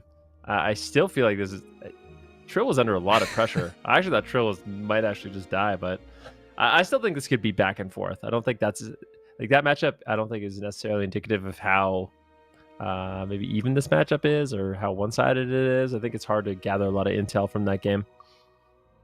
Yeah, definitely. There was a lot of pressure from the TSG side as well, but something tells me that Team Liquid they're definitely happy with this matchup that they're going to be playing the whole time. You know, Windwalker Mage, they have a lot of burst, and I think Windwalker is one of the few classes that actually can take down DKs.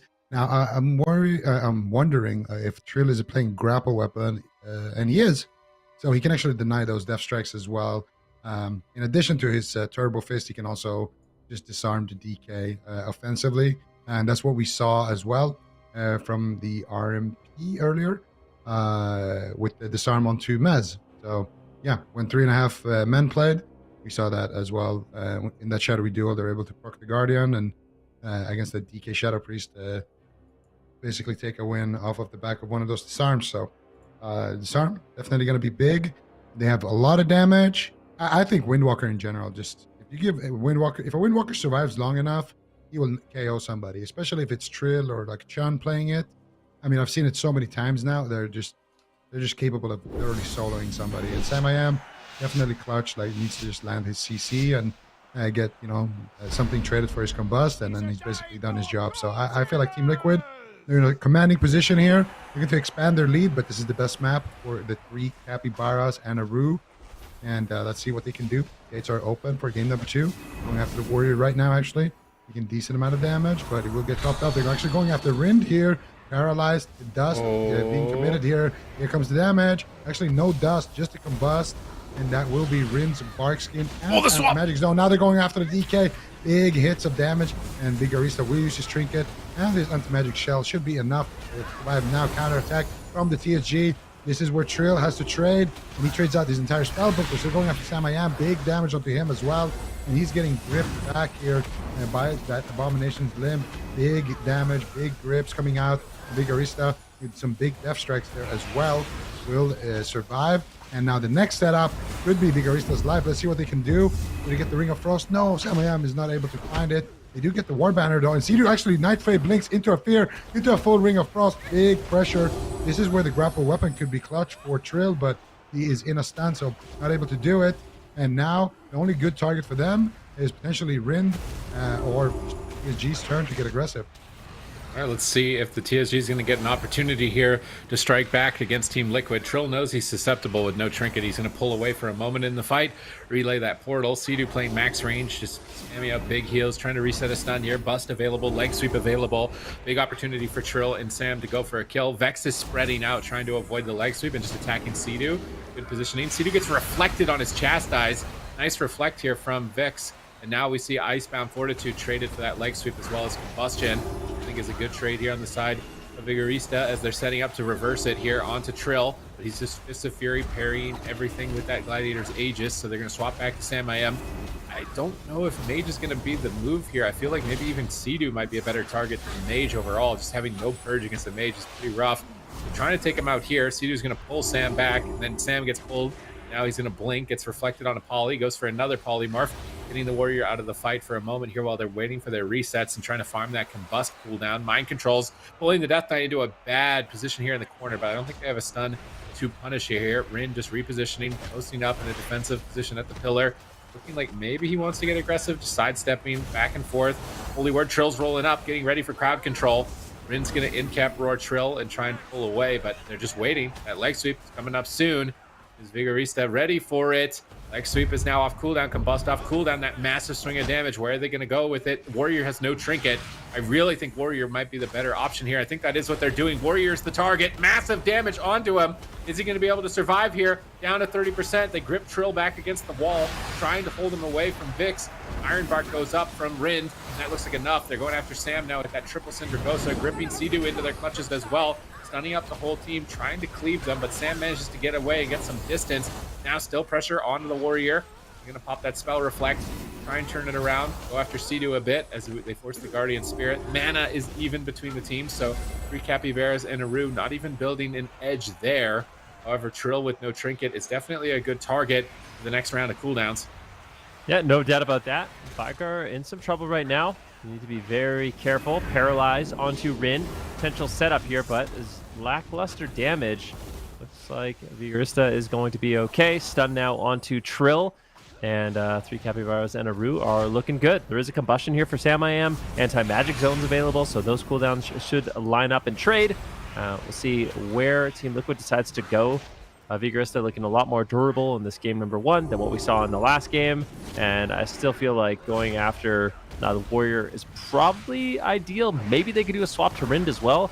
He does have Bark Skin, but no trinket. Trill just cannot connect to his target. It can be really difficult as a Windwalker Monk to chase down a Druid like that if you're getting gripped away by a Death Knight and you're in Chains of Ice. So I don't necessarily think that's going to be the most viable option. Here it is, double leg sweep. Dragon Breath on Rind.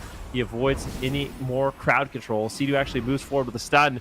Nice pummel there as well from the Warrior, really backing up Rin, denying any of that crowd control. Can Vigorista survive? Rin throwing into big heals, but it looks like now they're going to be switching over to Sea-Doo, pressuring him down. He tries to Soul Shape away. He's got no Guardian Spirit at this point. He does trade it out. And if they can get through that, after they get through the Guardian Spirit, he's not going to have that available, and they might be able to actually take him down. But I like these pre-swaps, putting out a lot of pressure. At the same time right now, we're getting absolutely destroyed. Rind in the back line trying to keep him alive, but he doesn't have that much throughput, doesn't want to connect the Iron Bark. Bark just being a little bit greedy here with his Innervate, throwing as much healing as possible, but it looks like he will be able to survive. Yeah, Vix will survive. Also trading out his Aegis right there, trying to stay alive. Sea-Doo, though, tied up on mana here with Rind. Rind now with the Iron Bark ready to deflect with his Trinket. Also looking like he wanted to sit down there for a drink potentially, but not going to go for it. Instead, he's going to just keep hunting up that Warrior. Who are they going to go after? They're going after the DK with the Combustion. They kill off that War Banner. Here comes the setup. Sam-I-Am blinks it. Pre-sheeps Vigorista. Nicely done here by Sam-I-Am. They get a leg sweep there as well, forcing out the trinket of Vigorista, and still big pressure here onto Sea-Doo. No Guardian Spirit available. Sea-Doo actually had the trinket there as well. Gets stunned into another stun. Sam-I-Am in he's down. Sea-Doo is just dead. Sea-Doo gets absolutely melted. Now, is he playing the Res Legendary? I'm not sure. They get a sheep onto Rin. They get a sheep on his trinket, and Sea-Doo, we'll see if he comes back to life or not here on that Holy Priest. But so far, so good. And look, Sea-Doo's been able to get a lot of heals, but he's not playing it, and he will get dropped down. And 3 Capybaras and Aru showing that they still got this as a TSG. If they don't go down like that in the opener, kind of a blunder in game number 1, they definitely pack a mean punch. They have a lot of cooldowns to trade. Very, very resilient composition, and they're going to show it here on Hook Point. The question is, go to a little bit of a larger map. Is it going to be as easy to land those setups? Are they going to be able to, get those swaps onto Sea-Doo again? Because Sea-Doo definitely had like 10 seconds left or so on his Guardian Spirit. On a larger map, he could definitely, survive that. And they're still going for it, but Trill will get dropped right there, fortunately for him. If he had Karma, they might have he actually could have killed him. He would be dead right here, actually. That could have been a 2v3 if he had any cooldowns.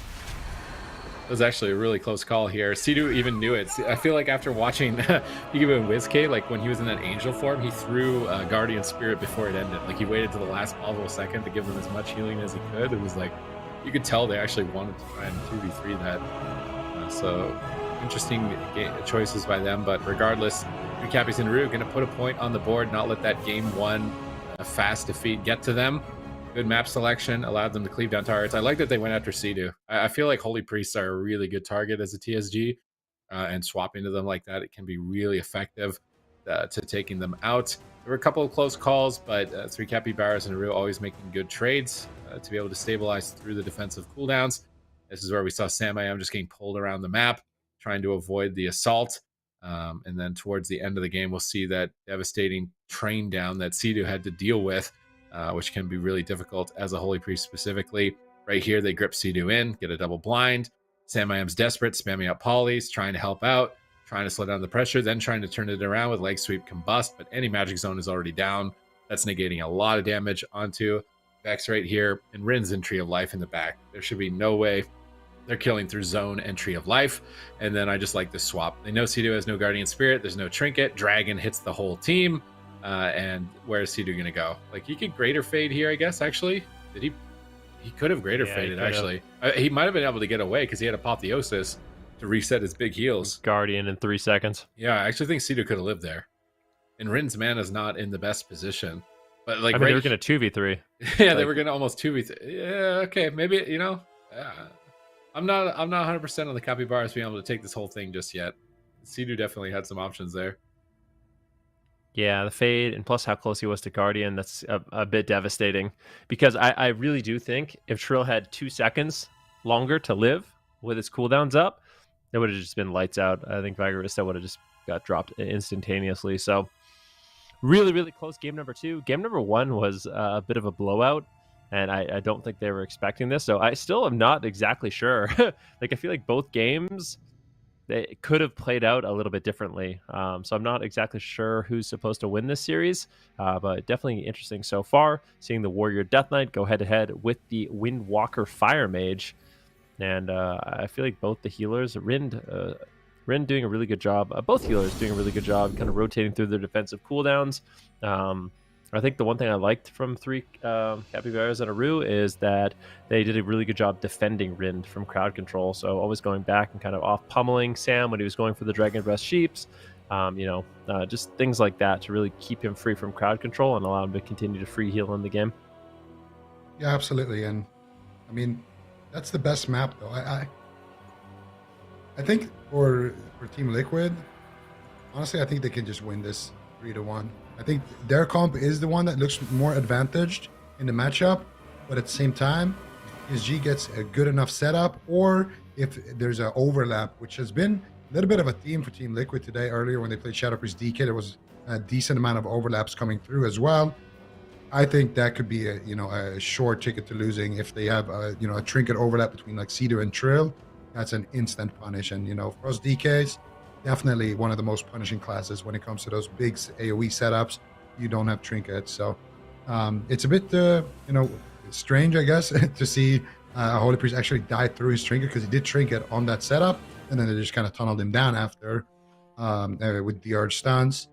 I think Sea-Doo could have probably survived there if he got his Greater Fade off.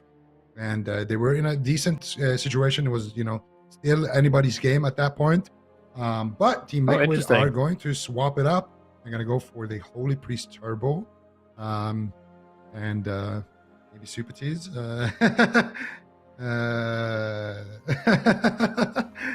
What do you think about this, Sid? Resto Druid into Double Purge. I'm not really too worried about the double purge. I'm worried about Sam and Mez getting cleaved. Like, Frost DK used to be like, you locked a cleave into a Frost DK, you were auto losing. And Mez's arm's now Fury, so he's not gonna have any healing. I watched. I was browsing around last night. I had some free time, so I was browsing around some streams. And one thing I think that's kind of influencing Team Liquid's decision is. Samai was actually playing, I think he was playing with Magnus, and I forget his healer, but they were playing this exact composition, and they were actually playing into the Windwalker Death Knight of Sea-Doo. Sea-Doo Steam, Sea-Doo Mez and Trill, and they were doing really well. So maybe they feel like, Windwalker Turbo, DK, though? Yeah, no, it's very different. That's the thing. I feel like I'm not saying it's necessarily the best decision, but I feel like the major difference here is Vigorista is going to be able to really avoid Sam I Am and Mez kiting him, because that's what was happening. They were like kind of spreading out. It is making it really, really difficult. I feel like the Warrior in general is going to be a lot more durable in this matchup, potentially a little bit better than the Windwalker, with the sharpened blade also. So we'll see. But I think that's kind of their line of thinking with some of the experiences they had yesterday. Could be wrong about that, but it was a very similar matchup. Oh, this is a matchup we haven't seen, so that's it's a new patch. Regardless of what's happened in the past, I guess we'll just have to see exactly how it plays out. But when I look at the matchup, I kind of have to agree with Sid. I think Frost DK is the one thing that you don't really want to lock in Cleaves into, because they're just the kings of the Cleave era. But at the same time, if there's somebody who's going to know how to play against the Frost DK, it's going to be Mez and the rest of Team Liquid. So we'll just see how it plays out. But what do you think, Sid? I mean, it's a different patch, but last patch, TSG was an auto last for Turbo. There was literally nothing you could do. I played Turbo the entire season. I watched other Turbos. I'd fight Rin's TSG. Like, there was like nothing you could do to hope to win it. You'd always lose on mana. The only difference is that Holy Priest is actually significantly better than Druid right now. So maybe that changes things. Maybe the Priest can out-mana the Druid if this just comes down to two teams hitting each other in the middle of the map. And the defense of the Warrior is lower. So if you target the Warrior and do a Stormbolt Doomwinds go on the Warrior, that's going to be scarier than it was in the previous patch. So I'm just trying to take those into account and trying to like punch out the quick math, but I would not have wanted to lock a Cleave into a Frost DK from my own experience with the last patch. And also taking your experience from ladder when maybe you have a gear advantage or the other team might not have a gear advantage, and trying to like calculate that in a matchup to determine in the tournament. I don't know if that's going to be good data to try and use, especially because the Mage Warcraft was so good. Like even that last game, like he had Fade still, could have lived, and they were going to win. Like 10 seconds later, they were going to win on their worst map. So I feel like this is kind of rushing to a change that wasn't needed. I could agree with that. I wonder if Team Liquid just wants to experiment, but I mean, it's a scary time to experiment in the lower bracket. You picked up an early win in game number 1. You had like a minute or you had a game that was sub 1 minute, which is obviously ideal. And even in that last game, I mean, C2 had cooldowns to trade. It was very back and forth, one setup away from winning. So maybe switching a little bit preemptive, but it could also be that this matchup is better. When I think about it, I feel like the Warrior Death Knight should have a big edge. But yeah, I think it's actually the first time we're seeing Mez on Arms Warrior as well. So he's going to be playing the Arms Warrior instead of the Fear Warrior, I do believe, on Ash Domain's Fall. Typically, the Warrior Death Knight is kind of the king of cleaves, but Turbo, not too shabby as well. Druid versus Priest. Curious to see how this one does play out. Which team's going to pull ahead in terms of pressure. We're going to be looking to see some really scary setups here from Vigarista if he can get a grip into like a double blind. Potential double? Gets a double? Can he get more? Or are they going to be able to go after? Do they get the stun? Big stun coming in. Big pressure. Sam forced to trade out the Astral Shift. Is going to be the Guardian Spirit also, as well as the parry. The Team Liquid having to make huge trades early on in the match. Every single player on Team Liquid traded out a defensive, and now it's their turn to get aggressive here. What can they get onto VXJ? He drops super low. They get the fear onto Rin. The trinkets out. Gets the Iron Bark, and VXJ is also going to trade out his parry right there. So both teams also using his rallying cry. So both teams using a lot of defense here in the opener. Now they're going to target C2 here. Who are they going to get after? The next setup is inbound here, potentially for the Frost Death Knight. Who are they going to get it on? Vigarista actually getting the setup on here, but he's going to get a nice triple defensive fear. Sam forced to sit through that one. Mez is in a root, and they're just going to keep targeting C2 here and actually pressuring him a decent amount, but C2 so far doesn't have to use his Greater Fate, still has that in his back pocket, which is going to be his primary defense in this situation. Still has his trinket as well, and now he gets gripped in. Here comes the triple blinding sleet. What do they have here? Do they have a static totem? Do they have the damage here to back it up? Sam taking massive damage in that swap, but doesn't actually have to use an Astral Shift, doesn't have to use anything really to survive that one, and C2 gets cross-kicked here, and now once again Mez actually taking huge damage from Vigarista, and Sam also taking a decent punch here, but he will recover, and now it's going to be VXJ again on the back foot potentially. Rind is in the back line with Tree of Life to spam out heals onto VXJ. Here comes the Sharpened Blade, but still, even with that Tree of Life, VXJ is just taking huge damage. Sam just blasts him, just harvests him, and takes him down. What was that? That was through Tree. He was just spam healing him, and he still just died instantly. Sam is playing a build that no Enhancement Shaman has played yet. I don't even think anyone's playing this on live. I don't think even Sam has built a Shaman like this on live, because it's a build that you're taking a risk to do it, and Legendaries are pretty expensive. He's playing a Lava Lash build, like a Hot Hands Lava Lash build of Enhance. Pretty much every other build of Enhance revolves around Storm Strike or Ellie Blast, but this one is all about Lava Lash. And like, he's got Lashing Flames. Lava Lash now increases the damage of Flame Shock by 100%. Hot Hands. Melee auto attacks with Flame Tongue weapon have a 5% chance to reduce the cooldown of your Lava Lash and increase the damage of it by 100%. He's got conduits like Magma Fist. Lava Lash has an additional 30% chance to crit against targets with Flame Shock. He's got his legendary. Each time Flame Shock deals periodic damage, you increase the damage of your next Lava Lash by 12% and reduce the cooldown of it. So you're just always spamming out Lava Lash, which is a button that you didn't really use. And so maybe they weren't ready for damage outside of that typical window from an Enhancement Shaman. But he still had cooldowns here. Like, he could just parry anytime. Don't want to do it. Gets Chain Harvested. So that low cooldown Chain Harvest and the Lava Lash build, pumping out some big numbers for Sam. Curious to see what that looks like on the scoreboard, because that build wasn't available last patch. You could not run that as an Enhancement Shaman. It was not an option. But the Conduits got buffed. The Legendary, wearing 2 Legendaries, synergized with it pretty effectively. And it made him a threat in a window that it looks like the 3 Capybaras were not ready for. Although if this game kept going, I feel like the Priest was still kind of out through-putting the Druid. That if it came down to mana, that the Priest would still win. But right here, you just see Lava Lash, Storm Strike, and then Chain Harvest. I think he was actually already dead. Samaham didn't even need the Chain Harvest. Like, he's already dead, kicking him while he's dead. He did a lot of damage as that build. And this was a build, oh my goodness, this was a build I was like skeptical about, because again, it's like, do I trust this? Like, it's completely different. Like, nobody's playing it. Do I want it? Like, even on my Shaman, I was like, I could do it. I could do a Lava Lash Shaman when I was on the PTR, but I was like, it's not worth the gold. I don't want to do it, and then it's bad. I'm not going to run the risk. Well, in Tournament Realm, he's going to have access to all the gear, so he did a lot of damage with it. Very interesting. I mean, the overall damage is very impressive. I mean, normally you'd expect the Frost at Night to kind of pull ahead. He did almost twice the damage. So that consistent damage from Sam, obviously they knew something that we didn't. I haven't seen that build before either, so that was a really good call from you, Sid. And I feel like it's safe to say Team Liquid will be locking that in again. No doubt in my mind about it. So instead of going with the kind of like, maybe we'll win as the Windwalker Mage, going in with this Cleave setup is definitely looking good. Yeah, in this patch, it doesn't seem like too bad of a matchup. And I mean, Sam actually killed him through tree. Like, if you saw in the replay, Rind is literally in tree, spam healing with instant regrowth, just keeping him alive, trying to hold on to his Iron Bark, and it's just too much damage coming out. So yeah, I guess from the 3 Cappies and Rue, they have is a Rat Warrior, I believe, that they have as well available. I don't know how that would match up against the Lava Lash build, but that could be an option for 3 Cappies and Rue.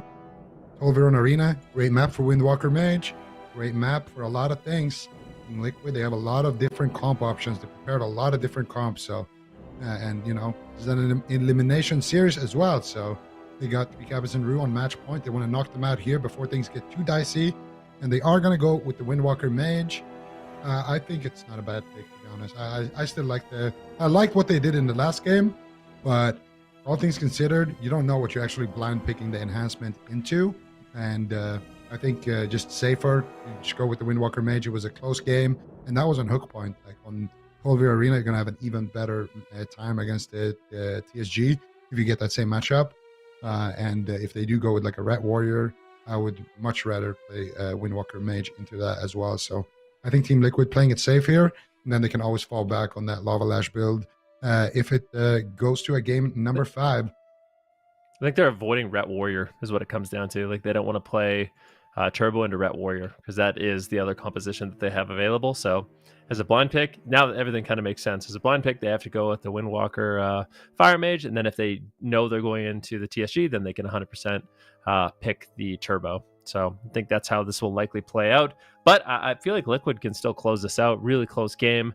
When we did see them lose on hook point, CD still had some cooldowns, and they were literally just one setup away from winning. So we'll see how they do. I think on this map in particular, it's going to be really difficult for Sam to actually get crowd control on Rind. Rind's just going to play as far away as possible. And anytime Sam IM wants to go for CC, it's going to be really televised, and it's going to give Vigar as well as VXJ a chance to actually deny that. So I think that's kind of the line of thinking with the big map. All right, it's match point. Team Liquid looked good. Like having that backup pocket pick for Enhance, making me think that I need to build that on mine.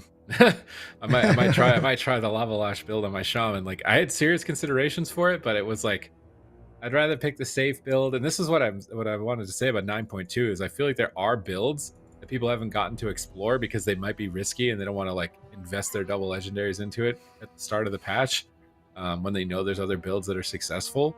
So these other builds could kind of creep up, maybe change the game a little bit. We saw that with Nightface Shadow Priest already. Like nobody was playing Nightface Shadow Priest. Maybe like one guy was playing Nightface Shadow Priest, but now that's really good synergies with the Assassination Rogue.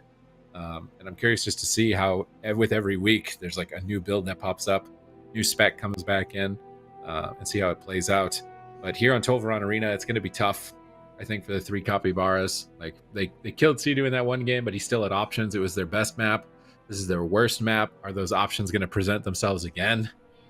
I don't know. Like, and Trill is just as scary on that Windwalker in terms of damage as Sam looked on the Enhance. So this is going to be tough. Yeah, most definitely. And we'll see who pulls out ahead. I mean, this is an elimination series, so the loser of this will be eliminated from the tournament. And we'll see. My question at the beginning of the day was how far could 3 CAPYBARAS and Aru go with the CSG? But they're going to be going up against Team Liquid. Obviously, team did exceptionally well. They're the winners from last week. So being down in the lower bracket is one thing, but being eliminated from Sunday, I think would be really, really devastating for them. So everything on the line here in this game. If they can win it, then it's over. Otherwise, we're going to a game 5, which I think is a really scary place to be.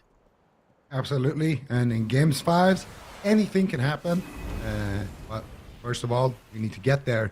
3 CAPYBARAS and Aru trying to make it happen, trying to get the setup. They get a double dragon. Seeded with a nice fade right there, and he will deflect it with the Guardian Spirit, bombing out some heals into it. It doesn't get interrupted. MIM still taking some damage though, still stand up, but finally just a big heal there from Sea-Doo. Will recover completely. Now they're turning their attention over onto Trill, who did use his diffuse magic. There's a combustion, and there is the paralyze into Dragon's Breath, into Sheep actually, onto Rind, and that will be the anti-magic zone. Trades out for all that crowd control. Now Sam needs to run back here, using his shifting power, trying to get around the corner there to reset his cooldowns. Now dogpiling onto Sea-Doo on the side of the 3 CAPYBARAS and Aru. And so far, Sea-Doo taking some pressure, but doesn't need to use anything just yet. Doesn't actually have anything except his Trinket right now to really work with. And a nice defensive Ring of Peace coming out from Trill will get them off of Sea-Doo. Now Sam looking to stack up for that next combustion, has it ready and available. Bone Dust Brew gets popped, or actually gets procced for Trill right there. Here comes the setup, paralyzed, stun onto Vigarista, and he gets absolutely blasted, full fear onto Rind. Do they have the damage? They dropped into about 10% HP. They're so close to getting off that touch of death, and they might still be able to do it. Vigarista dangerously low there from the combustion of Sam and the damage here from Trill. But now it's going to be Sam actually on the back foot, and Vigarista going to be getting topped off here by Rind. Rind doing a great job just keeping his distance and spamming out those heals, trying to avoid the polymorphs of Sam there as well. Sam sheeping the warrior. Now Trill taking huge damage. Vigarista though gets absolutely blasted, and he's dead. It's over. Team Liquid, with an insane amount of pressure, will take this game right here and eliminate the 3 CAPYBARAS and Aru. What was that damage at the end there? Trill, bro. That's Trill. They need to get Trill and Sam Enhance. I want to see that. Yeah. Little Lava Lash Windwalker going on. Like, if you put those two together, like, this game was why I was questioning the change. It was like, it feels like Windwalker Mage should win this. Let's be real with our analysis here of the TSG. Is it impressive? We think that it's like comp that could really turn the meta around? Maybe not. I don't know. I don't think so. Not with the Dresser Druid. I think it needs a Holy Paladin. I think it needs a Holy Paladin, and it's like a counter to like certain comps. It'd be a good RMP comp for sure. But in this matchup specifically, it looked like Windwalkers are just like, look at this Death Knight. Like, normally Death Knights are like, you don't even want to look at them. They're so tanky. Like, you just kind of pretend they're not there while they're beating on you and trying to ignore them. But like, they just went right after the Death Knight, and all this pressure from Trill just completely overwhelms Vigarista here. Did they get any cross? Does Trill paralyze Rin in the replay? I think he must. Like, he's running at Rin right now as if he wants to go for a paralyze. And I think he gets, maybe he doesn't even get the CC. He just one-taps him. Runs over, pops Zwen, bone dust the floor, and just and spinning crane kick right here. And then he gets, it's over for him. Just he trank bubbles. Like, Rin is like desperate. They have cooldowns, which is weird. Like, he IBF'd at 1%, had Iron Bark. Like, they could have pressed that at a higher health, but he just died so fast. Like, we're watching that in slow motion, and maybe that's why I'm like judging it. Like, if you watch it in slow motion, it looks like they could have responded, but in real time, maybe not. Let's put it in fast motion and see, Can we see watch it the again. kill in fast Yeah, motion? 2 times the speed. See how fast that was. Could he have responded? Like, was that something that human reaction time could have saved him? Is it like a pre-Iron Bar could have been IBF? Like, it's weird because he wasn't stunned, right? Like, you normally don't want to Icebound unless you're stunned. Like, I'm surprised he didn't Icebound here. I guess he trinketed. Trinket AMS on the bust. And then, like, this whole time, could have... Does he use NS here? Yeah, he NS's. Boom. That gets him back to full. Has Cenarian Ward. Does he put Cenarian Ward up here too? I'm really watching what Rin was doing. So still has Cenarian Ward. Still didn't press it. Why wouldn't you commit Cenarian Ward at this point? He does get it. He gets Cenarian Ward up. He just dies through it. Like he could have Iron Barked here. I feel like when he was at 100%. Yeah, it's really fast. I don't know. As soon as you see the Zwen in images, like, and you have to press something on it. There's no way you can just ignore it. I don't think you can just out heal it. I mean, in hindsight, yes. Hindsight, I think that is true. Yes. Dude, you know what I need? I need just a whole game of Sid not actually casting, of Sid just making noises for every ability. Yeah. I'll do it. I need it. Dude, let's make it. Let's Is that a threat? Is that no, I'm think I saying won't like do it? no, I don't think you won't do it. I'm saying like let's make it. It'd be funny next week. We'll have to put it together. But anyways, well done to Team Liquid. We're gonna be seeing them play once again. A little bit sad that we're seeing a newcomer team get knocked out, but they did have a really good day.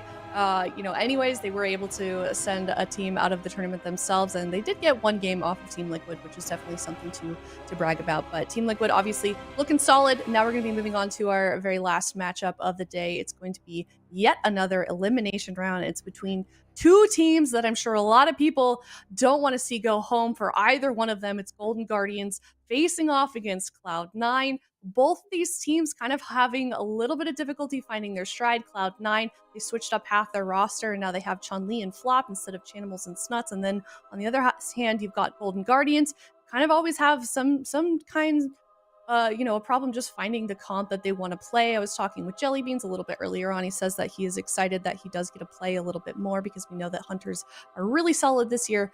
So obviously, maybe we will see him come out in this next series. What do you think, Ben?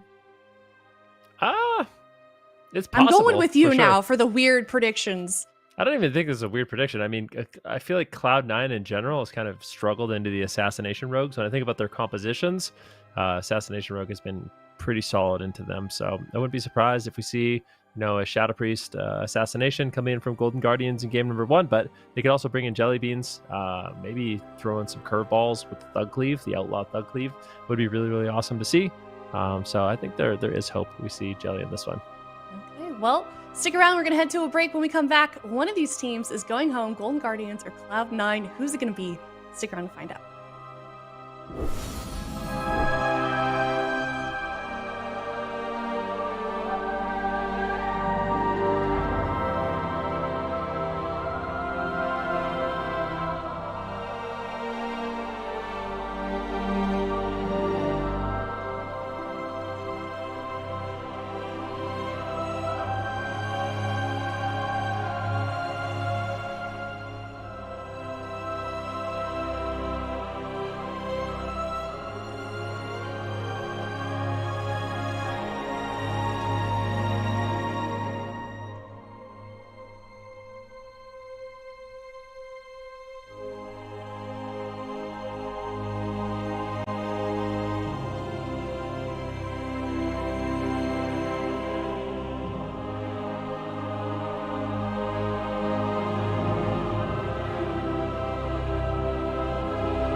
guys, and welcome back. We are now into our very last series of the day, and we are going to eliminate yet another team, and it's going to be either Golden Guardians or Cloud9. I want to hear you guys' predictions in chat. I know there's a lot of fans, a lot of dedicated fans for both sides of this matchup, so it's cool to see one, or cool or also kind of sad depending on how you look at it, you know, a matchup like this important this early on. We know both of these teams are falling behind just a little bit in terms of standings because they need to get into that top 8 to make it into the circuit, and both of these teams are dangerously close to getting knocked out. Cloud9 more so. They're currently sitting at 7th, and Golden Guardians is at 4th, so not too bad on that side. But Zico, what do you think? I think this is the cup for Cloud9 if they want to save themselves a potential heart attack in that next cup. This is the cup to kind of just get ahead, get a nice placing, and in that next cup they won't have to stress too much about it. And for Cloud9, this hasn't been an easy year. They've been rebuilding their roster. They've been not even making it to the top 8, so who knows what happens with that next cup. So you obviously want to be in a situation where you could miss out on the next cup and still make it. So for them, it's a very important game. Unfortunately for them, I would say the Golden Guardians lately has looked like a better team. They've been showing a lot of versatility, bringing in Outlaw, bringing in Jelly Beans, Whiskey playing Mage, Whiskey playing Shadow Priest, playing whatever his team needs, and just in general, their Rogue Shadow Priest as well is very, very solid in the meta right now. So I think the Golden Guardians are looking a little bit better as a team. So I think for them, it would be a big upset if Cloud9 can take it. At the same time, though, this is exactly the type of matchup that Cloud9 needs to win. And honestly, where's Cubsy? Like, I still haven't seen Cubsy play a single game for Cloud9. So where is Cubsy? Sleeping in. He's done his part. He's retired from healing. Yeah, him and Chaz are, they're hanging out, just like watching the games. Like, yeah, what's up? I kind of vibe with him. Like, I retired my Resto Druid. I got tired of playing Resto Druid, just being the healer, being in the back line. I actually got tired of it. That's why I just went Boomkin. I'm just a full send Boomkin. I'm a memer now. I just play Vesper Totem, and I just play Demo Lock. Like, healing has just broken me now, so I'm just trying all the weird fun stuff. What patch did you do that in? Taking a break from healer. It's this patch. I'm kind of giving it up. They're playing Windwalker DK, Wealthy Man DK. Oh my goodness. What in the world? They're trying to take a cleave to counter the Golden Guardians, and Abster's locked a Shaman. I am maybe worried here for Abster on the Shaman in this matchup. Maybe. I mean, the Shaman. Okay, here we go. Wealthy Man Death Knight. I didn't expect that, but we see the cleave actually coming in from Cloud9. Full blind on flop. Chun-Li's still going to be really vulnerable here. Big damage onto Peekaboo right away. Whiskey also getting cleaved down at the same time. A decent pressure from both these sides. I do fear for Chun-Li right now. He's forced to trade out the trinket. He's get a big heal there by flop, but at the same time, Peekaboo and Whiskey getting absolutely decimated. Peekaboo gets stunned. Touch of death could be there. Unable to land it is Chun-Li, but I mean, that was a really, really, really close call on a Peekaboo. Great pressure from both these teams. Chun-Li's got no trinket, no karma. He's vulnerable. Whiskey forced to trade out the dispersion. Both these teams coming out swinging at the start of this one. Yep, it's anybody's game, but guess what button Peekaboo has? It's called Vendetta. Chun-Li has no trinket. What are they going to do here? Whiskey, though, is getting absolutely crushed right now. And those waves on the ground, it will reduce the damage a little bit for Absters, but is it going to be enough? Whiskey already casting a Shadowman's, not feeling too safe here. And Peekaboo will pull the trigger on that Vendetta potentially. Here's the Vendetta into the pre-diffuse. Big damage coming out. There's the silence. Will they have enough healing? Ray of Hope should be enough. Actually, Shadow Step kick over onto flop. Chun-Li spam healing into his own Ray right there, trying to keep himself nice and healthy. He will survive that Vendetta push, and now he's feeling confident to push forward here onto Whiskey. Ring of Peace on that Earthen Wall totem should be enough here to knock Whiskey out of it and actually keep him defensive. Whiskey still with that Greater Fate, still with that Void Shift, no trinket available for it though. And Abster still with the Spirit Link totem, so there's still some answers on the side of the Golden Guardians, and on the opposite side, Chun-Li still no trinket for a while. However, Flop still has his trinket, no blind just yet available for Peekaboo, and now they're going for another setup here on the side of C9. Get a double leg sweep disarm onto Peekaboo as well. Big damage coming out here. Actually, Whiskey just able to brush it off there. Absolutely some solid healing there. Whiskey now finally taking huge damage. 5 seconds left on that dispersion, and it looks like he will be able to survive long enough to get that off. with that greater fade, buying him some time, but still forced to trade it out and an overlap for the Golden Guardians. That is going to be devastating.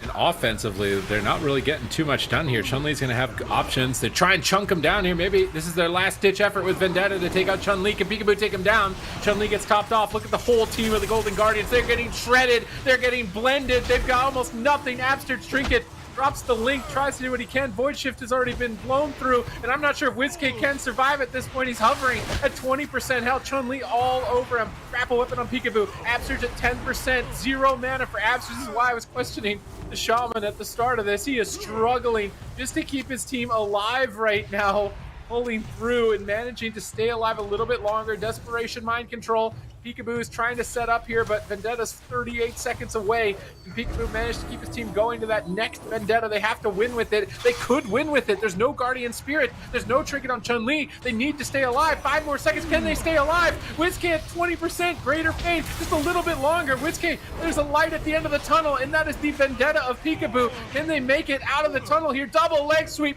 Could deny it. After just bombing in heal after heal after heal. Silence on the healer. This is it. Connect the kidney. They can win kidney. Vendetta get the kill. Anti-magic zone. Multi-man with the save. I thought it was game over. But Chun-Li's still in trouble. Fist of Fury flying. Flop comes out of the Hex. Tries to connect the big heal. Does parry and Fist of Fury. Karma just available. Spinning crane kick now onto Peekaboo. He's popping the Fate to stay alive. That was the go that the Golden Guardians needed to get the kill. They've got nothing. 0 mana. And I think this is it for Peekaboo. Abster just Healing Tide. He's got it behind the pillar. That Healing Tide totem, the only reason Peekaboo is alive right now. Abster still with 0 mana. Peekaboo on the run once again, has to stall for 57 seconds, 55 seconds. His blind coming up in 6 seconds. Can they manage to stall to that next Vendetta? I think we're going to have to wait and see. Chun-Li playing very defensive right now. He realizes he is a target, basically leaving Wealthy Man open, but he moves forward. He doesn't want Absurge to drink, but Absurge is recovering some mana. But at what cost? What is WizK going to have to trade? There's an 68 stun onto Absurge. WizK trades out the Fade. Big kidney shot. It's actually just going to be a blind on Chun-Li. They really try to slow him down. Full kidney shot. Flop doesn't have too much mana, so instead, just trying to control Chun-Li, win kind of the damage race. Big damage here from WizK and Peekaboo, but Chun-Li has a cooldown to trade. Will he trade him? That is the question. He's getting low. At the same time, Fist of Fury on WizK. He's forced into the dispersion. Very back and forth. Chun-Li might have to run. This is the Weapons of Order. Definitely wants to get aggressive with his cooldowns. He could drop WizK incredibly fast. He will trinket out. WizK so low, he gets interrupted. Absurge, no cooldowns to stabilize him, and WizK ultimately will get potted. Can they keep the pot alive? Windwalker's shredded, and that's what happens. Golden Guardians do fall in game number 1 with a very surprising composition. None of us would have predicted this. Cloud9 taking a page here out of Team Liquid's book. They played a nice game there. It was a little bit of a defensive overlap at one point from the Golden Guardians, but good recovery in general. They played it out beautifully, but this has just been the comp that Golden Guardians really struggle with. And now Wealthy Man is going to show us that he has his EK polished up and ready to go. And he did a lot of work in that game, just being the tank for his team, applying pressure when Chun-Li is just, at the pillar kiting. And he did a great job with it. And then, of course, Chun saving his trinket on that blind. We might see it. This was still very early in the game, but that was definitely a key decision, allowing him to trinket for the kill a little bit later. But here, Peekaboo almost going down there, and Chun-Li is in a root right there, so he can't really connect Peekaboo, get that touch of death off. But already in the early stages, a lot of cooldowns being forced out from the Golden Guardians. And this is even before then. Peekaboo here, this is the start, I guess, of that clip where Peekaboo is getting kind of cleaved. Chun-Li is also taking some damage. You got a silence here onto Flop. Big pressure onto Chun. There's the smoke bomb. He trinkets out. He survives with a big heal from Flop, and then immediately turns it back around here onto Peekaboo. Almost takes him down, and here he gets gripped on his Vanish, and that's what basically makes this situation so scary before that happened. But Peekaboo did survive here, and so did WizK. Everybody still has some cooldowns to trade. It wasn't the worst situation, but they also had to use the dispersion there as well. And in every clip, fading in and out, you just see WizK in a dispersion, and more or less the story of his game. And here, this is, I think, where the crazy overlap happened, where they traded out a lot. If I'm not mistaken, it could be a little bit later. WizK actually just surviving here with some fake casts, and gets a big tricks of the trade. Here's another push onto Chun, actually, and they get a nice interrupt there on the Hex as well. Wealthy Man definitely key with that one. Shadow Step on the flop, and this is where Chun kind of just survives with his own fighting skills right there. Chun, definitely one of the hardest monks to take down, and this is towards the end. This is the overlap that we talked about, where they overlap that Dispersion and that Spirit Link of Absterge. But I feel like it didn't actually matter that much. I think it was more the story about the mana for Absterge. That was the big picture, because he did struggle a lot in that mana department a little bit later on. But as you can see, very back and forth, flop in the silence. Chun-Li taking a lot of damage here, trading out his trinket as well with that Aegis. And then he catches a big heal again from that Holy Priest. And then here, he gets to just have free reign onto Whiskey. And at this point, there's no real cooldowns there as well. And gripping Absterge here. Absterge actually getting a little bit swapped to there in the meat blender. And here, flop is in a stun, in a blind. And now we're at the scoreboard. So, yeah. Smooth transition. But we all saw what happened anyway. Big damage coming out on the scoreboard here as well. Look at Wealthy Man on that DK doing 2 Wonder where we're going damage. next. My prediction is Ashamane's. Any predictions, Zico? I think Ashamane's fall would be my prediction. It makes sense because, you know, the Golden Guardians are going to need a big, large map to kite around on. And my other prediction... Yeah, instantly. No, no more Shaman. Goodbye, Shaman. It's nice knowing you. This is a holy meta. Holy specs only. Yeah. True. Holy Paladin, the Holy Priest really coming in clutch. The Holy Paladin just offers so much more support against this composition.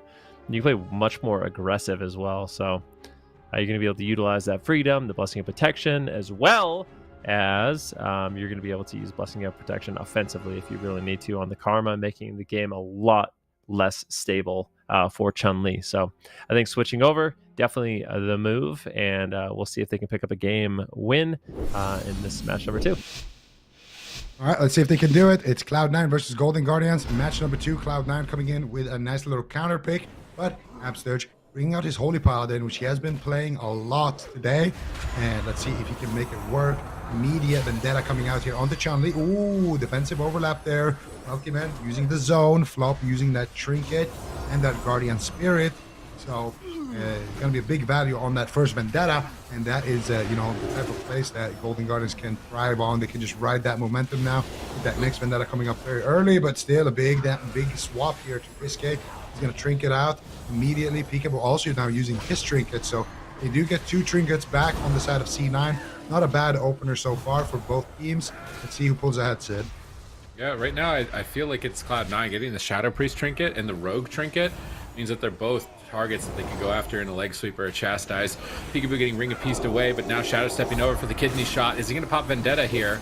Hasn't decided to commit the Vendetta just yet. It's just a kidney to peel damage. They get a Blessing of Protection out from Absterge very early on. Wealthy Man with that Mind Freeze onto Absterge into a Paralyze. Whiskey has to Greater Fade, try and escape the clutches of Cloud9, but they are starting to overrun his position. Flop is getting aggressive as well.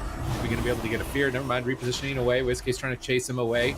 Peekaboo's rolling over, maybe looking for an opportunity there as well with no trinket on flop, but they're going to just commit the kidney onto Chun-Li. Once again, silence. Vendetta, big push onto Chun-Li. Trinket diffuse immediately from him.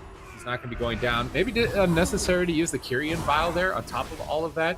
He's not going to have that later on, but for a Vendetta in the future. Flop still has the Guardian Spirit. That's going to be the main cooldown, but definitely, actually, this is a good position for the Golden Guardians. They still have Trinket on Absterge, a Bop in their back pocket. Disperse just came off cooldown, although they might have to press it right now, and they do press it right now. Absterge feared away. Is K kiting, avoiding Chun-Li, just every kidney into the Windwalker Monk, trying to keep him at bay, slow down that incoming damage. Chun-Li now rolling back to the pillar, knowing that no trinket on flop and no trinket on him could be a win condition. Baits Peekaboo behind the pillar. Is Chun-Li going to KO Peekaboo behind the pillar? Absterge moves into position and will manage to recover him. And now that's a Storm Earth and Fire that Whiskey doesn't need to be worried about. So position for Whiskey, but never mind. Maybe Wealthy Man just kills him himself, getting Greater Fade here while Absterge is in a Paralyzed.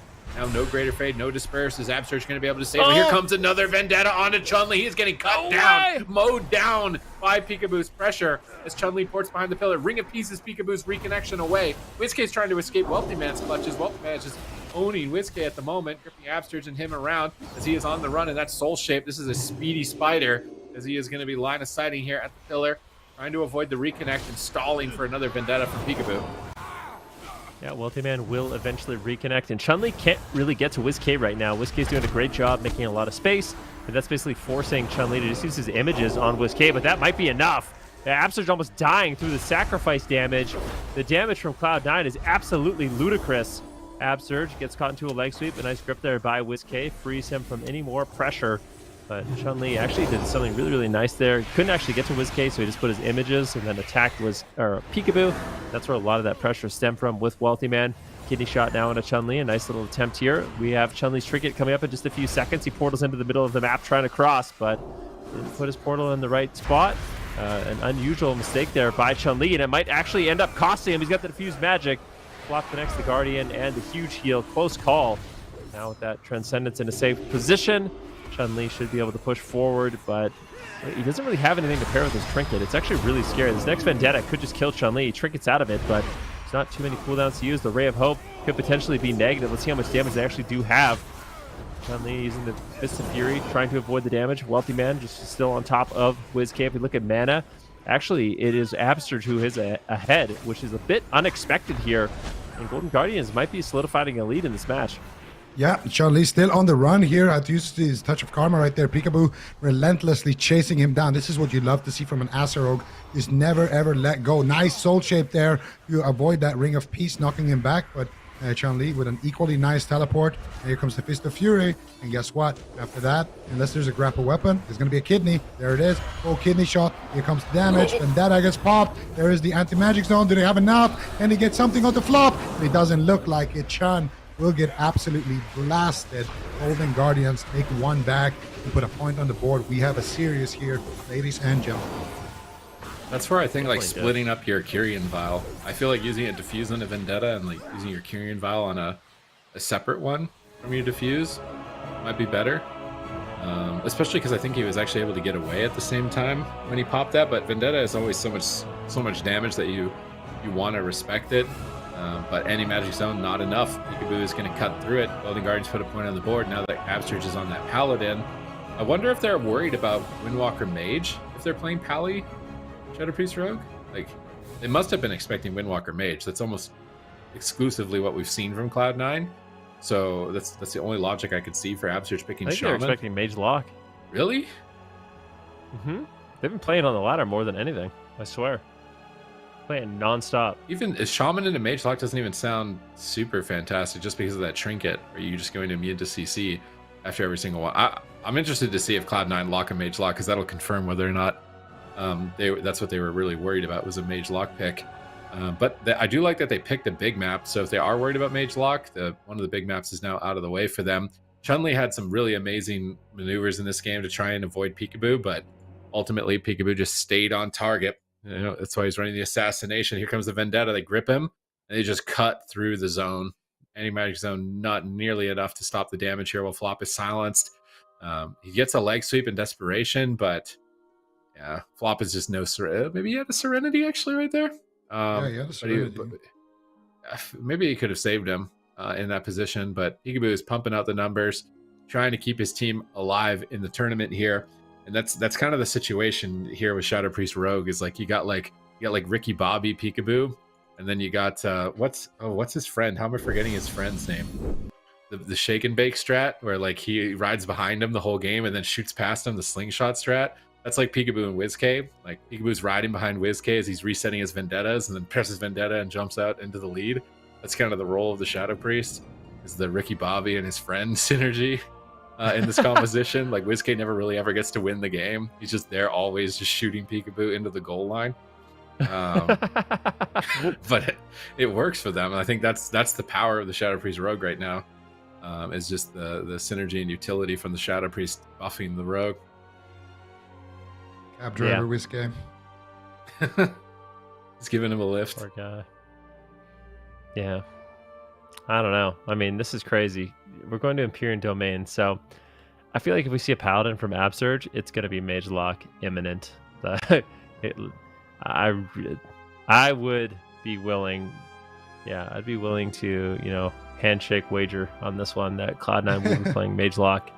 I think so. We do see the Paladin, and I think it's going to be Cubsy's debut. Demo That's my or prediction. Destro? Demo, Destro, or Af? Definitely not Affliction. Okay. I would say Demo could work. Demo or Desperate, I think, are both good options here. Either one of them I'd be happy with to see. We're finally going to get to see Cubsy on broadcast. I think this is the I think first we're gonna time, see right? Maybe. Windwalker Mage. If I'm right. I think Windwalker Mage too. Ven's pretty sold on this Mage Warlock though. Mage, Warlock. They've been practicing it. They've been owning. I want to see it. We're just waiting in anticipation now. We're just sitting here staring at the timer like, what's it going to be? Because like, I mean, sure, they might have been practicing it, but I feel like their Windwalker Mage is actually so good right now.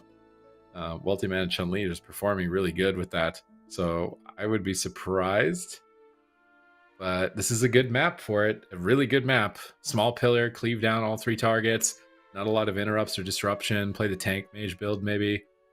Just blink out of stuns. Every kidney gets totally shut down. Force them to go on the Destro lock.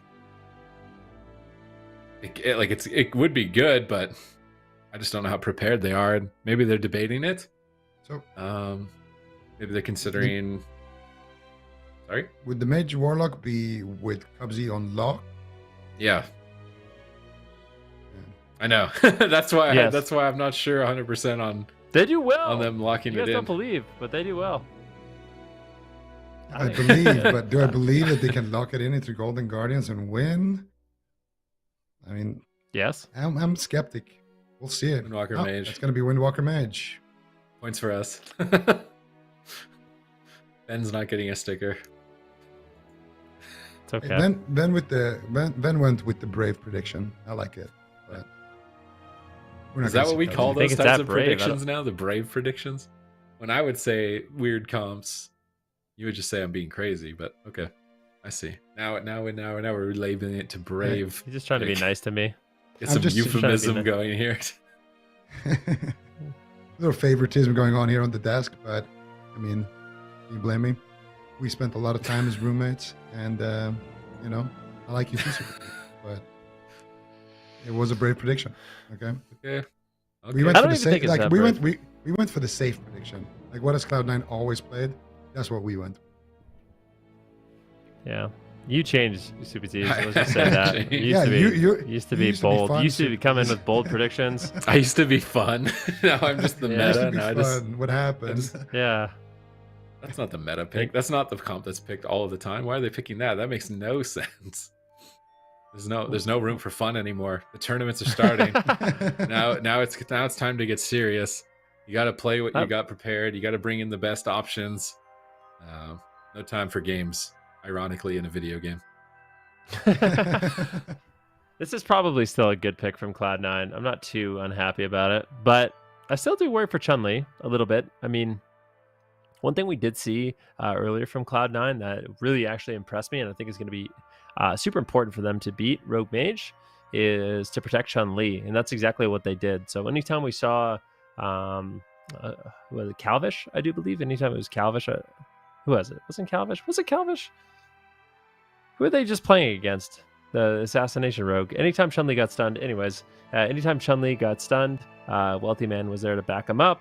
Or it was the Power Man, yeah.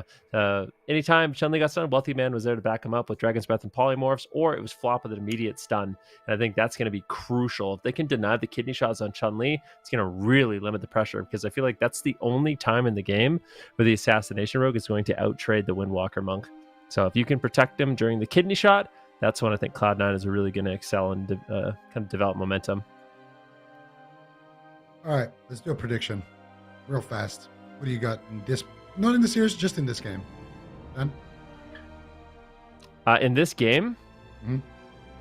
I'm going to be going with Cloud9, because I think they will do a good job protecting Chun-Li. That's my... All right. Yeah, I think at this game, it's going to be Cloud9. I will go with the Golden Guardians. You said?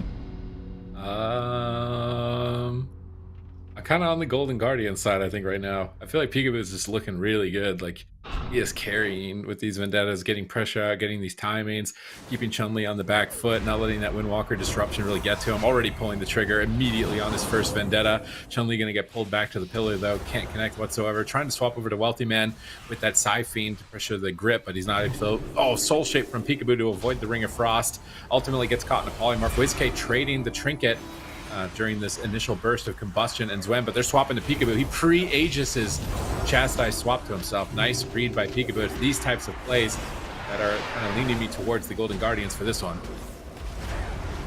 Yeah, let's see. Chun-Li right now is in a little bit of trouble in the middle of the map. Might want to consider transcendencing out, but he's just going to go for it and trade the Karma. I think it's a blessing of protection that shred through it so fast. Chun-Li is still in the middle of the map, but he's got his trinket. He's got his portal. He's overextended a little bit right now. Multi-Man trying to get some crowd control. Does get a polymorph onto Peekaboo. No Ring of Frost on Absurge. A nice attempt. Kidney shot once again. That's going to be the dispersion from WizK. So they do a good push, but Chun-Li's really low.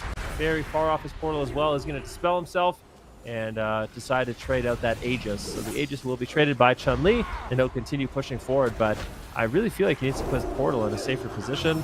Very far out of range. If he doesn't have that as kind of a safety net, it might be really difficult for him to survive.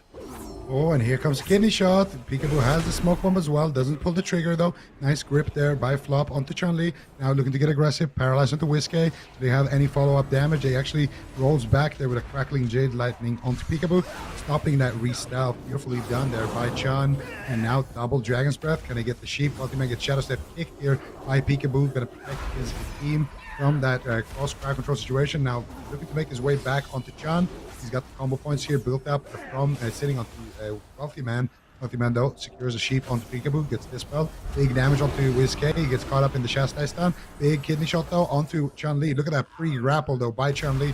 Those are the plays that Venruki was talking about. Protecting Chun-Li during those Kidney Shots. Now he has free reign. Here comes the Bone Dust Spirit. Tree gets out, and WizK gets absolutely dusted. Sack the pod. There's the Bob. There is the blind onto Chun-Li. There's a smoke bomb. There's the Bob on the pod. WizK, 1 second away. He does get taken down. Nice effort, though, by the Golden Guardians trying to keep that pod alive, but unfortunately for them, there's too much offense there from Cloud9, and Cloud9 will take this game with that Windwalker. What really is really interesting to me is why not just play this comp the whole time? Why do you need the surprise of the Death Knight? That's why I'm wondering if the Shaman was like is Shaman Rogue Shabri so much harder than Pally or something? It's like they locked in Shaman first game. So is this series going to revolve around like whether or not Absurge is a Shaman? If he's Shaman, they lock Windwalker DK. Do you think likes that? Windwalker Mage? I mean, what other reason would Absurge have to pick a Shaman? I don't know. It's a great question. Unless he thinks it's better than Paladin in this matchup, and it is easier to CC him on Paladin here. Like he's polymorphed.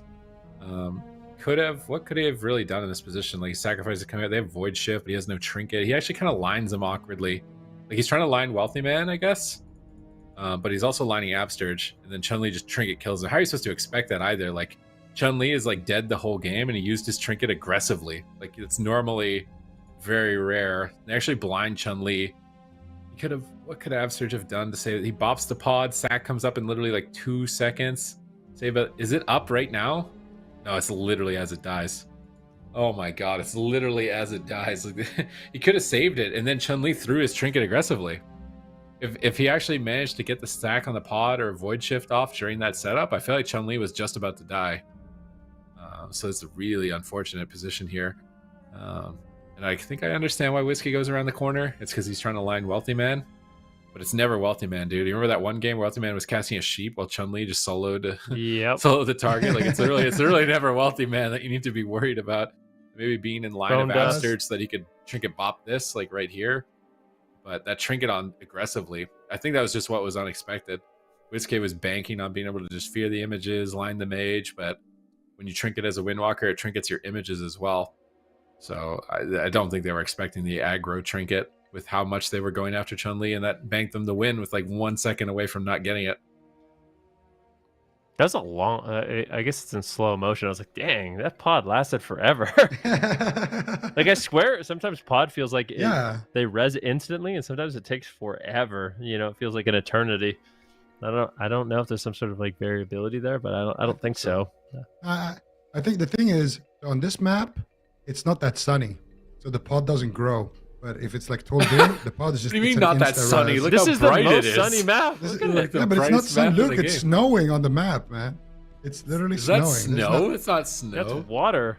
That's water. Yeah, it's magical waterfall. Wait, is there sunlight in the afterlife? There. Is there sunlight? Is it the sun that's making that area bright? It might not be. It might be something else. Like we're in the land of death. It might be a different source of light. I think it's in one of those like one of those like fake like grow houses, you know, like fake lightning. That's what we're working with there. There's a lot of greenery in the Shadowlands. Okay, like yeah, you but play what Night if it's Phase, like, Zico, you know. What if it's just sourced from anima and it's not the sun? You know, like it's not Could be. photosynthesis. It's like photoanimus. Like they don't. If anything, there's the always pod tender should grow faster in the Shadowlands. Correct me if I'm wrong. Not compared to Tolvir. A little bit dry climate, but it's very hot and sunny. There's not nearly enough moisture. There's there. no way you Okay. could grow a seed in Tolvaron, bro. You would never Yeah. plant it in the soil in Tolvaron. Ashamane's fall is the best one. Ashamane's. You got good fertilizer of Ashamane to get the trees growing. Like, Yeah, you got the bears walking around, stomping on the ground. Oh yeah, that's all they're doing. That's true. No, but it really is True. true what you're saying, though, man. I swear, sometimes it feels like the pod is just, oh, he's back, and then sometimes it's like, Especially, I feel already. like when I am attacking a pod, it reses instantaneously, you know? But, no, it's so weird.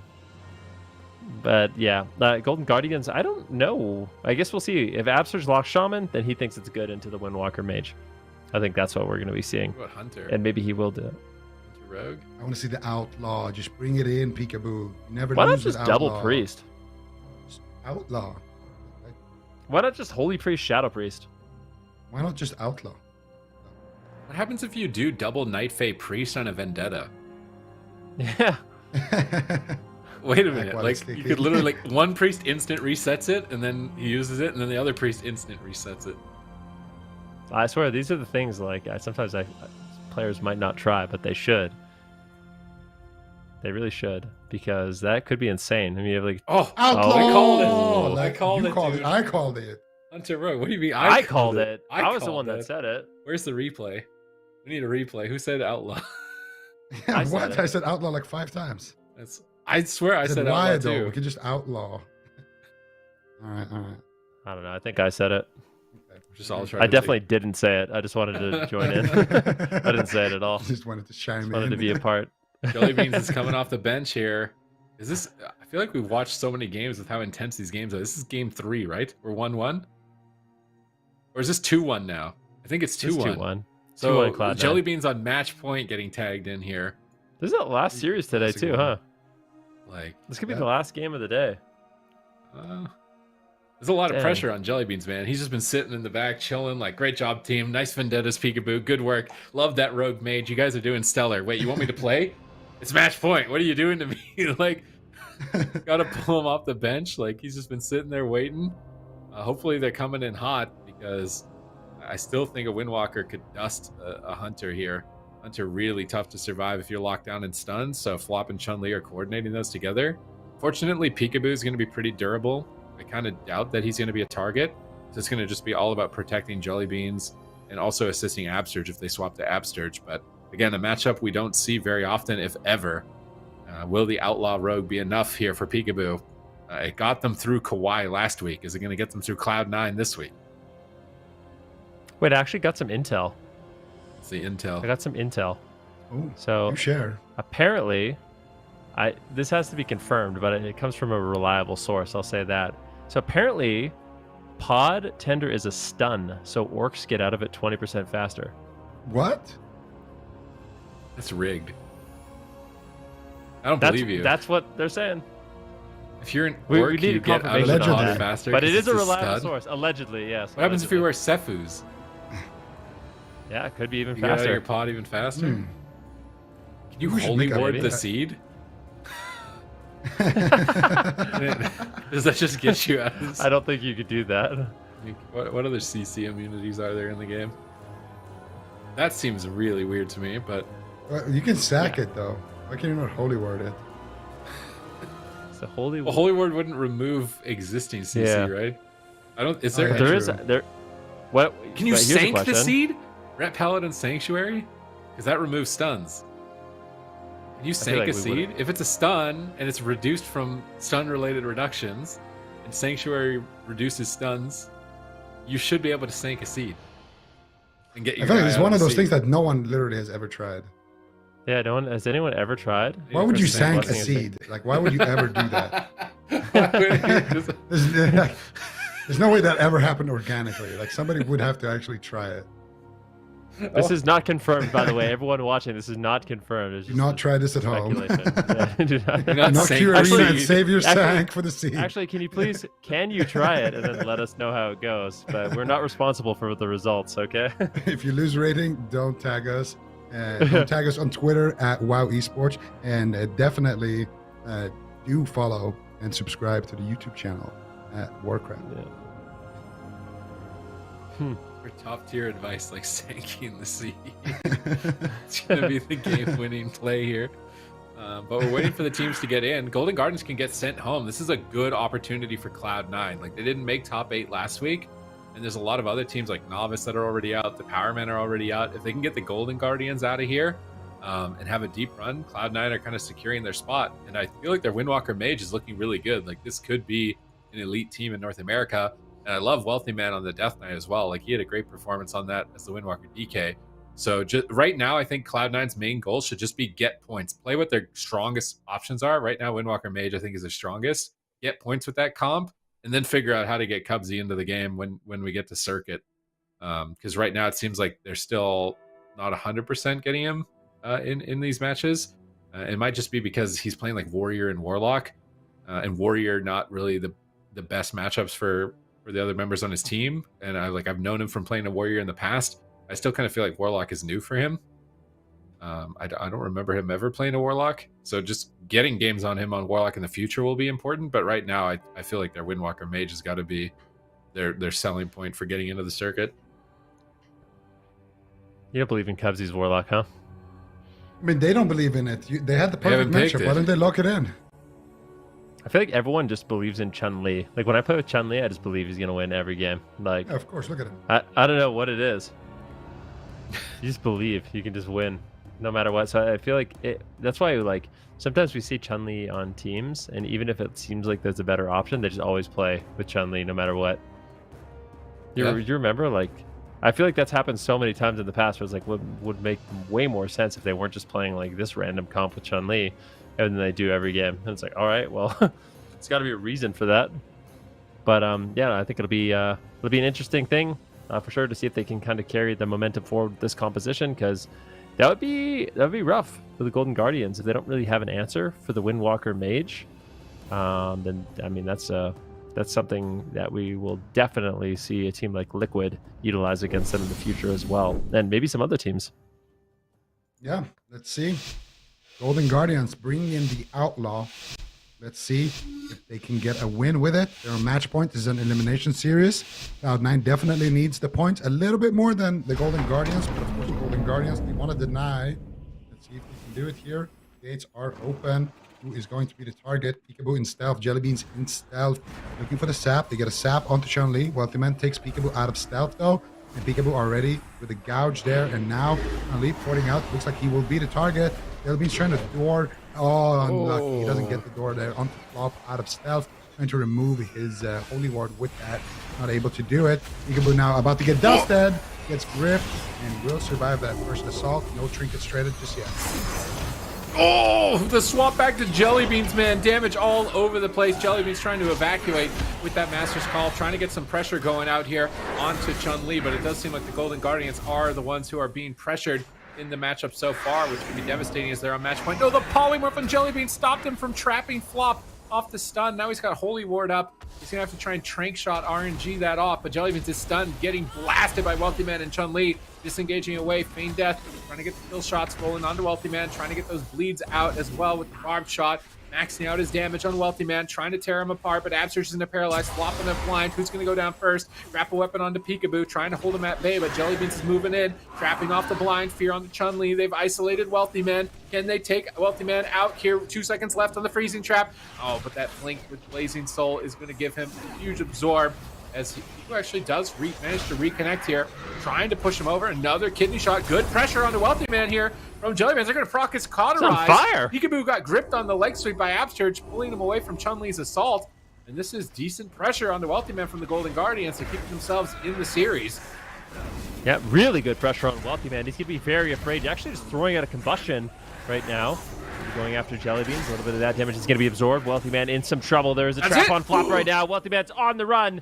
It is going to be an ice block. Surge, does he have the Master Spell? He does find it, but there's no more crowd control on Flop. He connects the Guardian. That should be more than enough for Wealthy Man to survive, but they're one setup away from potentially winning this game. Wealthy Man forced to run away once again, dropping a defensive Ring of Frost.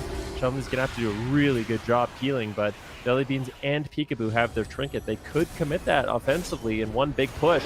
Flop doesn't have too many answers. What is he going to do here? Wealthy Man gets kicked. Lee trying to dust Jelly Beans here while Abster's sitting in the field. He snipes the trap from downtown, and they get the damage. There's all the time for Wealthy Man. Abster's trying to make his way over there, trying to purge it, and he does actually survive. He does actually make the purge. DR Sap and Full Fear onto Flop. He's going to win the second out of that one, but defense is starting to get limited on the side of Cloud9. Still a lot to work with on the side of the Golden Guardians, and still Jelly Beans with his trinket, with his sacrifice, and with that with that turtle. And Peekaboo actually getting stunned here, trying to get swapped to as well. There's a DR leg sweep. Now they're trying to dust Jelly Beans here, but Jelly Beans just going to trade out immediately with that sacrifice. Such an experienced hunter there, and never using that onto Peekaboo, realizing that he's the outlaw, he's the tank, and Jelly Beans is going to be that juicy target for the side of Cloud9. And now trying to make his way in. Dragon's Breath there on his Dwarf Shadows. Polymorph actually gets a full sheep there, I do believe. Oh, they do have a dispel for it. Peekaboo trying to make his way over there. Both teams here trying to get aggressive onto Jelly Beans and onto Wealthy Man. In Tim stun. Wealthy Man trying to blink and eat the trap. Does he get it? He does not. Full trap onto Flop. Wealthy Man with the ult time blinks away, trying to teleport potentially back here on top of his healer. Ring of Peace coming out there as well. Nice defense so far from Cloud9, and they're showing that that tank mage is definitely not easy to take down. Swap to Peekaboo, big damage here. You don't have the Word of Sacrifice for him for a couple of seconds. Peekaboo just gonna trade out his Vanish and get back on target. Lives to fight another go. Let's see if they can stay on target here. Jelly Bean stunned up, pops the Roar of Sacrifice. He's connected with Absurge. They fear Chun-Li away. They're chasing down Wealthy Man on match point. Can they close it out? They off-kidney Flop for the freezing trap. Wealthy Man is getting shredded. They're going to kill him through the Guardian Spirit. They've procced the Guardian Spirit. They just need a little bit more crowd control. Wealthy Man blinking once again. Massive barrier on that blazing barrier to absorb the hits. Wealthy Man defensive Ring of Frost, trying to catch all of the pets in that Ring of Frost and get them off of themselves, stop some of this damage. They're going after Peekaboo, but Peekaboo is a tank on that Outlaw Rogue. He has 20% more stamina. He's going to be a bit of a bait for Chun-Li to go after, because Jelly Beans is just free casting damage, and yes, he knows he can't stay on Peekaboo forever. Frost Nova and Desperation, but it's not enough. They block the pod on match point. Can they finish the pod here? So close, and they get it. Game 5. Oh my goodness gracious. I really like this composition from the Golden Guardians. We saw it kind of debuted last weekend. Jelly Beans coming in on the Beast Mastery Hunter, Peekaboo on that Outlaw Rogue, just such a tanky specialization. You really are a bruiser in the match. You can kind of just push forward. You're constantly running down your target. You have really good utility. It wasn't something we really saw at all last season, but this season it definitely feels like it has a role, and it's great to see the Golden Guardians kind of utilize it here. Yeah, we're starting to see more and more Outlaw, and it's starting to become Pirate season. I love this pick, and this is kind of why I wanted to see it. It just offers a lot of protection, offers kind of a tanky bruiser, whereas the Assassination Rogue does get forced off of its target a lot of the time. And now we have a game number 5 on our hands. Let's see how it all happened. So at this point, they've already forced out Wealthy Man's Ice Block. This is definitely towards the later stages of the game. And Jelly Beans moving in for the trap. They get a full kidney shot here, off kidney shot actually onto Flop. And then they just connect onto Wealthy Man, proc his Guardian Spirit right there, and he's going to get topped up from it, but it now will be on a 3-minute cooldown. And look at that in-cap onto Jelly Beans. That's why they don't get the follow-up trap. And then a Flop with the fade, I assume, actually avoided the trap completely, or Jelly Beans just decided to hold it. A little bit hard to see with the camera there, but Jelly Beans might still have his trap actually at this point. They're just waiting for that next kidney shot. Peekaboo going in, and he gets grapple weapon. They're going after him. He just presses the Aegis trinket, just keeps going, and never stopping his W key. Here comes the cooldowns from Jelly Beans with that Bestial Wrath, full kidney onto Flop, and Wealthy Man at this point, you don't even need the trap here. There's just so much damage coming out, and Wealthy Man just gets potted immediately without that trap, and then they get the fear by Absturge. Flop trinkets out of that, and then he gets trapped on his trinket. Look at Jelly Beans here. As soon as that trinket comes out, boom, and that's in slow motion, of course, and then Peekaboo with one final attack there takes out Wealthy Man's pod, and now it's going to be game number 5, and now, what do you do? Because there's multiple comps, on the side of Cloud9, and I feel like Outlaw is good into all of them. So I actually wouldn't mind an Outlaw Shadow Priest, straight up. Outlaw, They won't Shadow be Priest, able to Pally. kill anything. There's no way. I think between BM Hunter, I think is carrying the kill pressure with Outlaw. Yeah. And I only Shadow Sure. Priest has kill pressure. If you bring an Outlaw and a Shadow Priest, you're just bringing two targets that are kind of like damage sponges. I don't think they're going to be able to do enough. You think they can stay alive through Windwalker DK or something? That long? Maybe. I'm worried because Windwalker DK last week, when Sea-Doo played it in the Golden Guardians, they triple killed them on Outlaw and BM Hunter. That's true. So No, BM Hunter. I want Shadow Priest. I'm not sold I that don't it think you can can end the blind game. I don't think it can end the game. dampening. We'll see. We'll see. We're probably just going to Hook see point. Asa RPS anyway, but we'll see. Hook point, small map, Golden Setting up Guardians, for the big cleave. decision. Big decision time. I think Cloud9 is saying, we've got Windwalker Death Knight. What are you going to do? Golden Guardians is thinking, dang, they got Windwalker Death Knight. What are we going to do? What are we gonna do? We can't just outlaw Rogue. What's going on? No. This is just like one of those things where both teams are, they, It'd be they so know. easy if Wealthy Man just didn't play DK. Why does he play DK now? Like they weren't supposed Why to is be he a able to do DK? No. What can they do? this. Why is it Wealthy Man logs in a DK like out of nowhere, slays on it, no one questions it? But if we talk about Golden Guardians playing an alt, it's always like, I don't know, they probably don't have it ready yet. Like, I feel like they should have some Why do stuff we? going. That's not true. Like, We were saying WizK should play Mage and they won. yeah. Yeah, that I was think you a should good do that After, more. let's be I feel like you honest. should be doing that more. I feel like there Wait, were do we do that though? I feel like it's we don't like- like it when it's like a triple alt. When it's like, oh wow, Golden Guardians, they're Mage lock now. Like, okay, that looks a bit weird, but I think that's the only time where it's like a bit Mage questionable. They're Mage Lock. Yeah, Right, it's going to be here comes Asa. Windwalker DK, dude. Here comes. Oh, actually, they could Windwalker Mage too. Actually, this is bad for Cloud9. I think they should have picked a big map. If they were planning on using Windwalker, if they're planning on using Windwalker Mage, they should have picked a big map. I actually feel like this could backfire if they pick Windwalker Mage. Yeah, the map Suddenly is could die. not ideal. Map is I definitely think they're not gonna ideal. send it. Unless they send Windwalker DK, then I'm fine with it. But if they don't send Windwalker DK, I think they picked the wrong map. I think they're gonna send the Windwalker Mage. I think. I think they will, but I don't like the map. It actually gives the Golden Guardians a good chance to win. Because Chun is not going to be able to be as evasive on this map. But I could Nowhere be to wrong. run. Yeah, there's nowhere to run, but Whiskey doesn't... He's not running that much in the matchup. He's just trading cooldowns, And when he runs out of cooldowns, he loses. But Chun is the one who runs. He needs to avoid that. That's what I'm saying. kidney. There's nowhere for Chun to run. Chun There's a can't kidney. run. There's a kidney, Chun, and you need to avoid that. All costs. Kidney's not yeah. gonna be nice. Yeah. Kidney's coming, Chun. I hope you're ready, boy. It's coming. Peekaboo right now, he's sharpening up his daggers. He's getting ready to press that kidney as hard as possible. And we'll see. We'll see if think Chun this can map survive could it. be But a this is throw. game number 5. Why not go The Black map or is a Cold? throw. Yeah, why not go Black or Cold? Like then if you get a small map, it's like you could cleave, but it's also a good monk map, right? Like Black or Cold would have made more sense for Cloud9. If they lose this, it's 100% because of map. I agree. And they had Could be. map pick. They chose this. This is their fate. They get how much time do they get to pick a map? A minute, I think. 1 minute. So they get a minute to pick the map, and then we get 5 minutes to 5 minutes to analyze just it. be like, that was wrong. Should have thought about this and this. I said it within like Meanwhile, a they're second just of panicking. seeing They're it. like, "Oh, it's an elimination series. So what are we gonna do? It's I game could 5. Where do see we that go?" if I said this at the end of the at the end of the game. If I said that, but I said that like 2 seconds into it. It was like, this seems like a bad map for a Windwalker to survive an Asset Rogue.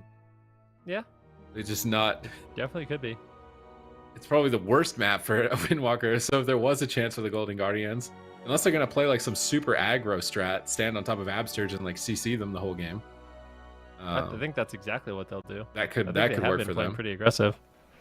But I think they will play really aggressive here, and then there'll be less room for WizK and Absterge to hide from crowd control too. So I still think if Cloud9 plays it right, like if Chun-Li's like pre-porting during the scary moments, like I think they have the tools they need to succeed in this match. So maybe not the best map. I do agree that like a Black or Cold seems like it would be way better for Chun-Li in this particular matchup, but I still think it's a winnable matchup for Cloud9 for sure. It's definitely a winnable matchup. I mean, we also WizK get absolutely dusted, but at the same time, you know, we talked about it a little bit. That Kinesia is going to be hard to avoid. So there's pros and cons. As a matchup, we all agree Cloud9 favored. Map, I would say we all agree as well. Golden Guardians, a little bit favored. So let's see what it comes down to. Obviously, it's going to come down to how they actually play and use the map as well. You know, who has cleaner setups. If Wealthy Man is just on point, landing sheep after sheep, that could be big for them. And for the Golden Guardians, this is their second game 5 of today. So 2 nail biters in a row for these guys. Every game is game 5 for Golden Guardians, right? It's They've true. never not had a game 5. Every game is like cross kill, pod surviving on 1% HP, get smoke bombed, game 5, and 2v3. You know, it's been a beautiful season to watch them. And it's actually nice to see that Asa Shadow Priest is getting played by other teams as well. It actually is a meta comp because these guys, they're always playing Shadow Priest, you know, Rogue. And most of the time it's not meta. Most of the time they just make it work. So now that it's actually kind of good, it's not, you know, like a comp that you can just beat everything with, but it's definitely up there, you know, as one of the better comps. So it's nice to actually be able to see them get some of those top placings and kind of see a little bit of the former glory Golden Guardians come back, you know, and making very, very interesting series against teams like KAWHI. So yeah, it's been a good season so far for them. But getting eliminated here, not making that top 4 wouldn't be the best placing for them. On the other hand, Cloud9, this is exactly what they need. They need a deep run. They need to make that top 4, and they're just one game away from doing it. They got the right comp, and it's all going to come down to how they actually decide to play this one. A lot on the line, big stakes. One mistake can just end it. So, and there's big burst potential on both sides. You know, if anybody messes up, that's it. There's no more chances. So you really got to bring it now. Would you have it any other way to end North America today? Winner gets into Championship Sunday, faces Team Liquid. Losers out of the competition. Cloud9 are currently 7th in points, although they're going to get bumped up a bit even if they lose here. But Cloud9 really need good performances because not making top 8 last week really hurt them. And this is their opportunity. They're so close to it. They got a good matchup, hoping that the map doesn't come back to bite them.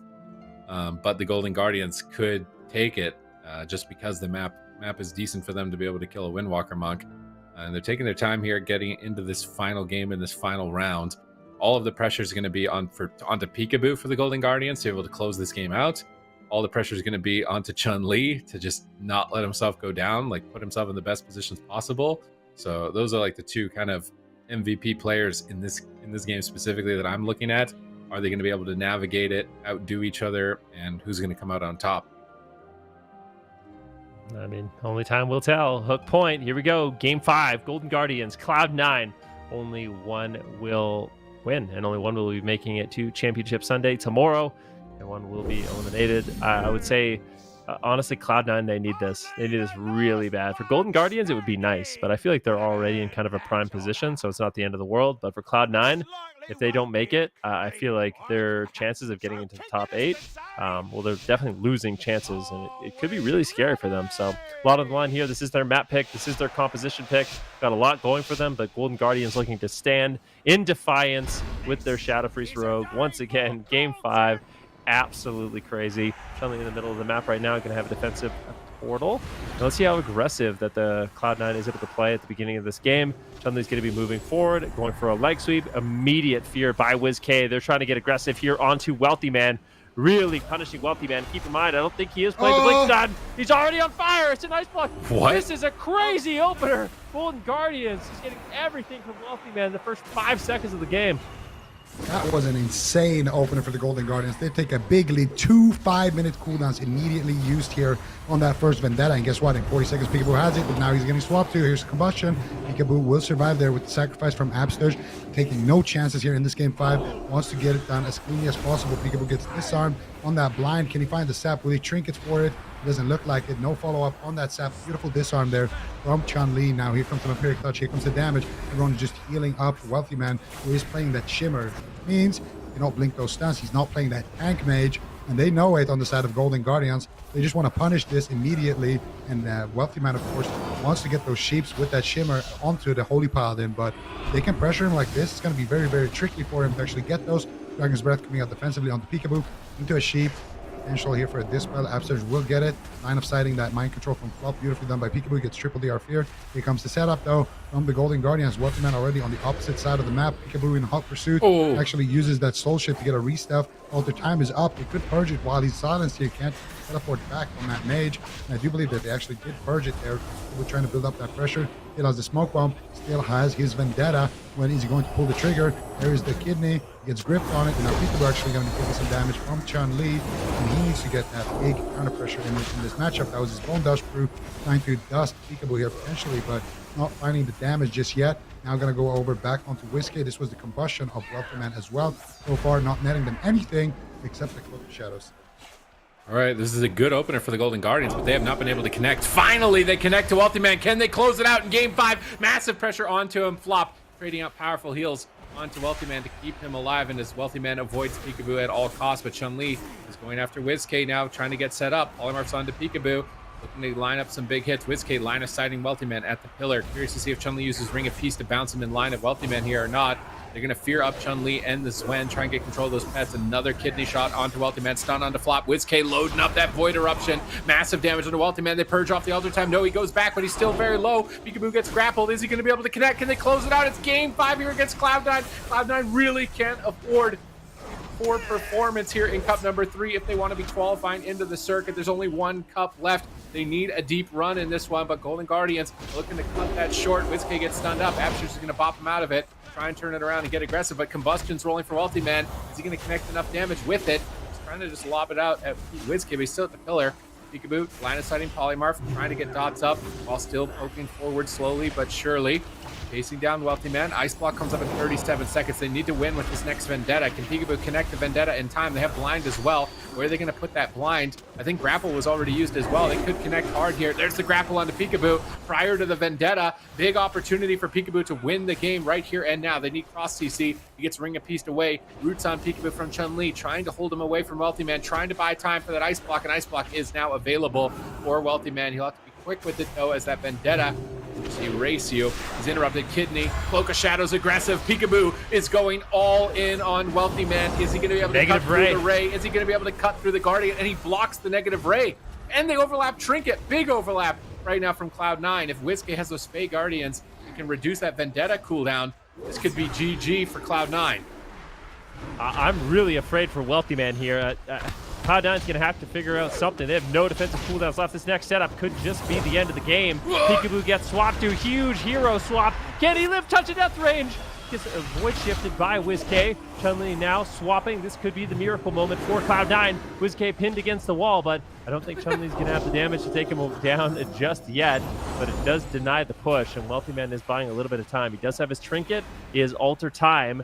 Guardian up in 20 seconds. Flop has to buy a little bit more time, but likely he's just going to be in crowd control, so I don't know what kind of preemptive hero plays they're going to have to make. Maybe just all-out aggression right now on WizK. WizK gets interrupted. Can they do it? He's so low. A little bit longer. Catches a heal by Absurge, who does trade out his Trinket. Chun-Li still all over him. It's going to be a blessing of protection on WizK at the same time. Wealthyman under fire. Cloud9, they're doing it. They're pushing WizK over. They might be able to actually drop him. One more big heal does land from Absurge. This is absolutely insane. Wealthyman still in so much trouble, but WizK just been on the back foot for the last 45 seconds. WizK still kiting around here in the soul ship. They get a kidney shot. They have the Vendetta. Peekaboo doesn't want to pull the trigger here. He wants to try to get that Trinket. He has a smoke bomb as well available. Peekaboo getting swapped to in the backline, taking huge damage there, but he will survive with his Trinket and that evasion. Now looking to get aggressive. They have the tools and they find a CC. They just need a silence disarm onto Flop or a full fear or Absters pushing in for a Hammer of Justice, anything. And they can just send that Vendetta and potentially take him down. Chun also with no Trinket. They could smoke bomb him, maybe trying to bait him out, but Flop is just sitting down for a drink. Both teams here taking a moment to just pause the game, get some composure here. Peekaboo gets the re-stealth, and both teams just happy to play it slow here for a second. WizK didn't have his dispersion. He's going to have that back up. His Trinket. There's a blind onto Chun, actually. And now here comes the Vendetta push. Big damage. Cheap shot on the Flop. What else can they do? Silence on the Flop. He Trinkets out. Do they have anything to follow up? And the ratio coming out. Do they have the fear? They have a full fear on the Flop. Wealthyman might die. This rate could be negative. He's on half HP. Chun-Li spamming out the Vivifies. Oh, that ring. Kidney shot onto Wealthyman. Beautiful Ring of Peace by Chun-Li. Knocked Peekaboo away. And Peekaboo will get rooted there on the opposite side as well. Looks like they will weather that storm. They will survive. Oh no, Peekaboo. Trinket, and now Peekaboo getting absolutely crushed. and that's going to be the sacrifice, but it's not the ultimate sacrifice. Peekaboo also dropping the banish there. Whiskey now, 1 second left on his dispersion. He can't greed it too much. Abster just pulling back here. Whiskey, Chun-Li still right after him. He's forced to trade it, but he trades it too late. Chun-Li connects with the touch of death, and Cloud9 will take his nail biter game number 5 to advance to Championship Sunday. Whiskey and the rest of the Golden Guardians will be knocked out. What an insane series here. This was absolutely insane. Whiskey didn't want to greet the dispersion there at the end, but nobody was on him, and then Chun-Li just lightning fast there with the roll touch of death before he can access that dispersion, just sends him. Absolutely insane. Very impressive performance here. They were so close. I can't help but feel that they got a little bit greedy just at the end of this game. They had that all-in strategy. They wanted to go after Wealthy Man, but unfortunately, they just couldn't connect to him. That Ring of Peace from Chun-Li really just shut them down. They couldn't get to their target, and Wealthy Man actually had Cauterized back again. I think I would have preferred a Smoke Bomb swap to Chun-Li when he had no Trinket. But watching the replay just from the start of the game, this is when they got everything from Wealthy Man. I was starting to think that, like, oh, this is over. He's playing Shimmer. He's just fully stunned. He's going to die. They get Cauterized. They get Block. Almost finish the game. Get Mass Dispelled on the block. He's just running for his life. I'm thinking Golden Guardians have got it. But they managed to just kite, avoid death time and time again. This was the all-in with a blind onto Chun-Li, but Flop had like a pre-Ray of Hope, a pre-Guardian on it. And they end up overlapping because that Ray was negative with the Ice Block as well. And that big overlap made me think, like, now the Golden Guardians can win this. Like, they've got a great position again. Here it was scary for WizK. He's got no Dispersion, no Fade. He's interrupted. So I think Abster's Trinket's during this setup and gives him a big heal. Gets DB'd on his Trinket, which actually still makes this pretty scary. But Wealthy Man gets Kidney Shot, and he bops all the images, all to Zwen. Makes a good trade here. They're slightly ahead on mana. So that scary situation right there, they managed to weather and survive. And I'm thinking, man, Golden Guardians probably still got this. They just got Guardian. As long as WizK can stay alive a little bit longer, it really feels like the Golden Guardians have got this. I think they wasted Fey Guardians there, unfortunately, for WizK. I don't think it really had too much of consequence at the end of the match, but right here, this is when they're making that big push. They full fear the healer. They go after Wealthy Man, and Chun-Li's like, nope, you're not going to touch my mage, Peekaboo. Grapple weapon, and then Ring of Peace. Bye-bye, Peekaboo. You can't hit him during the Kidney Shot. Feels bad for you. This was going to be the end of the game. You're probably going to win, but that Ring of Peace is not going to let you. Chun-Li was really MVP for his team so far today, in my mind. Like, that was game over right there. And then this is where I think the Golden Guardians got greedy. It's like, Trinket Sack, that's necessary. Peekaboo is stunned, nothing he could do. WizK gets counterspelled, that's kind of scary. Like, what are you going to really do here? They peel for him, and this is where he has Dispersion. This is where I'm thinking, like, no, he's going to die before he can press it. He fades. Does he die? He gets Touch of Death through it? Is that what happens? Yeah. I feel like he could have just... He doesn't want to disperse because he's not stunned. So he's trying to be really greedy here. But, like, Absterge has to load his Vanquisher's Hammer. He's trying to, like, get Holy Power to heal WizK. And Chun-Li, he's got to Touch of Death him here, right? Through Disperse? Yeah. That's what it is? Is it Touch of Death? Yeah. Yeah, he Touch of Death him, yeah. So they had to get him out of Touch of Death range faster. Yep. It's just Absterge fell so far behind because that was so chaotic when they stacked up in the room against the Windwalker. I mean, I'm going to be honest, looking at the end of that game, even if they lived there, they were way behind. I mean, somehow Cloud9 completely stabilized. Like, Flop had a lot of mana. He had way more mana than Absterge. He had all his defensive cooldowns. Even Wealthy Man had his third Ice Block coming back up in around 20 seconds. So I feel like Cloud9 was in a prime position. But yeah, definitely a bit greedy there by WizK. I think the problem was that gentleman's agreement that they had with the reset there, where everybody just kicked back for a second. I think that was the time to just push the gas, go in. You're getting a free reset. You can maybe even sap somebody. And even if you can't, I would much rather have seen, things like the blind committed on the healer and just making that push a little bit earlier, because I don't think Flop had his Trinket for that moment, since he did Trinket a little bit earlier out of sync with that Ice Block. So maybe Golden Guardians could have played it a little bit better there at the end aggressively as well, but still, and really insane play from Chun at the end. He used his Flying Serpent kick and then canceled it, paralyzed Absterge, and then rolled over to WizK, and then in the middle of his roll, he Touch of Deathed him basically at the same time as he reacted with that Dispersion. And since Dispersion doesn't stop all damage, went through and killed him through it. Yeah. Great game by both teams.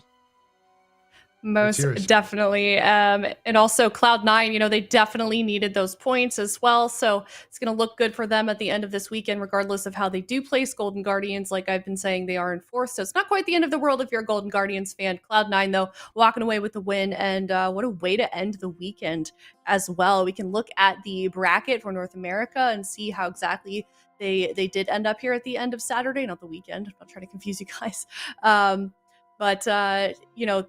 They sort of have been fighting it out here in the lower bracket, so I'm excited to see how they do against Team Liquid, who they're going to be facing off against tomorrow. So that's going to be a pretty big match. That's also an elimination round. And then we've, of course, got that upper bracket final, which is going to be 3.5 men versus KAWHI. So only 4 teams left remaining on the side of North America, and it's the same story as well over in the European region. We're starting off the day in the European region, and it's going to be also starting off with a elimination round. It's Bugs versus No Money Just Funny, and then we are starting in the upper bracket, Kangana versus My Way. So 8 teams left in the with North America as well as Europe, and week after week, it's so interesting to me that we see it's just been really inconsistent, especially when you compare it to like previous seasons and even BFA. I feel like it's always the same team on both sides, both Europe and North America, that's kind of rising to the top. It's very top heavy. I believe it was Zico that was saying that earlier on, and now this season it's just been completely shaken up. No one knows who's going to win tomorrow for either side, and I wonder what the main contributor is to that for sure. There's obviously a new meta. The live ladder is quite a bit different because they don't have that full tier sets and legendaries and everything that they're getting access to on the tournament realm.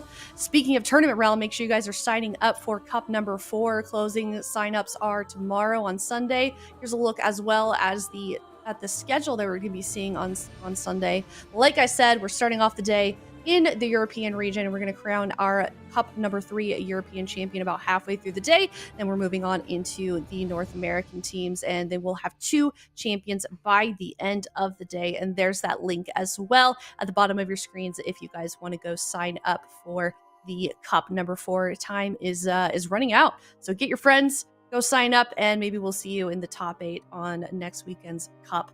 But that's going to wrap up things for us here, and make sure you guys are tuning in on Sunday. Subscribe to our channel. Make sure you hit that notification bell so you know exactly when we go live. But it's going to be some great games as we get closer and closer to the end of these qualifying cups. The points are going to be harder and harder to get, so definitely tune in tomorrow. We're going to find out how this bracket for both sides, for both Europe and NA, is really going to be shaping up in terms of standings. So same time, same place tomorrow, youtube.com/Warcraft. Also follow us on WoW Esports on Twitter. There's a lot of really good information there. They're kind of always updating us on what exactly is going on in terms of scores and everything over on the Twitter. So if you can't quite tune in, you can know what's going on over there. So same time, same place tomorrow, 10 a.m. Pacific or 7 p.m. CEST. Thank you guys so much for watching. We'll see you tomorrow.